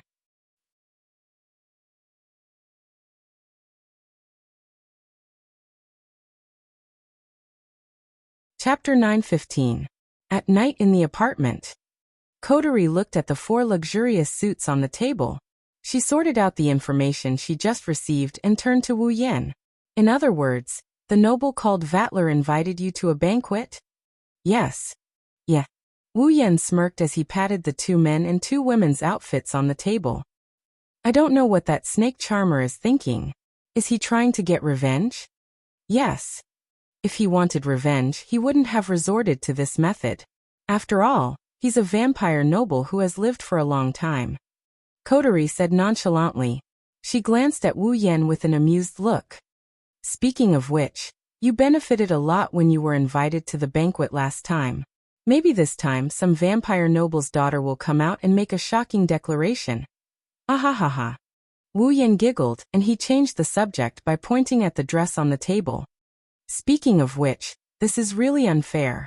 Why is it that Gu Chung and Jijua's dresses are delivered to our doorstep, while ours have to be specially prepared? Yes. Of the four suits on the table, two of them were mailed to Koju's house for him to attend the banquet. It was said that the Lion King organization had prepared them. On the other hand, Wu Yan has nothing to do with the Lion King organization. They probably don't even know if he exists, let alone help him prepare the formal attire. Wu Yan asked Natsuki to prepare the suits for him. If you don't want to go.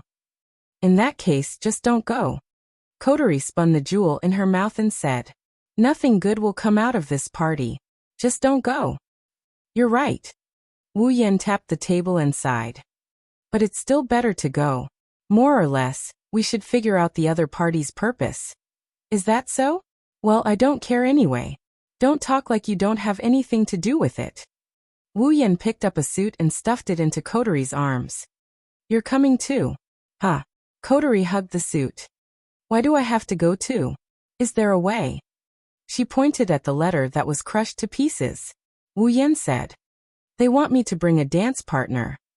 I see. Kotori was enlightened. She looked at Yakaina and Koju, who were both embarrassed and angry.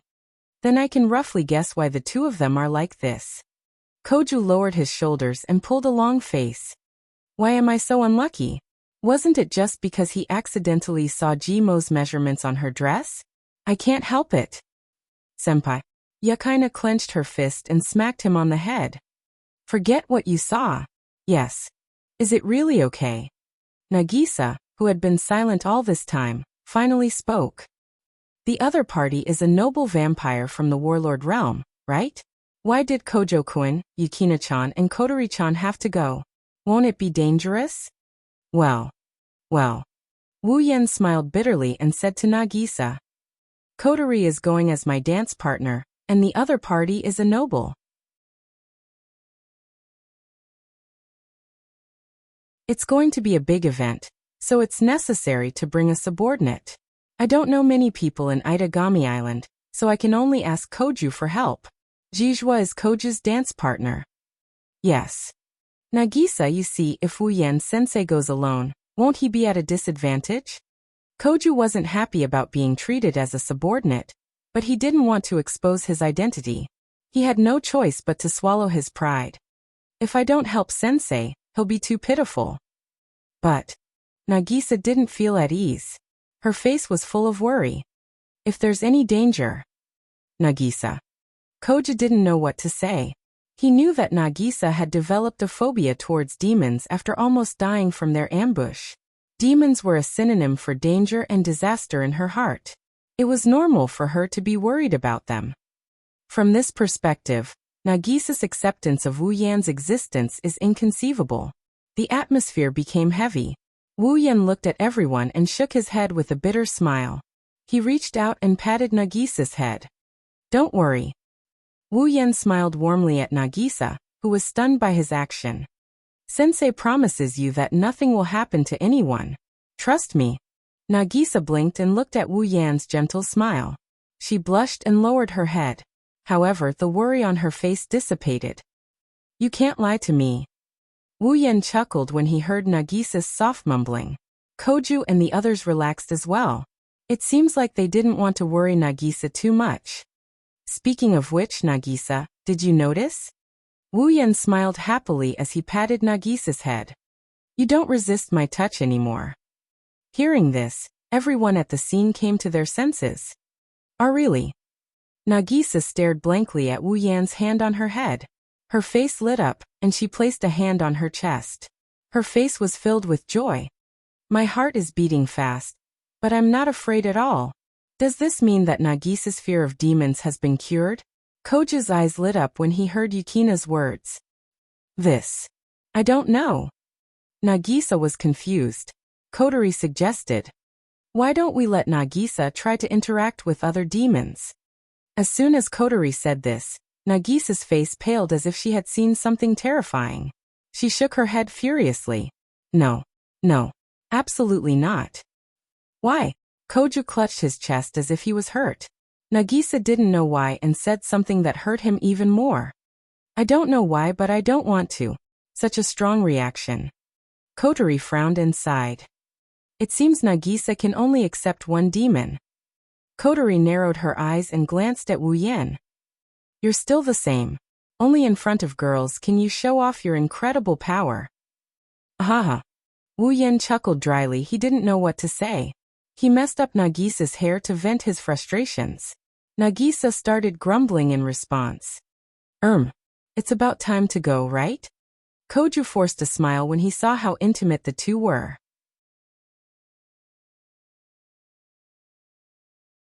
Apart from Nagisa, 3 pairs of eyes turned to Koju at the same time. Pervert. Siscon. Pervert. Shut the hell up. Koju exploded. Itagami Island Harbor. With spotlights on, a large yacht as gorgeous as a palace floated on the shallow water near the ground. Waves would hit it from time to time, but it did not affect the yacht at all. Although it was floating on the sea, the yacht was very stable, making people feel inexplicably uneasy. This is the banquet venue? Koju's expression became uneasy as he sighed in disgust. I feel so uneasy. Normally it would. Wu Yan shook his head. No matter how luxurious it is, the name Poseidon's tomb gives people the impression that it will sink sooner or later. Kotori, Yukina, and Koju nodded. They were speechless. Wu Yan and Koju are wearing black suits. Under the influence of the night, they looked like aristocrats. Kotori is wearing a pink gown that exposed her smooth shoulders. Yakaina is wearing an eye-catching outfit that exposed her chest and above. Yakaina is wearing an eye-catching outfit with her chest exposed. The two beautiful girls were completely exposed from their shoulders to their backs. Their skirts only covered the base of their thighs. Their snow-white and slender thighs were not covered in the slightest. The thin fabric completely revealed the two girls' slender bodies. It was both sexy and beautiful. Anyone who saw this scene wouldn't think that they were only 14 or 15 years old. Even Koju was dumbfounded. "Senpai." Yakaina narrowed her eyes and looked at Koju cautiously. "Please don't look at me with that perverted gaze." "I'm not," Koju retorted. The other three were speechless. He's used to it.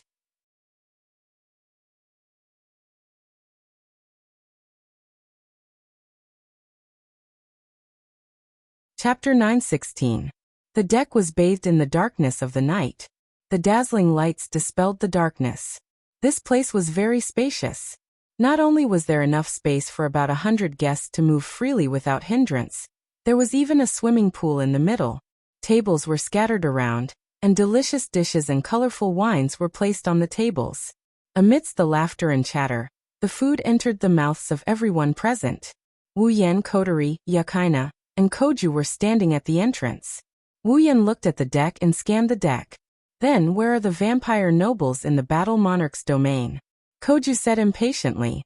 As an ordinary high school student, he had never experienced such a situation. He would rather go home and watch TV than attend a social meeting. Yakaina is in a similar situation. Even though she pretends to be calm, she's only 14 or 15 years old.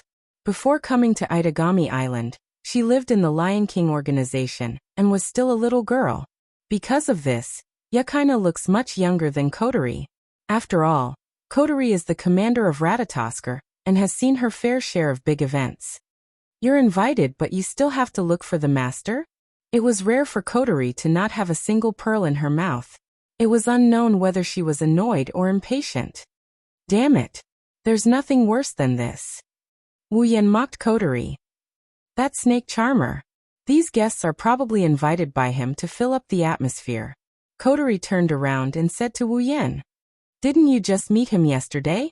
Why do you look like you know him well?" "If a fight counts as knowing him, then yes." Wu Yan crossed his arms in front of his chest. "It's just a feeling. I don't know him well. Don't mind it. Anyway, let's get this over with." Koju's annoyance turned into annoyance. "I can't stand staying here any longer. That Vatler something. Where is this place? Let's go up." Looking up, Wu Yan looked at the top of the yacht. "That's the only place I can think of." Observing the ordinary people here from a high vantage point, as expected of a noble. With that, Wu Yan didn't stay any longer. He headed to the top deck with Kotori, Yakaina, and Koju following behind him. It was different from the lively banquet below. There were no lights on the top deck, nor were there any luxurious food or wine. It was just a cold deck. This was where Wu Yan and Vatler had clashed last night. Although the battle had only happened last night, it was still too late. However, the broken deck had been completely repaired, and it was impossible to tell that this place was still in a dilapidated state yesterday. Looking around, there was no one around, and the sounds of the banquet below could not reach here. Only the sound of waves could be heard. "Where is he?" She looked around at the empty space around her. Koju and Yakaina were at a loss. Wu Yan and Kotori looked in the same direction. An imperceptible light flashed in their eyes. "Let's end our game of hide-and-seek here, Vatler." Wu Yan closed his eyes. His voice echoed clearly. "Unlike you who is bored to death, I have a lot of things that I need to do." As cold as ever, Wu Yan. Just as Wu Yan finished his sentence, a series of light footsteps could be heard coming from the dark corners of the deck, drawing everyone's attention as they got closer and closer. Under the watchful eyes of the crowd, a beautiful young man in a pure white Western-style suit appeared in front of the crowd. His blonde hair fluttered in the wind, and his blue eyes were wide open.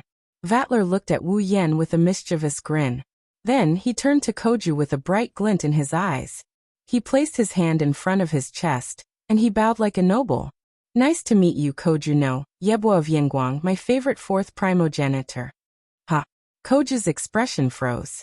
He looked at Vatler, who was smiling at him. He shuddered and took a step back out of reflex. Favorite. Kotori and Yukina raised an eyebrow. They looked at Koju with a meaningful gaze. Yukina's expression changed completely. She looked at Koju as a pervert before, but now she looked at him as a pervert. Senpai, I didn't know your perversion wasn't limited to gender. Stop imagining things. Koju's hair stood on end as he yelled at the top of his lungs. It's just that guy talking to himself. No, Koju, you're wrong. Vatler closed one eye and gave Koju a flying kiss. I came here to find you. Kotori and Yukina moved away from Koju. Even Wu Yan couldn't stand it and turned around. Koju's veins popped out. He said something that shocked everyone. My sexual orientation is normal. I don't like men. I like men. I'm a big sister. Akatsuki. Koju's roar reverberated in the air. Wu Yan, Kotori, and Yukina were all stunned.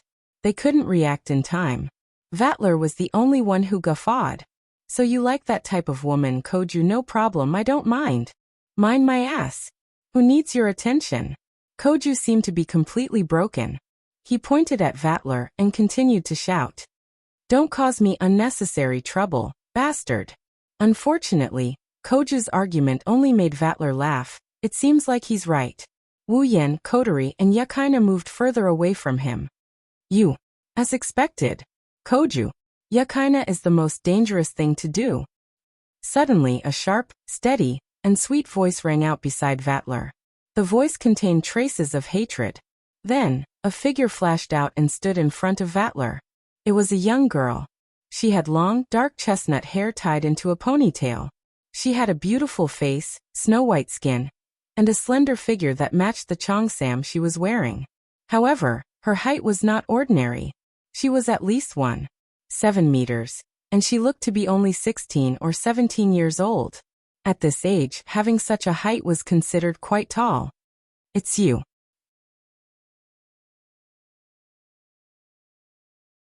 Yukina was shocked when she saw the girl. Sayaka. The moment Yukina's voice fell, the girl called Sayaka's beautiful face lit up as if she had seen something beautiful.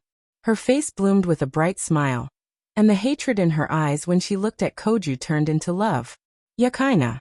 She cheered like a child, jumped up, and hugged Yukina. Her long ponytail swayed like a tail. Anyone could see that she was in a good mood. Long time no see. Yukina. Yes. Yukina seemed to have only just reacted. She responded to Sha Yahua's call. Sha Yahua hugged her neck tightly, causing her to feel a little pain. However, compared to this, there was more joy on her face. Is she Jijua's friend? Koju blinked and asked in confusion. Yes, senpai, Sayaka is my childhood friend. Yukina struggled to break free from Sayaka's embrace and said to Koju. Oh, I didn't know you were that close. Vatler raised an eyebrow and looked at Koju. Then Gucheng, let's have a good time together. Love each other my ass. Get away from me. Wu Yan and Kotori were speechless when they saw Yukina and Sayaka hugging each other, and Vatler approaching Koju. Both sides are the same. Kotori stated the truth. No matter which side it is, they both have sexual orientation issues. Of course not. Akatsuki. Koju and Yukina's roars echoed from the shore.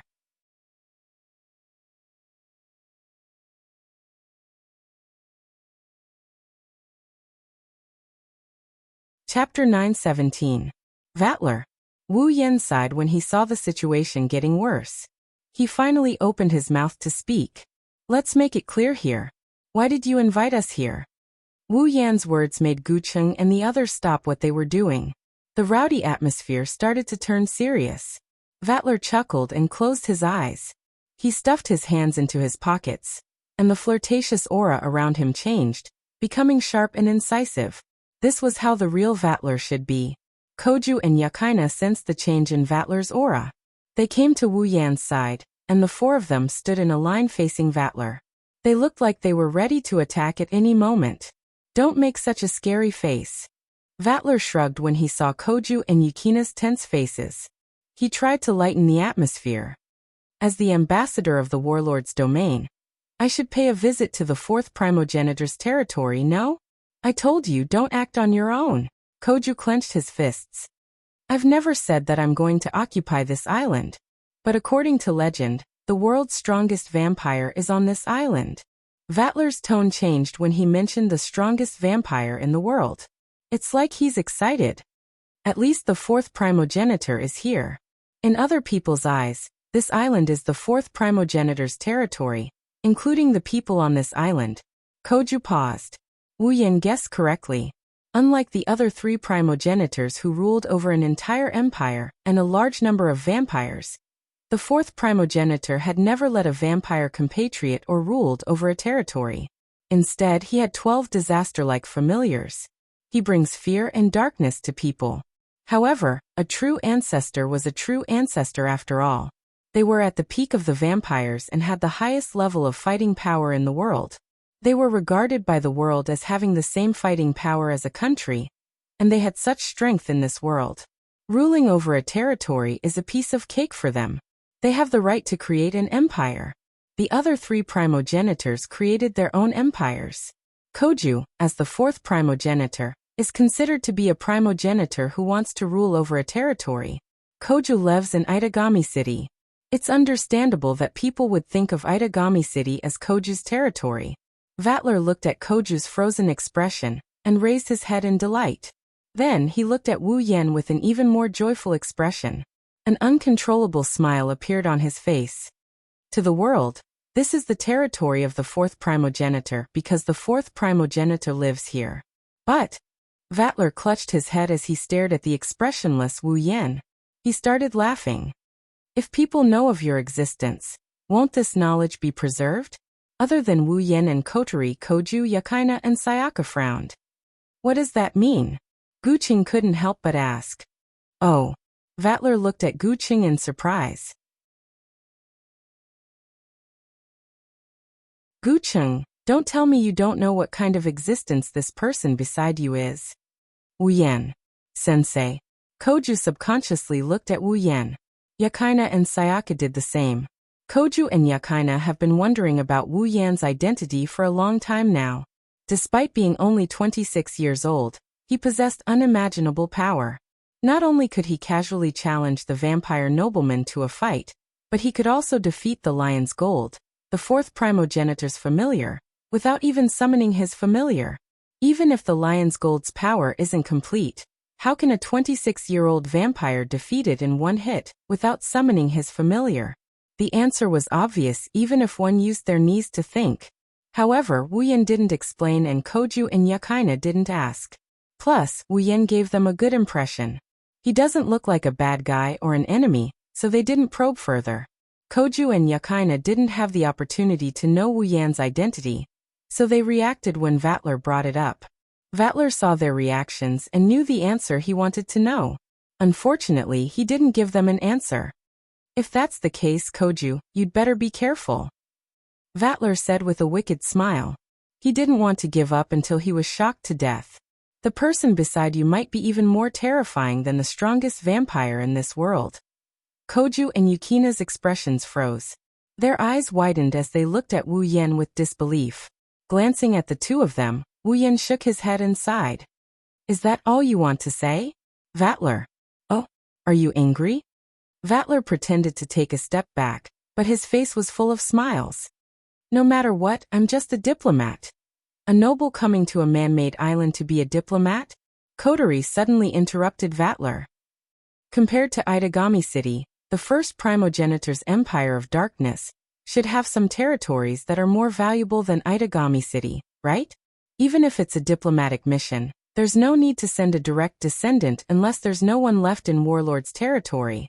Vatler opened his eyes and looked at Kotori in surprise. It was as if he hadn't noticed her existence until now. You are? Me. Kotori raised her head with a wicked smile on her face. I might be even more terrifying than the two vampires you're worried about. That's interesting. Vatler froze for a moment before laughing. Since this terrifying existence has already said so much, it would be a form of sophistry if I continue to hide it. Vatler walked to the railing and looked out at the ocean. Christoph Kardashian? Christoph Kardashian. Kotori, Koju, and Yakaina were stunned when Vatler mentioned the name. Wu Yan, on the other hand, understood what happened after Vatler spoke. Vatler. Wu Yan took a deep look at Vatler. Your goal is the ancient weapon in the Black Death Emperor faction's possession, the Nalacuvala, right? Black Death Emperor faction. Koju exclaimed. Nalacuvala. Yakaina furrowed her brows. You already know that much? Vatler smiled, his eyes suddenly burning with passion. That's right. It's a weapon from the Age of Gods that destroyed countless civilizations. I heard it has the power to kill a primogenitor. I'm very interested in that power. Could it be? Yakaina gasped as she thought of something. You're doing this for... That's how it is. Vatler finally laughed out loud without holding back. Isn't it interesting to fight with a primogenitor-killing weapon? Stop joking. Koju roared. That Nalacuvala has the power to kill primogenitors. It must be very dangerous. What will happen to the island if you fight? The familiars of the old generation vampires were not to be trifled with. Any one of them could easily raise a small village to the ground. Koju didn't know what level of vampire Vatler is, but if he's a noble in the warlord's territory, he's no weaker than an old generation vampire. If he unleashes his vassal beasts to fight that terrifying weapon in Itagami City, it wouldn't be strange if the entire island was destroyed. That's why I'm here, Koju. Vatler used a tone that could pierce through Koju's heart. I'm here to greet you, in case you don't forgive my rudeness. You bastard. Koju was furious, he wanted to do something, but Wu Yan grabbed his shoulder and smiled. If you can do it, then give it a try. Wu Yan said with an indifferent smile. The smile on Vatler's face froze for a moment, but it quickly reappeared. Kotori and Koju stared at each other in silence. Koju and Yakaina opened their mouths as if they wanted to say something. But in the end they didn't say anything and remained silent.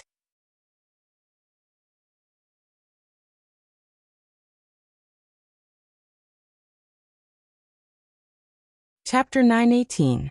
Itagami Island, Southern Residential Area. On the way home, the full view of the apartment appeared in front of everyone's eyes. However, no one present reacted to it.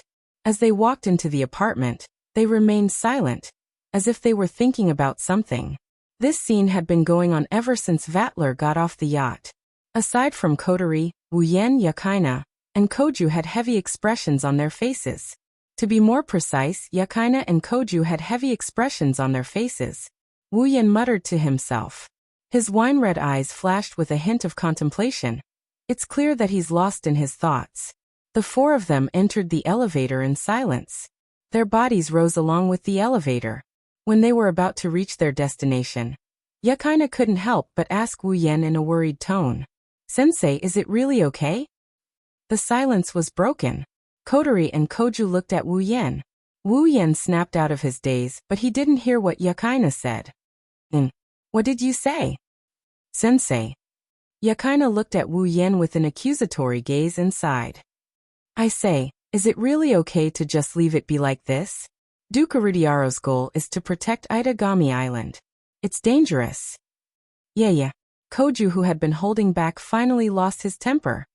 If that Vatler guy really does fight with that Nalacuvala thing, he'll be the first to die.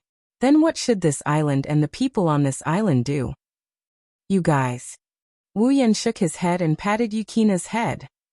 Aren't you guys being a little too worried? Too worried? Yakaina and Koju froze. Isn't that right? Wu Yan smiled. Then let's take a step back. Even if we don't leave Vatler alone, what can you guys do? We can arrest Christopher Garza first. Capture Gardos. Yakaina said without hesitation. If that's the case, Duke Rudiaro won't have a reason to start a war, right? You can think of it. Can't the others think of it as well? Wu Yan pursed his lips and he told Yakaina. He's still the leader of a terrorist organization. If he's that easy to capture, we wouldn't be having such a headache. But that's enough. Wu Yan interrupted her, and he rubbed her head. Don't underestimate Itagami Island. One of you is the fourth primogenitor, and the other is a sword shaman from Lion Organization. But there are plenty of capable people in Itagami Island. You're just students. Even if the sky falls, there will be someone stronger to hold it up. At least, I'll be here. Vatler won't go too far. Smiling warmly, Wu Yan lowered his voice. His tone gave Yakaina and Koju an indescribable sense of security. You guys just have to live your own lives. If there's really something I need your help with, I'll give it to you. If you really need help, I won't hold back. So don't overthink it. Hearing this, Yakaina and Koju looked at each other. Their emotions calmed down a little, and a smile appeared on their faces.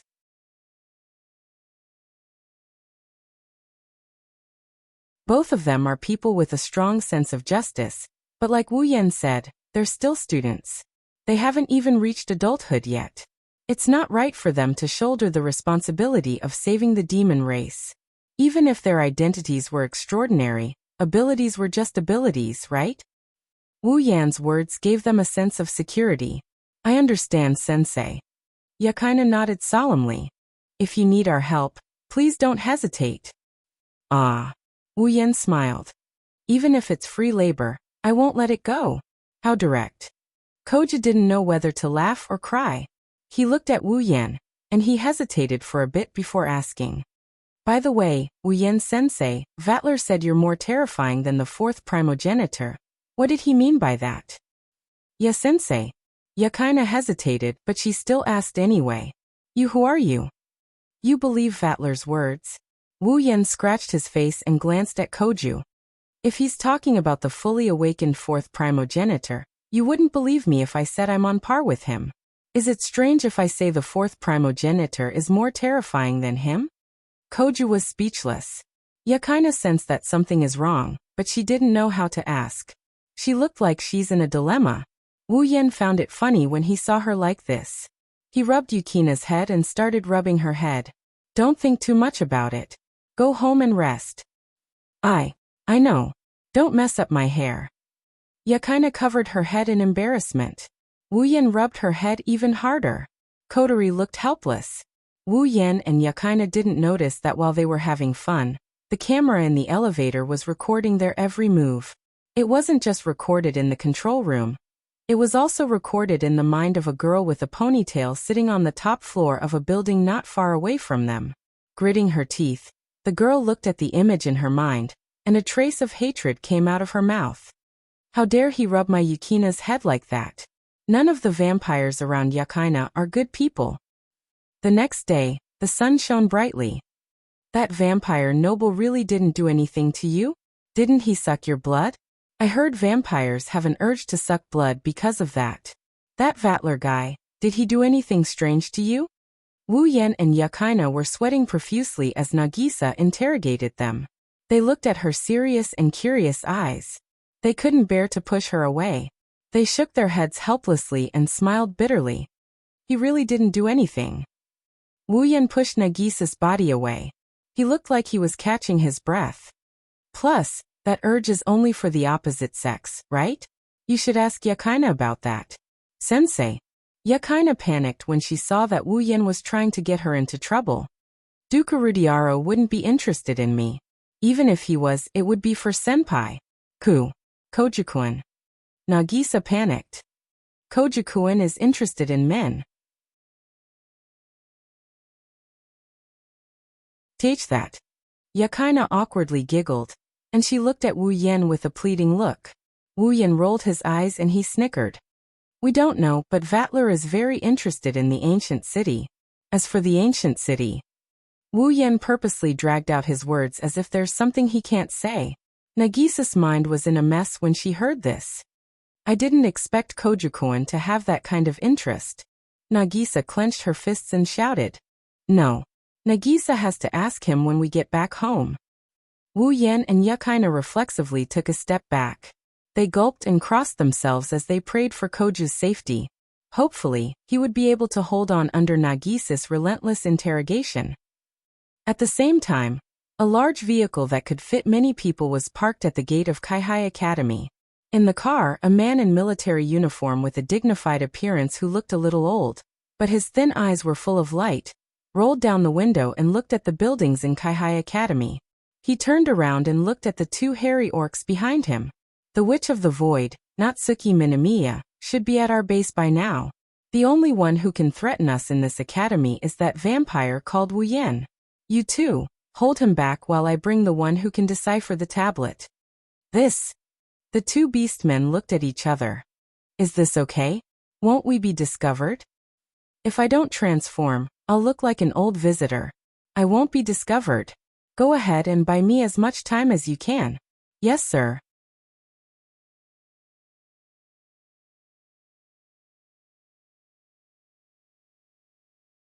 Chapter 919. Two beastmen broke into Saikai Academy and charged towards the middle school building. Wuyan, who was playing with Yakaina and Nagisa, froze. His face darkened. Sensei. Nagisa called out to Wuyan, but Yakaina grabbed her wrist. She looked at Wuyan with a serious expression. Sensei, what happened? Yes. Wuyan narrowed his eyes and nodded.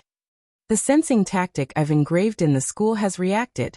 Two beastmen have arrived at the school. Beastmen. Yakaina lowered her body. She was on high alert. Black Death Emperor faction? If I'm not mistaken, that should be it. Wuyan stood up. Yakaina also stood up. She tilted her head in confusion.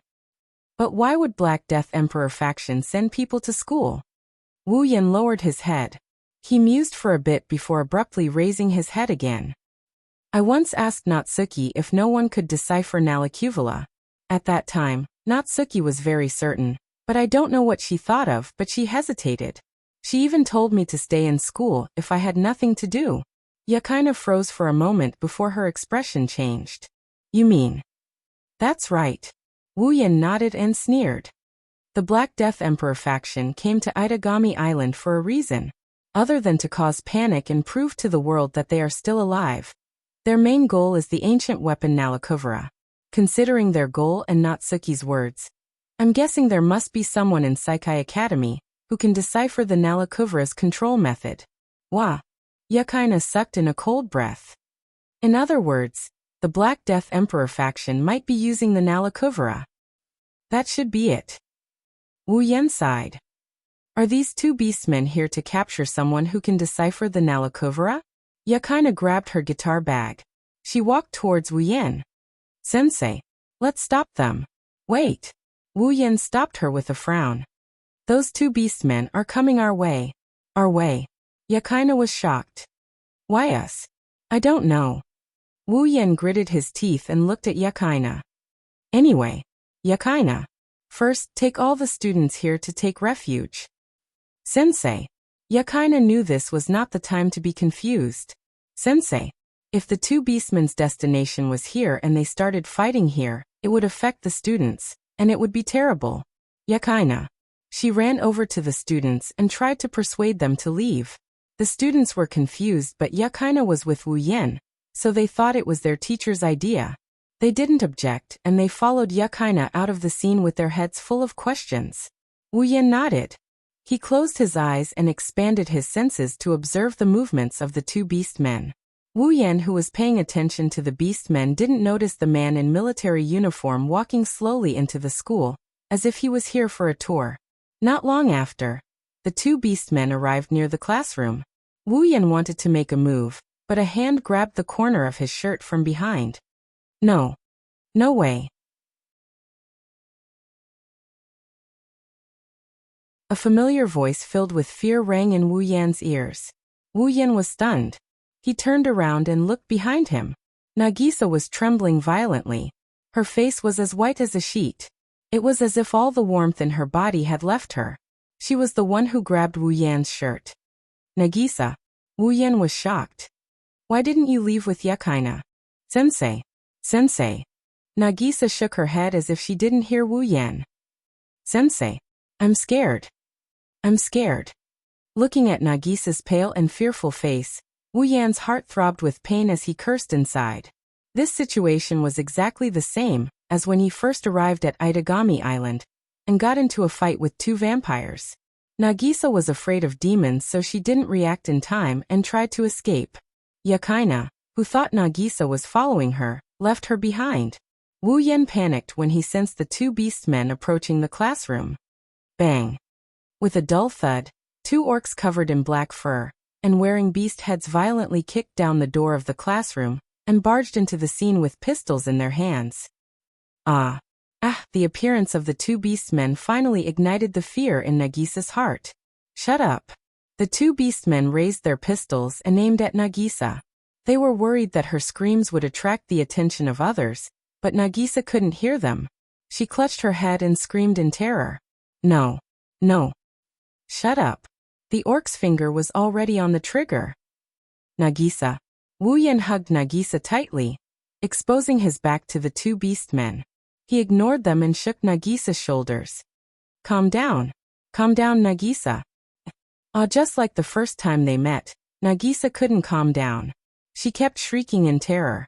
Judging by her expression, Wu Yan's words didn't register in her mind. Nagisa. Nagisa. No matter how much Wu Yan shouted, Nagisa continued to scream.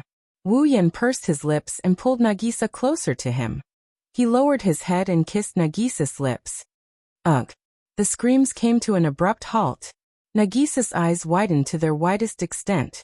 The fear that had been enough to shatter her nerves had turned into shock and disbelief. She slowly regained consciousness. The two orcs seemed to be shocked by the scene in front of them. Their mouths were wide open, and their fingers that were about to pull the trigger froze.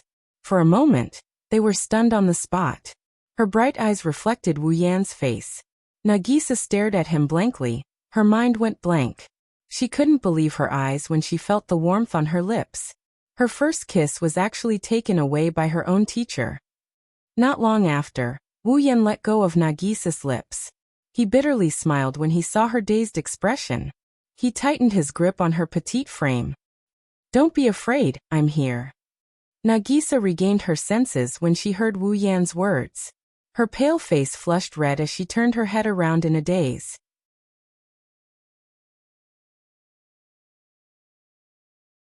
She had completely lost her ability to think. She could only nod her head out of reflex. The two beastmen also regained their senses. They raised their guns and pulled the trigger without hesitation. Bang bang bang bang.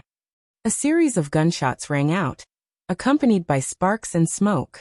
Metal bullets shot out and tore through the air towards Wu Yan's back. Upon closer inspection, the bullets were wrapped in strands of mana. Even an orc would fall after being shot by such a bullet. It was the same for vampires before they recovered. The sound of air being torn through came from behind. Wu Yan's eyes turned cold. He didn't even turn his head. Behind him, crimson spatial ripples rippled and protected Wu Yan and Nagisa. Whoosh whoosh whoosh whoosh. The mana-infused bullets shot into the crimson space ripples, creating even more intense ripples. However, the bullets disappeared into thin air. They didn't hit Wu Yan. What? The two beastmen were shocked. What kind of magic is that? A magic trick that will take your life. The cold voice reverberated in the ears of the two beastmen. Their expressions changed drastically. Then their vision was filled with flashing iron sand swords. Bang bang bang. The walls of the classroom shattered. The iron sand swords continued to fly forward and disappeared into thin air. The two beastmen lay on the ground covered in wounds. Their bodies were bleeding and their auras were barely discernible.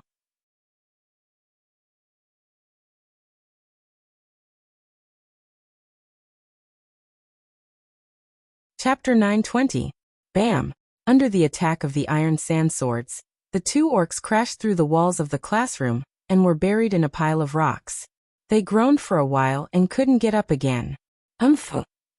Wu Yan waved his hand, and he put away the gate of Babylon in front of him. At this moment, a figure ran out from the shattered wall of the classroom. Aya, it's over. Looking at the rubble and the two beastmen on the ground, this person's first reaction was to laugh out loud. Wu Yan was stunned when he saw this person. Sasasaki-senpai. This is a little too much. Sasasaki-senpai shook her head and sighed at Wu Yan. How am I going to explain this to the principal? Well, I'll explain it to the principal myself if it's bothering me. Ahaha, there's no need. Sasasaki-senpai scratched her head and stuck out her tongue. These two orcs are from the Black Death Emperor's faction, right? You're just carrying out your duties. There shouldn't be any problems. Plus, you're a junior. How can I let you take responsibility? Wu Yan smiled bitterly, but his smile froze on his face not long after. In his senses, a man in military uniform suddenly knocked out a student and quickly transformed into a fur-covered beast man. He then carried the student on his shoulder. And this will. The beast man used his superior physique to break open the nearest window. He jumped in front of a car, and before Wu Yan could react, the car sped away from Saikai Academy. At this point, Wu Yan understood. These two orcs were just bait to distract him. The other orc was the real person who came to Kaihai Academy to kidnap the one who could decipher Nalacuvala's control method. But how did they know he was the one who would hinder them? Moreover, judging from their carefully designed kidnapping plan, they also knew that he had a tactic that could sense the situation of the entire Rainbow Sea Academy. Otherwise, they wouldn't have acted so purposefully. Could it be the Black Death Emperor's faction? They had information on him all along? Thinking of this, Wu Yan cursed in his mind. He didn't bother explaining himself, and handed the stunned Nagisa to Sasasaki-senpai. Sasasaki-senpai. Sorry for troubling you, Nagisa. He left this sentence behind. Wu Yan teleported and disappeared. Sasasaki-senpai, who didn't know what Wu Yan was capable of, was shocked. Is that the same type of magic as Natsuki-senpai? Sasasaki-senpai chuckled. Could it be that he hit it off with Natsuki-senpai? Senpai. Nagisa stared at the direction Wu Yan disappeared and clasped her hands together. It's fine, it's fine. Sasasaki-senpai patted Nagisa's shoulder and comforted her with a smile. He's an attack mage. Even if he's just an apprentice, he shouldn't have a problem dealing with a few orcs. After all, he's a newbie recommended by Natsuki-senpai. Nagisa nodded with a heavy heart. It's unknown if she took Sasasaki-senpai's words to heart. She's the only one who knows. Her heart is in a mess. Her face is hot. The artificial island, Itagami Island, is actually made up of 4 large floating structures. They are located in the east, south, west, and north of the city. It's a place for humans and demons to live. Other than the 4 large floating structures, there are many other smaller artificial areas around the island. They are used for other purposes. For example, there's a waste disposal chamber for non-flammable trash. These small attached islands were called artificial islands. Back when Wu Yan summoned his familiars for the first time and led the Berserk Koju to an uninhabited area, it was one of these artificial islands. Today, on one of the artificial islands on Itagami Island that is under construction, it has a radius of about 5 kilometers. It's a square-shaped island that juts out from the sea to dispose of trash. A fierce battle is going on. On the flat and spacious island, the ground was covered with thick steel plates. The helicopters crashed onto the steel-like ground one by one and burst into flames with loud explosions. Some vehicles were unfortunately caught in the smoke and turned into a pile of wreckage, emitting fire and smoke, indicating the fierce state of the battle. It's a battle between the Black Death Emperor faction and the Special Forces. Smoke and gunshots reverberated in the surroundings. On the artificial island that was under construction, the cranes and surveillance towers collapsed like rotten wood. Some of the larger cranes and surveillance towers even turned into the most lethal weapons. They smashed towards the humans and orcs who were fighting amidst the frantic roars of the orcs. Around them, several armored vehicles with thick armor plates stood there. The special zone guards were hiding behind the armored vehicles. They were using special bullets to deal with orcs to shoot forward. Behind some obstacles in front of them, there were also guns fighting back against the special zone guards. The fierce gunfight evolved into a stalemate between the two sides. For a while, no one could tell who was the winner. On the side of the wreckage of the destroyed helicopters and armored vehicles, some injured people were hiding here.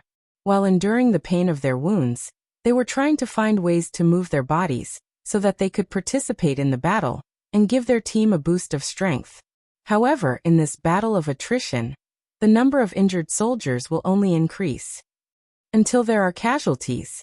Even so, it would be difficult for this battle to come to an end unless one side was completely defeated.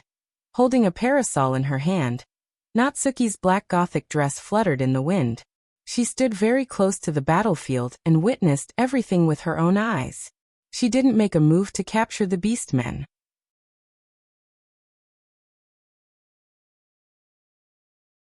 No one knows what she's thinking. She kept looking forward with her usual calm eyes. Even when bullets flew past her, she didn't react. If Natsuki was willing to make a move, this battle will end in a short time. But she didn't. She already knows there will be more troublesome things to come. That's what she needs to deal with. Umph. Nayu let out a soft snort when she saw a rather large black shadow appear amidst the black smoke of war in front of her. So it still ended up like this. At the same time, in a deserted alley not too far away from the artificial island, Wu Yan is looking at the area where black smoke is billowing out from. His face is devoid of any emotion. In fact, his pair of wine-red eyes, there is a trace of uncontrollable rage. When he was still in Kaihai Academy, the Black Death Emperor had kidnapped the student who could decipher Nalacuvula's control method before he could react. However, the other party's mode of transportation was merely a vehicle, while he had teleportation magic. Under the circumstances where he could teleport, he could catch up with the other party in a matter of seconds. If that was the case, the Black Death Emperor faction's wishful thinking would be completely destroyed. But now, the Black Death Emperor's people had probably brought him to their temporary headquarters to decipher the method of control. That's why Wu Yan is so angry. Turning around to look at the battlefield, Wu Yan coldly looked at a spot not far away from him. His voice dropped to a freezing point. Have you planned this from the start? Vatler. Vatler raised his sunglasses and smiled evilly in front of Wu Yan. Don't be so angry. Isn't it fun? Vatler spread his hands and smiled without remorse. After all, if you mess up the situation, it won't be fun anymore. You like to play, don't you? Wu Yan took in a deep breath. Magic power surged out of his body, and along with his rage, the flames of rage started to burn within him. Then I'll play with you.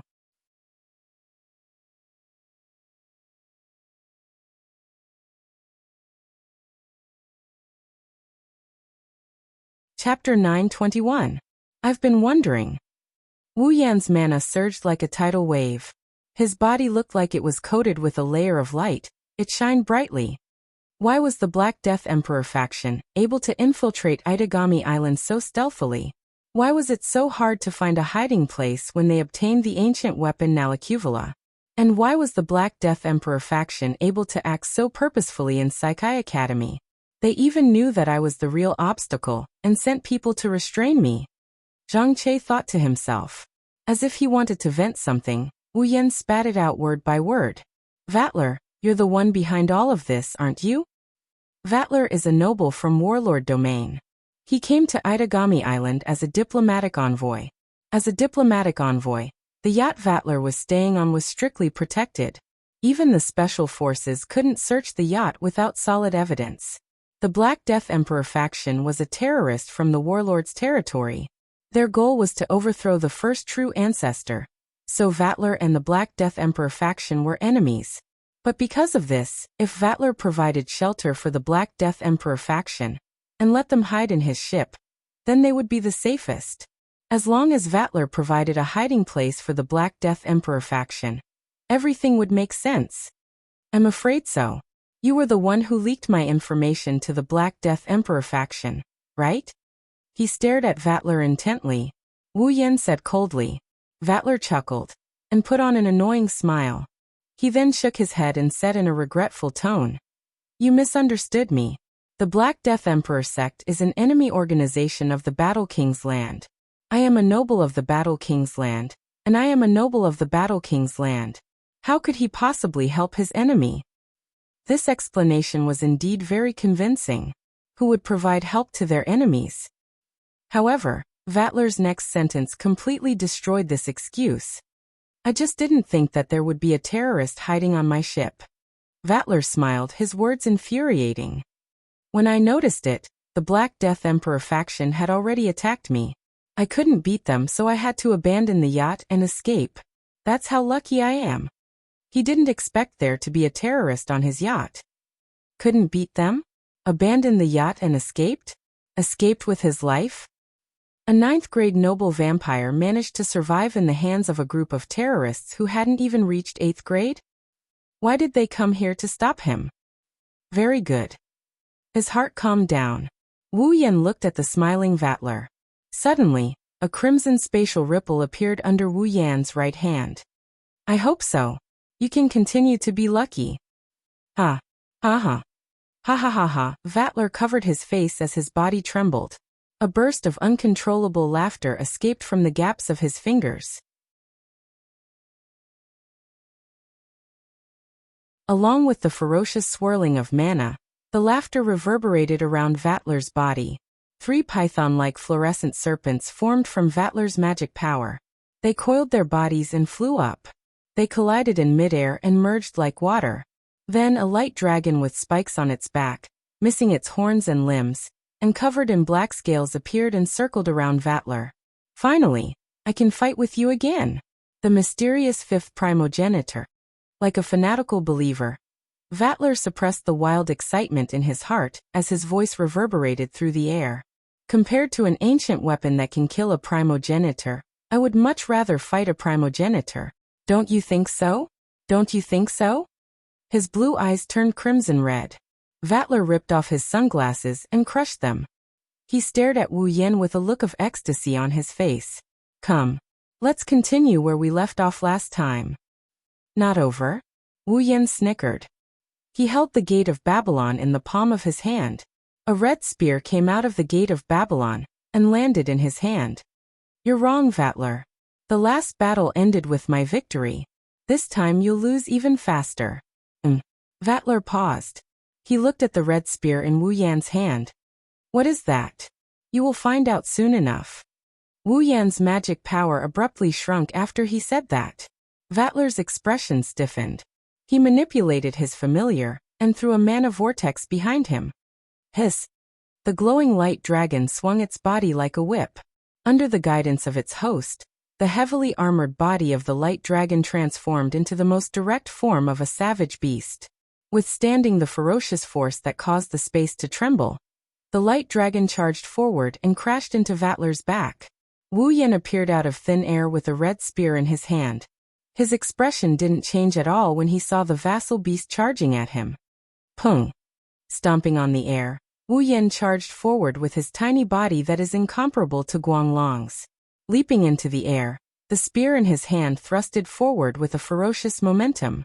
It's as if he's aiming at an iron rod. He thrusted forward with all his might. Vatler almost smiled mockingly at the sight of this. Vassal beasts were a collection of mana. To deal with a vassal beast, one had to use mana that was even more powerful than the vassal beast's mana to neutralize the vassal beast's mana. It wasn't that there weren't any methods that were effective against mana in this world, but there weren't many of them. Vatler, who had lived as a vampire for a long time, knew almost all of them. However, he had never seen this red spear before. However, Vatler did not hold back. Let me have a taste. The blood of the 5th primogenitor. What does it taste like? As Vatler roared, the light dragon charged forward and collided with the red spear that was as thin as a needle. But in the next moment, an unbelievable scene occurred. Ding! The red spear pierced through the massive body of the familiar, accurately landing on its forehead.